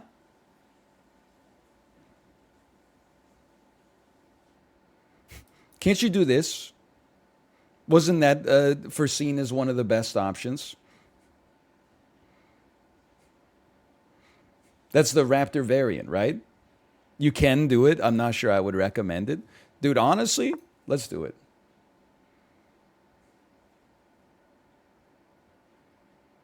I remember Levy showed this to me. I don't really remember how it goes at all. And dude, it's crazy. Why? You're a coward, honestly. Fine. Then we'll do this. Let's get scholars mated.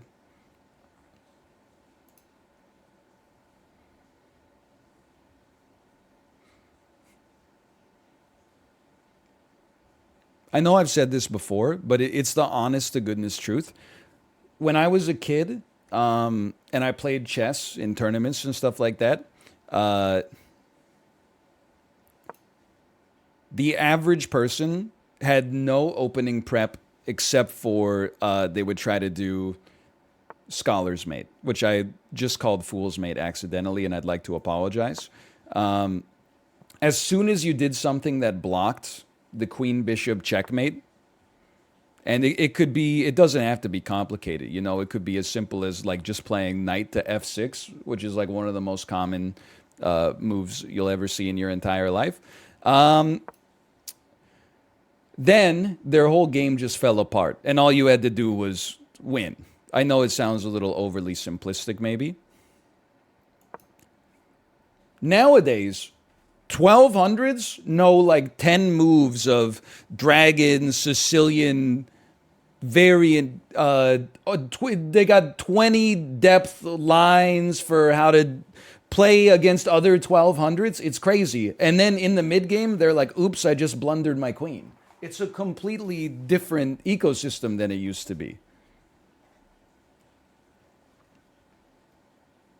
I don't mind this at all. I occupy this space. Like, look at how fast this person is playing.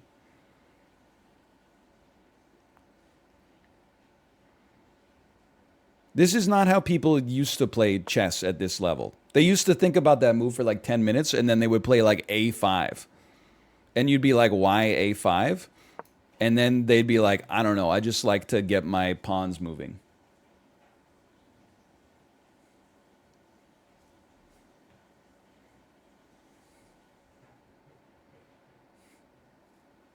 Not that I have a great track record right now. This is a good move.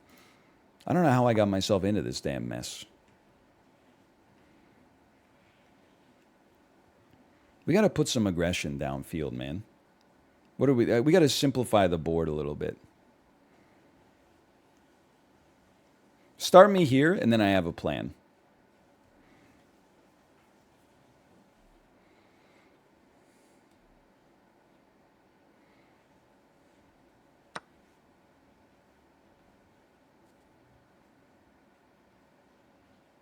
Interesting. Not only interesting, but delightful. I match your exchange. No, I don't match your exchange. First, I take here. Wait a minute, this is horrible. You take here, now you have a pin with the bishop. I've resigned. I resign immediately. I don't want to play these damn Zoomers in the opening anymore. Is there a way that you could just get dropped into a game against somebody that Grandmasters took it to move 12?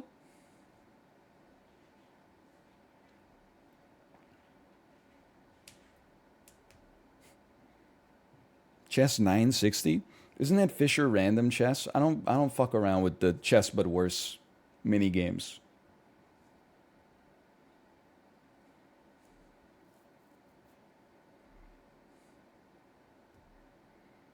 Hey, you ever play 4-player chess? It's impossible to calculate. You ever play battle chess?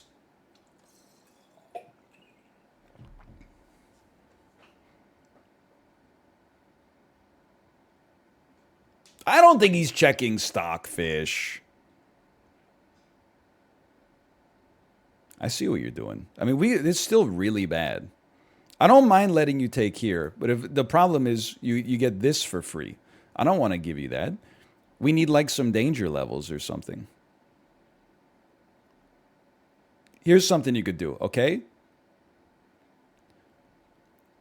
I don't know, it's a damn mess. I feel like you take here, then the bishop takes. Then your bishop puts their king in check. Maybe they decide to move their king as a result of that. Or maybe they decide to move the bishop back and you get yourself out of a jam a little bit. And that's exactly how that shit went down. Which then allows us, I mean, this pawn is going to be freaking orphaned, but at least we're not down material anymore.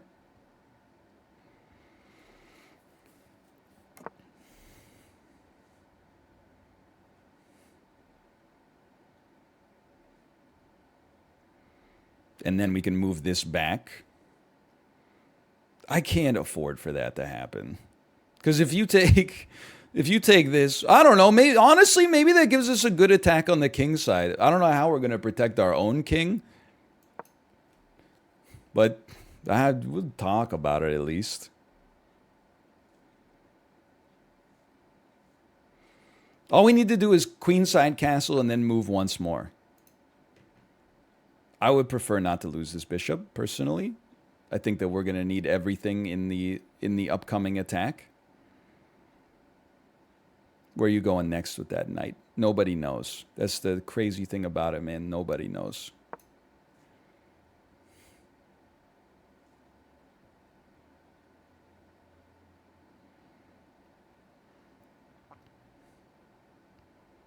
This seems kind of juicy now. We still have to watch out for this. Or maybe we, honestly, I don't mind if they take this pawn. I feel like we can put some serious pressure on them. Okay, they're simplifying the board, which seems terrible for me right now. Do I mind? Do I mind? Do I mind this? Do I mind? Do I mind this, so to speak? Do I mind it? I think I like being right here again. This pawn is not particularly strong. We could talk about a future there. We could take control of this file, whatever it's this rank, put them on the back burner a little bit. Kingside Castle doesn't seem so bad now. In fact, maybe just by putting this here, he'll just get annoyed. And then he'll decide to trade, and then our pawn is kind of continuous with the rest of our kingside again. Our problem, we should not be playing 10-minute chess.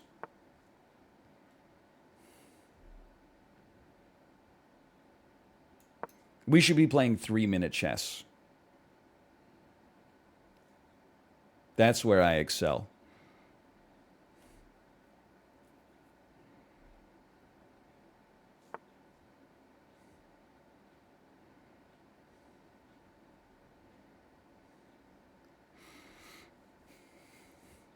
So interesting stuff here. I imagine you're probably going to do something like this to try to push me off. So as a result of that, I'm going to connect my rooks. That's not a good move. Oh, man. That is not a good move. Although, hold on. Work with me for just a second here.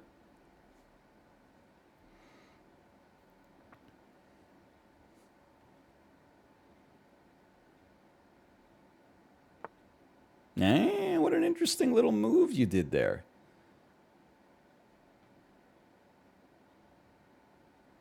How about one of these?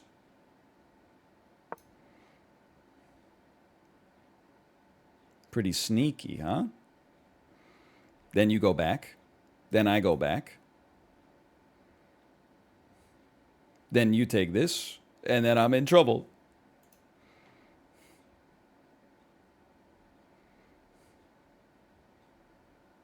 But look at my clock, man. I'm winning by like 20 seconds.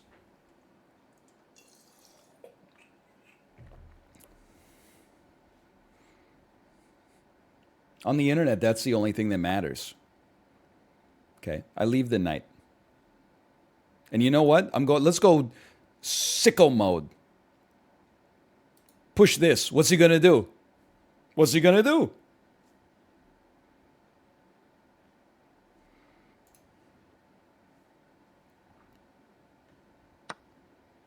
Very interesting. Honestly, I feel like that was positive for us, believe it or not. And you may well not believe it, which is fine. I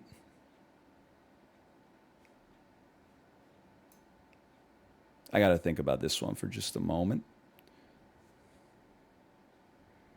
I'm not going to pawn storm him. That's the thing. I think we need to cover this space for sure. But there's more than one way to do that. Like this guy getting off here would be nice, but I also, definitely don't do that. I was thinking, though, that being able to move your bishop over here is kind of sick long term.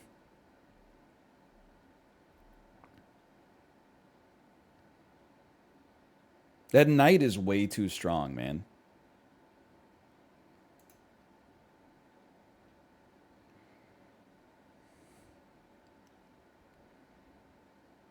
I actually have no idea what to do. The position is lost. No, it's not. No, it's not. Do this. No, what? Don't do that. I gotta get the knight off of there. This is madness.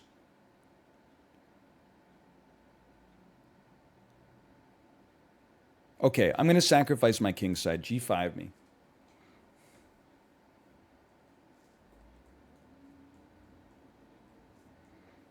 Do what you want to do here. You take, I take. Okay, that's fine. Probably. Then I move my king like over here, and then I move this over here, and then we start to talk about how you're going to stop me.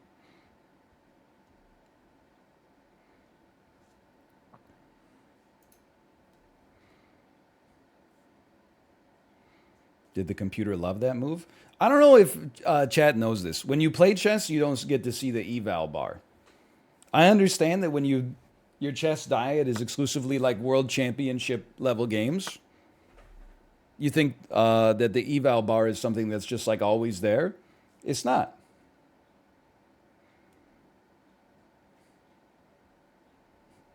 The eval's on the right. That's not the eval. Those are the moves that were made.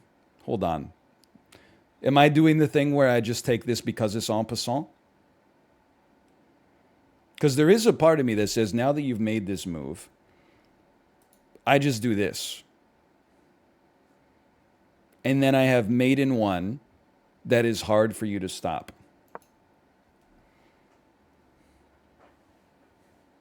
Rather than en passanting.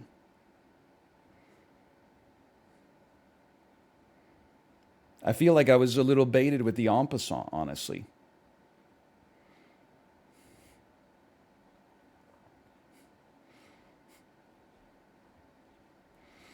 Brick your pee-pee? I must have missed some of the anarchy chess memes. I do know you are a biggest loser I ever see. When you were still pee-pee in your Pampers, I beat many players much better than you.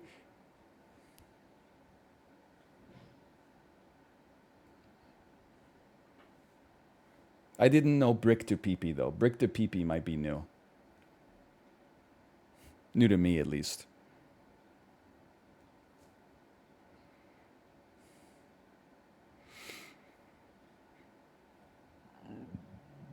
Pardon me. Here's what I'm thinking. They can do like check. I take. They take.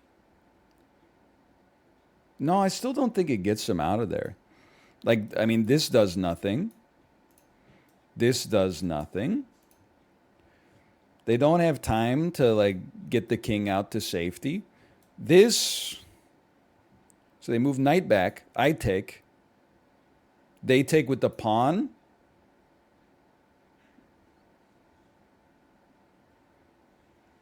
That would slow me down. Like knight to f6, I feel like that would slow me down.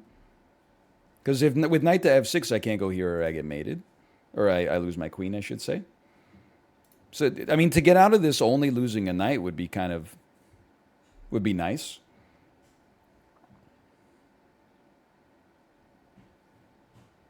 Queen to g5 is the move. Okay, let's play that. Queen to g5. I use my bishop to destroy them, leaving them reduced to atoms. Okay, now,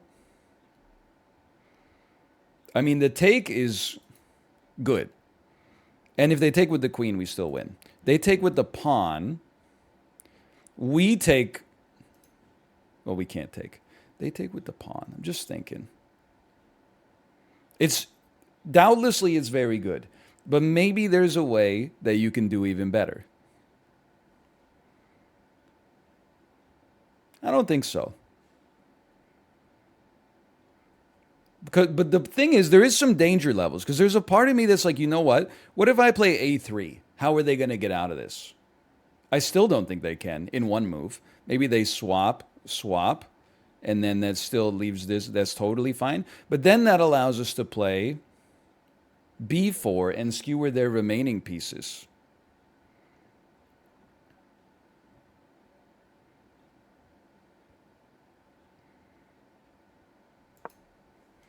Let's scare him a little bit. Sometimes you don't reel him in on the first bite. Sometimes you keep the danger levels going. We don't need to pin the knight. The knight is pinned already.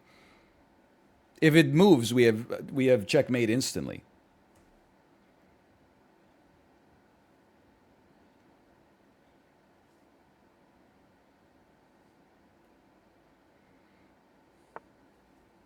Omega blunder? Okay, well then, like, what do they do about this? Now instead of losing a knight, they're also gonna lose like a rook or a. Okay, again, I'm just trying to think. You definitely, and then they, dude, and then guess what? What do you take? You take with the king. Oh, sneaky. Does it matter? I don't think it really matters. I think they're on full blitz mode.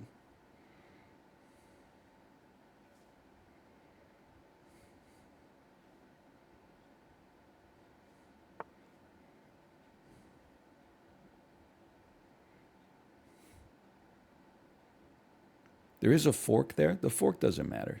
It's okay. Block the rook. This is still really good. I don't know why people are like, oof, oof, oof. It's like we're still up on material. We're up on position. Well, maybe position might be a stretch, but we are still up on material.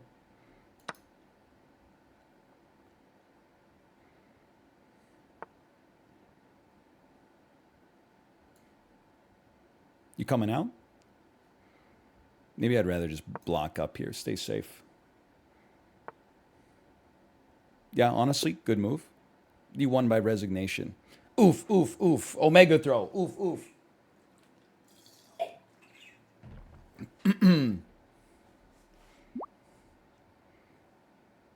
No, I'm still getting challenges that are not rematches. Okay, take me back to game review.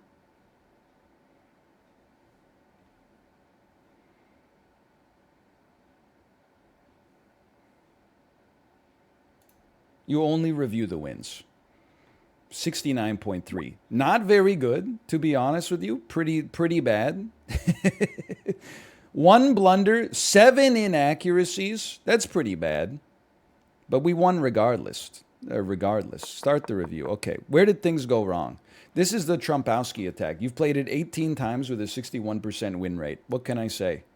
That's the last book move on turn 3.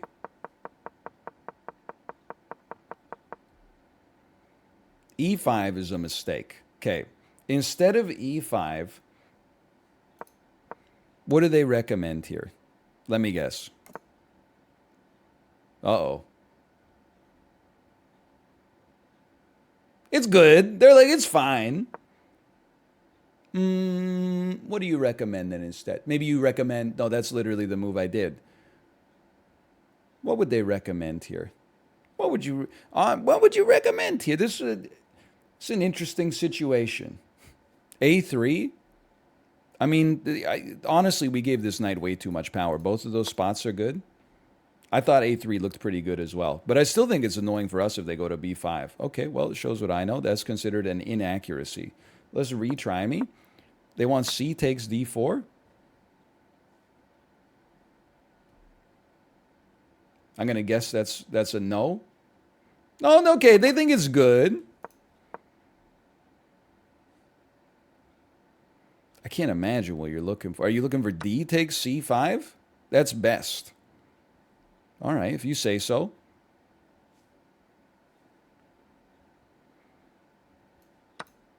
That would be your next move, probably. Is there a way to speed up the chess.com computer? Or is that you need to be like a diamond member? Okay, whatever. You got me. That was a mistake. We already know what the move should have been. This is a damn mess. C takes D5 is horrendous. We're down a piece, the equivalent of a piece. Do not take that trade. That's idiotic. What should you do instead? The easiest thing in the world. Now you're only down 2 pawns. Okay? It's surprisingly even. They hated castling because it gave them a free pawn. That makes perfect sense. What about this? You know what? I should have trusted my instincts, man. There you go. Okay. G4 is a blunder. There is a mistake. We got a lot of blunders here. We got like we got the colors of the rainbow here. G4 is a mistake. Retry me. G4 is horrendous. You know what? You know what they like? You know what they like here? Knight to F3. Just kidding. No, that's as bad. You know what they like? Knight to G4. substantially worse than either of the moves. A3.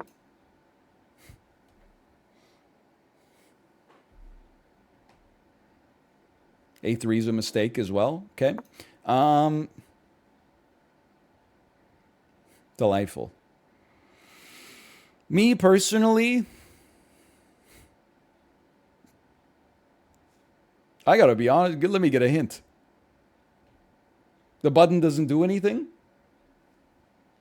Rook to c2. Oh, it did. It highlighted something on the board. Okay, rook to c2. No? Okay, close though. I think you're close. How about rook to c5?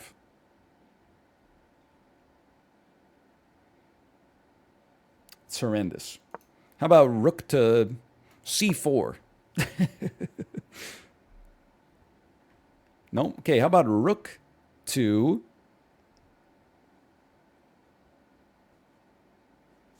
Can you just... Why don't you just tell me the name of the movie you'd like to see? Rook to e1. Hey, okay. I don't fully understand why, but that's okay. G6 is a great move. You're up by 7 points. Let's go. Next. Not a good move. That was not a good move. Let's retry. I'm going to say that that was probably the best move. Yeah, there's a 6-point difference. Okay, you know what? We should have taken the bait as soon as it dropped on the hook. B4 is a mistake. Okay, shouldn't have done that. Shouldn't have done B4. Should have just taken the piece. It's exactly the same. They still have to do this. Okay, no, now we're back in that. Okay. Okay, not a good move. We solved that, though. G2 is a great move. What can I say? Share? No, that's all right. We don't need to do that. All right, you know, wasn't a perfect game. All right, let's play some faster chess. I'm not going to share it, okay? What's my rating in 3 minutes? 1353. I can live with that. Okay, I played the London.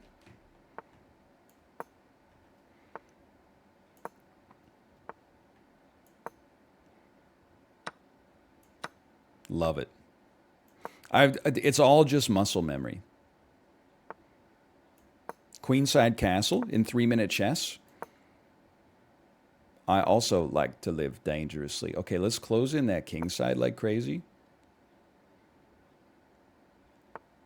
We got to be careful, otherwise we're about to get forked.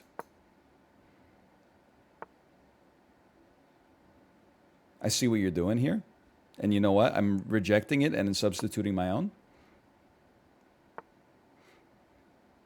I'm okay. Take my bishop. See if I care.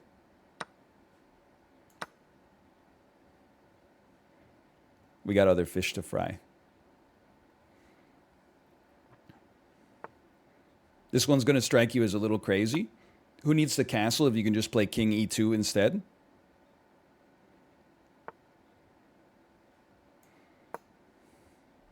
And the true genius of this run is about to come to pass right here.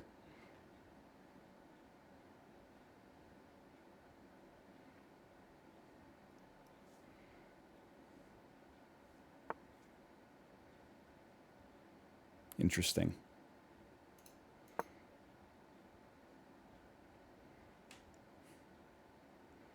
Because you take, check, take, or even take with the rook. Okay. Okay, that's, I mean, it's fine. It's a little bizarre, I suppose. A little surprising, I suppose, is another word that I might use.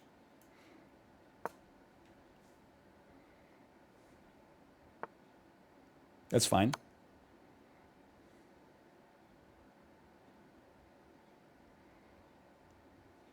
Honestly, losing a knight, that's just like another day for me. We have such good attacking prospects.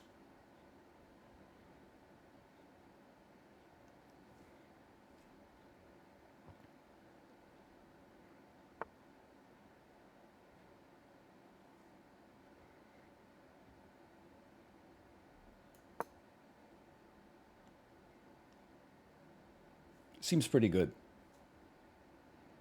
We got a lot of pressure on this pawn. I think we just won. I love chess. It's that simple. Was that YouTube and Twitch superstar Northern Lion, or was that classic tactics meta genius Mikhail Tal sacrificing material in order to get a devastating queenside attack? I don't know. It could have been either. Honestly, if I just showed you the game, it could have been either. Okay, you wanna play this? I don't know how to play against d4. Okay, I just want you to know that. I just thought you might like to know that I don't know how to play against d4, and as a result, I'm pretty much just pressing buttons. Love it. I love this for me.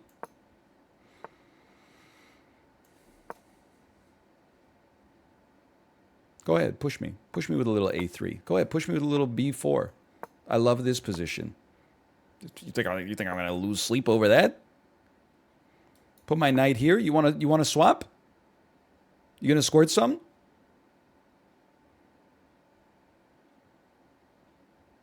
They're not going to squirt some.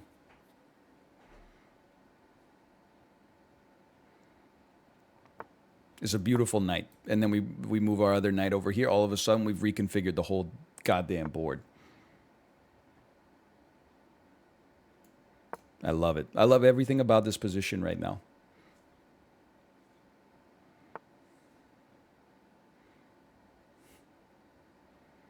Okay, I'm not a huge fan of that.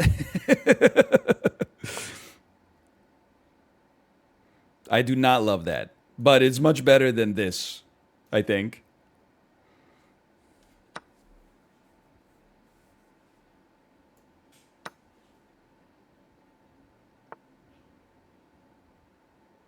Right, okay, that's pretty bad. On the other hand, in many ways, if you take this, you've just given me castling. I've castled for free. If you do this, I'm very scared, though. Holy cow, you got 2 minutes and 5 seconds left, too? This is a massacre, dude. This is a damn disaster.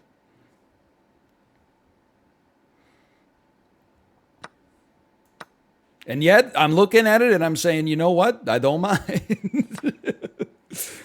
Where are you going? You're not forking me.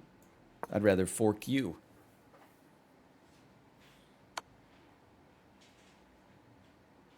Okay. It seems kind of horrendous.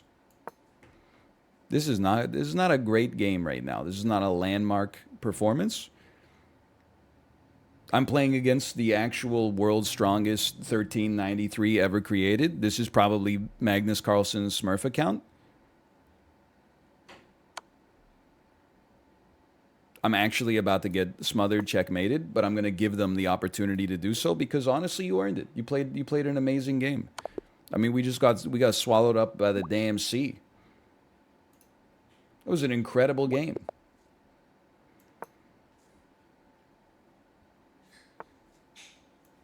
Go ahead. Which Tal match was this? I mean, Tal probably played a lot of shitty games when he was just learning how to play chess.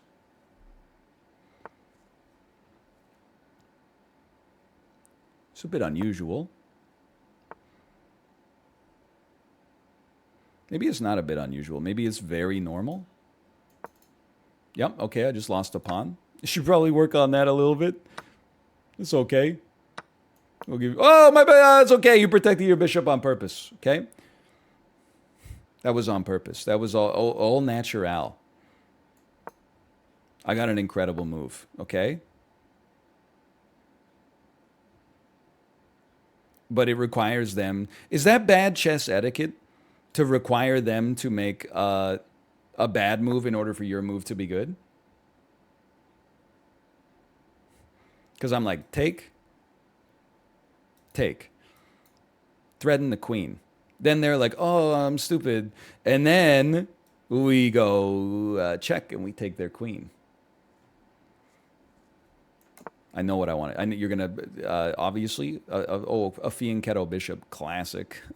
What a classic little bit you got there. Check this out. You ready for this? You're about to suffer mightily at the hands of me.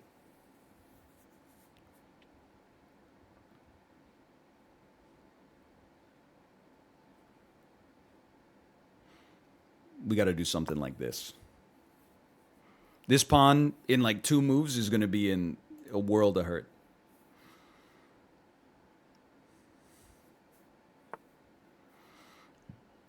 Okay. Definitely hated that. That flies in the face of a lot of stuff I'm trying to accomplish.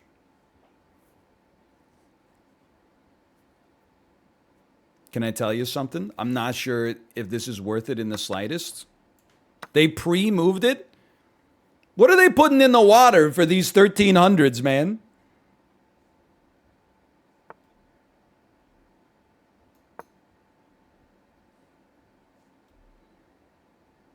It's all G Fuel as far as the eye can see. Okay, now there's something that speaks to me here. It looks a little bit like this, and then it looks a little bit like take, and then our knight is in there, and it's just doing as much damage as you could ever possibly ask it to do. And then we put our knight right here. What are you going to do? Are you going to trade? Is that what you're going to do? Are you going to trade your awesome Fianchetto Bishop for my knight? That's just a free knight? Oh, yeah, but this is danger levels.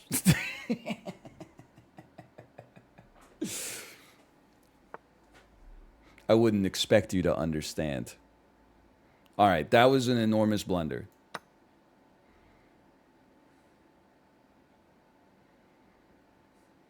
But look at how screwed up their pawn structure is. Holy cow. They have to take. If they don't take, it's checkmate. Look at this pawn structure. Look at it and laugh.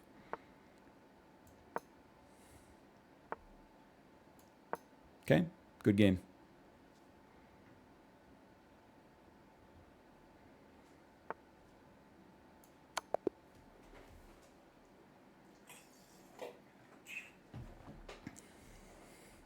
You want to play 3-minute chess? You got to stay cool as a cucumber. The London. Stop playing these Finally, we got someone who just wants to play a good old classic London. I have to respect that, man.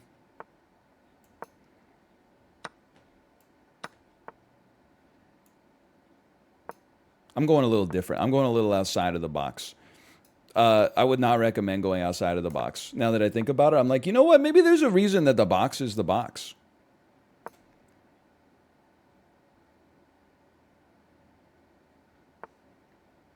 Otherwise, they wouldn't call it the box, you know? Okay, here's what I'm thinking. I mean, the game has just started. All the participants are finally out of opening prep. That's where the true game begins. First move, I'm thinking to myself, I'd love to get a knight to this position, okay? If they want to swap their knight for my knight, so be it. I'll put my bishop in that position.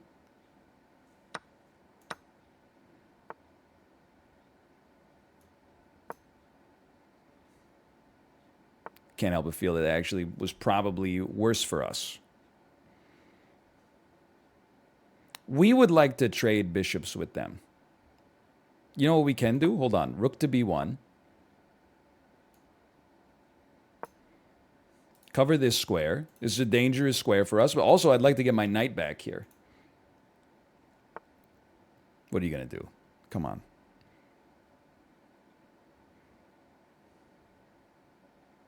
I'm thinking.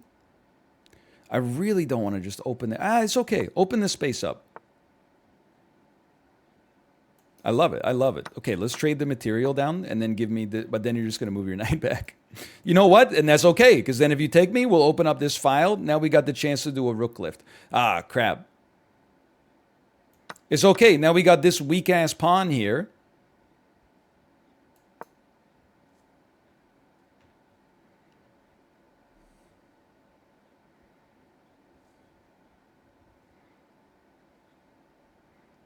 Kind of an interesting placement as well. A little spooky, but an interesting placement.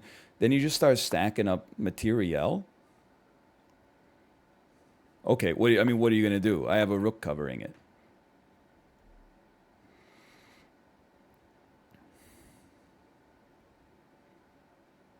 Here's what you do. Close me in. Oh, you wouldn't. You wouldn't. Okay. Next step. Can't afford to weaken this. Okay, we're going to run into serious time pressure.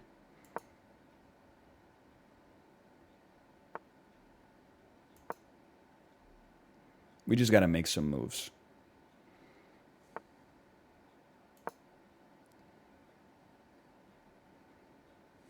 I can't afford to move the A pawn. I can move my king up. There's something we could do. That's a free move.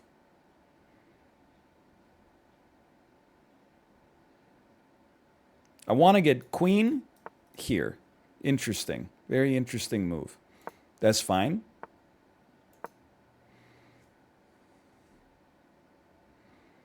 The end game, it's all about you're rotating a couch up the condo staircase, okay?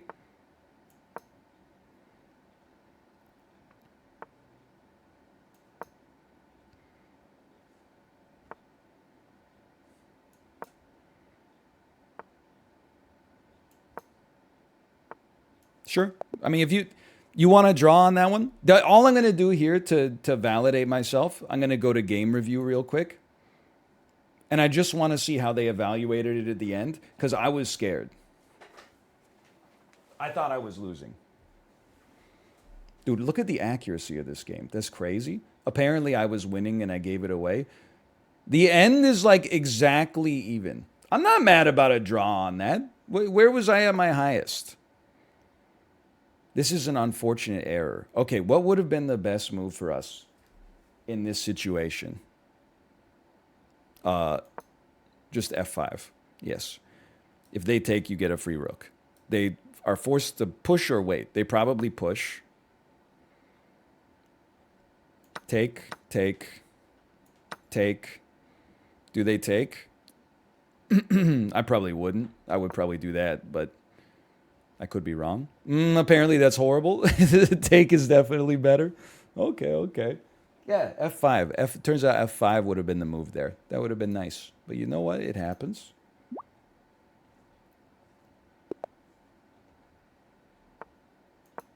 That's not the move I'm supposed to play.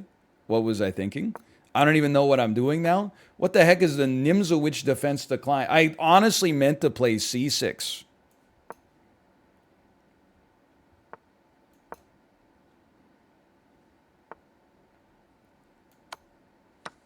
Okay, I mean that's what happens in Rapids sometimes. You get something a little crazy like that.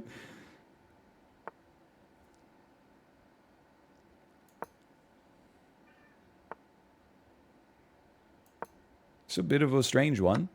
What? I mean, I'm going to be honest with you. I'll tell you, I don't think that bishop was really going anywhere, so I'll probably do something like that instead. What's happening?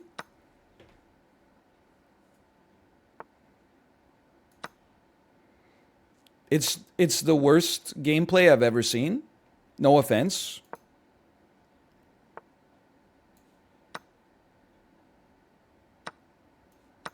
What are you doing?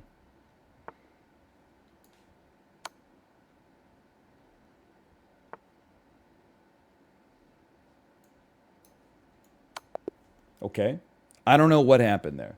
I think there was a little bit of a... I mean, honestly, maybe you're right. Maybe I should be playing the Nimzowitsch defense decline more often. You know what? I'm an E4 guy. Forget the London, man. You think I'm afraid to play the Scandinavian? The trick with the Scandinavian is after they do that, you just ignore them. Oh, no. They got memorized gambits.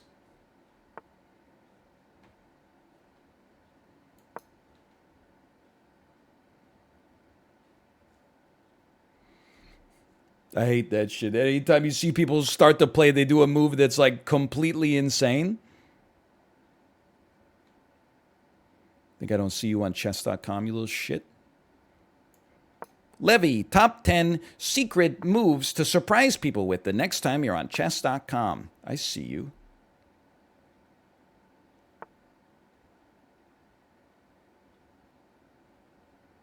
Okay, I understand. I understand this is not going to be a great situation for us coming up.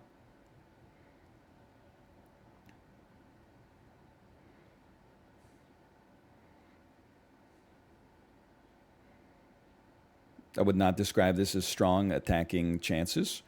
What if we went super sicko mode? No, that's bad. Or is it?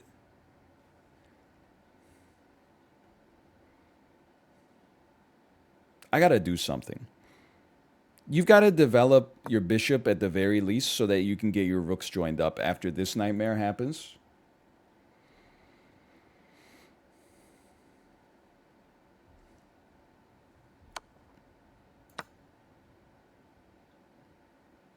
It's bad either way. Nothing about this like screams positive. But hey, you know what's interesting? Is that if you play your cards right, if you don't really think about it too much, basically we've just created kind of like if you don't really think about it too hard, we got a little bit of like a super pawn. You know what I mean? Like look at this cool little super pawn we've got there that has it's really got some interesting callbacks for our future, is what's so interesting about it. And so delightful, if I might add. Whatever. Why did I just take this shit, dude? What's wrong with me?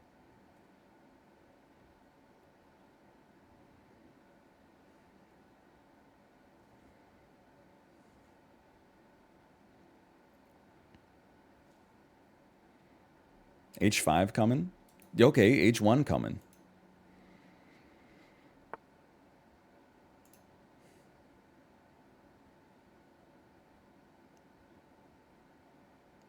I still think we take.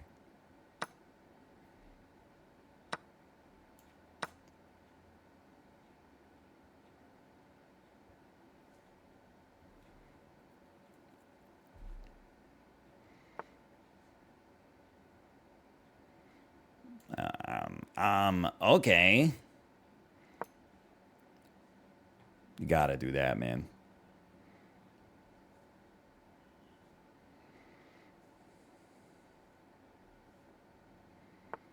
Oh, you know what's coming. And then check this out, okay? So you're probably gonna do this, but I'm still waiting for this,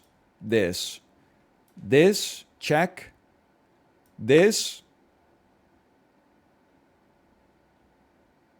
Interesting.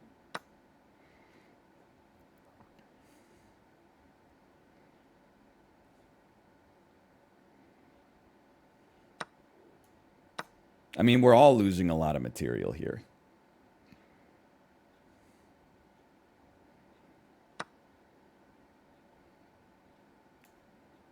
I can't help but feel like this is pretty solid for us, though.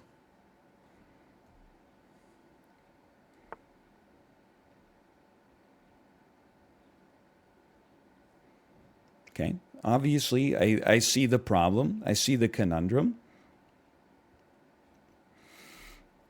I mean, you're not taking anything. So I'm like, go ahead, put me in check. I'll block with the queen. I would love to play this endgame with you. I know I've only got 30 seconds.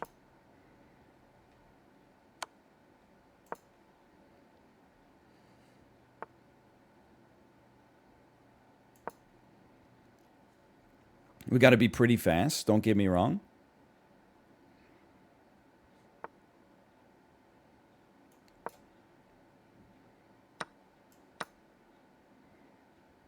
I feel okay. I would love some increment.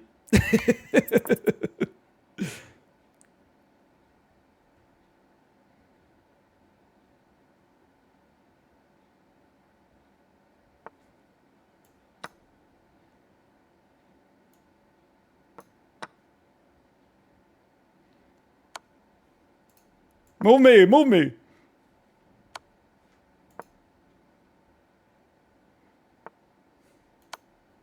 Okay, you piece.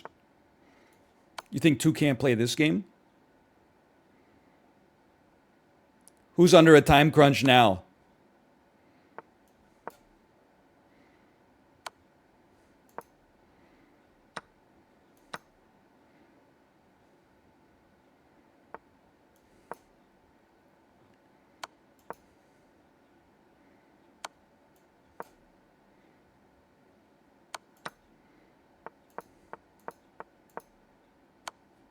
Help. Whoa. What have I done?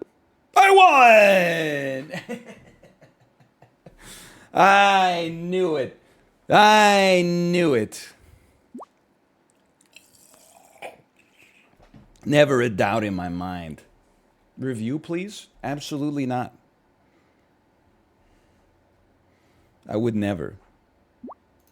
What I will do? How about a little 1-minute chess? I gotta tell you, it feels good to be back in the saddle.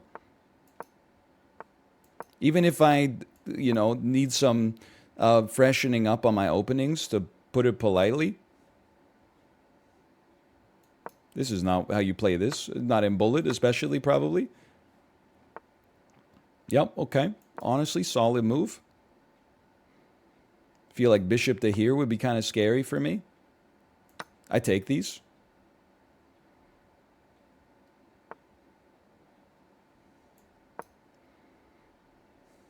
Oh, no, wait, it's fine. It's not fine! It's not fucking fine at all. That's horrible.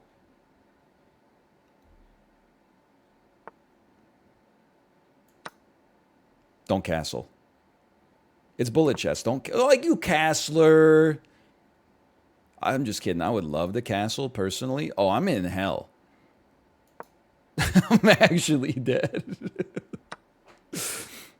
I can't even, like, move. Yeah, I'm going to resign this one. This one's going nowhere. Why the hell am I 1527 in Bullet? How the hell did that happen? What? Okay, so this person is not even playing chess. They're literally just like, they're just playing Bullet, which is fine. I don't mean to be like so insulting, I suppose.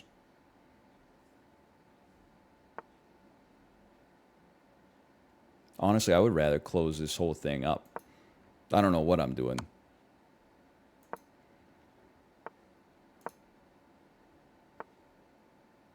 No, that's not going to work for me. You got to get that guy out of there. Oh, no. What is this? This will work. It's going to take a second. It'll work, though. Whatever. I don't mind. I don't mind taking with the bishop here.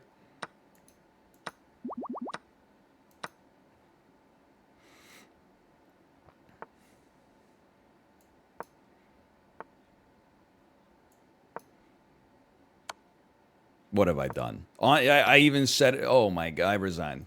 Forget Bullet, man. I'll run one more, maybe. What the heck is that bubbling noise? That's just like the same person challenging me over and over.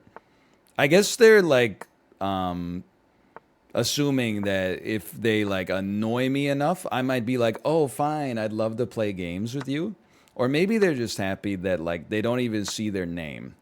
But they do at least get to have an impact on the stream.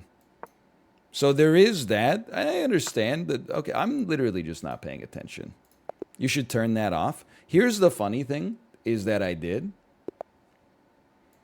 And yet, here we are. Okay, you're playing a little Scandinavian. I understand how that is. A little Scandinavian, never hurt anybody. How are you doing the moves so fast? You shouldn't be able to do the moves this quick. It simply doesn't make sense. Hate that for me.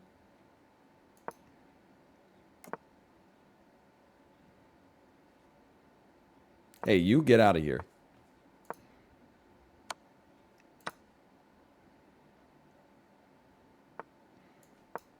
Get pinned. Yeah. What are you gonna do? What are you gonna do? What are you gonna do? What are you gonna do? What are you gonna do? Oh, okay, you're probably gonna stop me. Okay. How am I down 10 seconds already? It seems the game just started.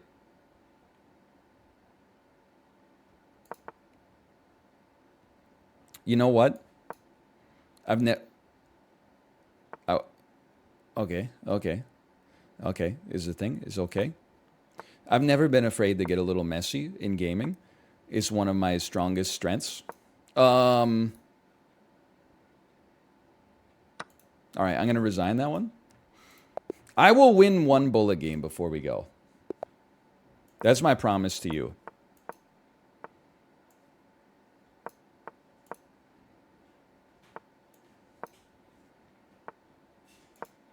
It will happen. You're not gonna push. You know, I know you're not gonna push me. You don't push me. I push you. Look at that. What are you gonna do with this Fianchetto Bishop? You're gonna do nothing with it. Is what you're gonna do.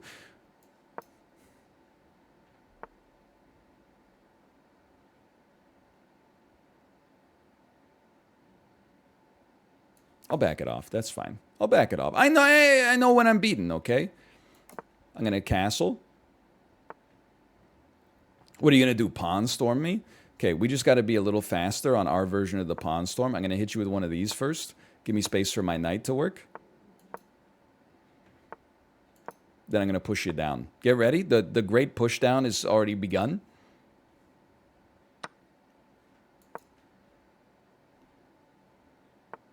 Okay, I can't help but notice this appears to be working out more poorly for me than I expected. Never mind. We're in. Boys, we're in. That's a really bad move for me. This is pretty bad as well.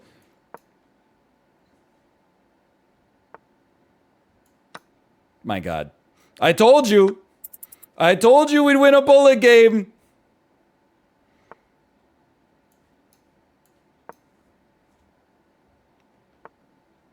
You're going to lose on time? You're going to lose on time.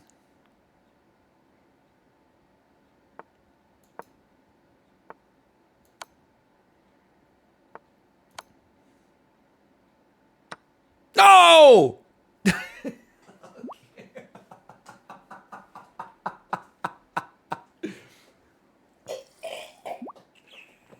Dude, bullet actually sucks. Okay, we're not going to win a bullet game before we leave today. /marker chess. Dude, chat is so annoying during chess. Is it because the most popular chess streamers are all like titled players? Just use pre-moves, forehead. My favorite chess streamer uses pre-moves all the time. He's the 5th best player on earth, you idiot. Just drive an F1 car. Duh. Holy cow. Dude. Just lay off the gas into the corner so you don't spin out on the gravel, dude. Anyway, let me see if my wife is ready to stream.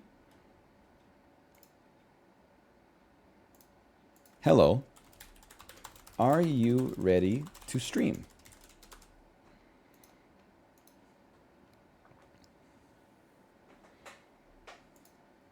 It went well. Honestly, we've entered a new era. Like, I rage quit SAP. And the backseating in chess was way less bad.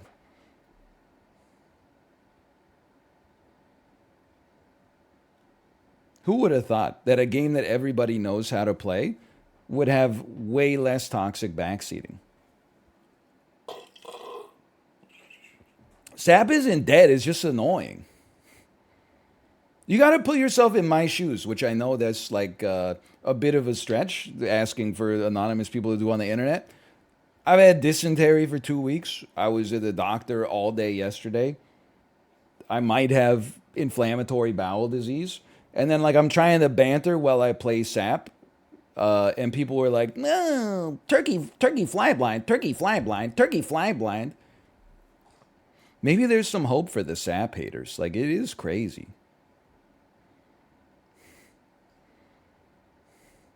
We're sorry, please forgive. No, just like, Don't do it again. That's fine. I don't want your apology. What am I going to do with that? Take it to the sorry bank?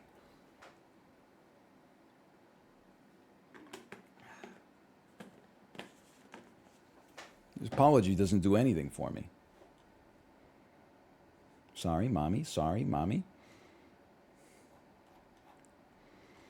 Hey, Anel, watching your SAP video, did you know you're supposed to use your life insurance before you die? What the hell are you talking about?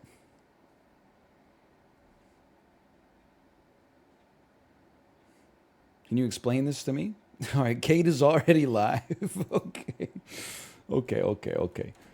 I'm going to send you over to my wife's stream. That's one of those things I think you need to I think you need to elaborate. Your life insurance is a tax-free fund you can use for investing. What the hell? Is this a tontine? Is this like if you're the last person alive in a World War II platoon, you get all the money? I saw it on TikTok. Okay, well, I'll see you tomorrow. Later.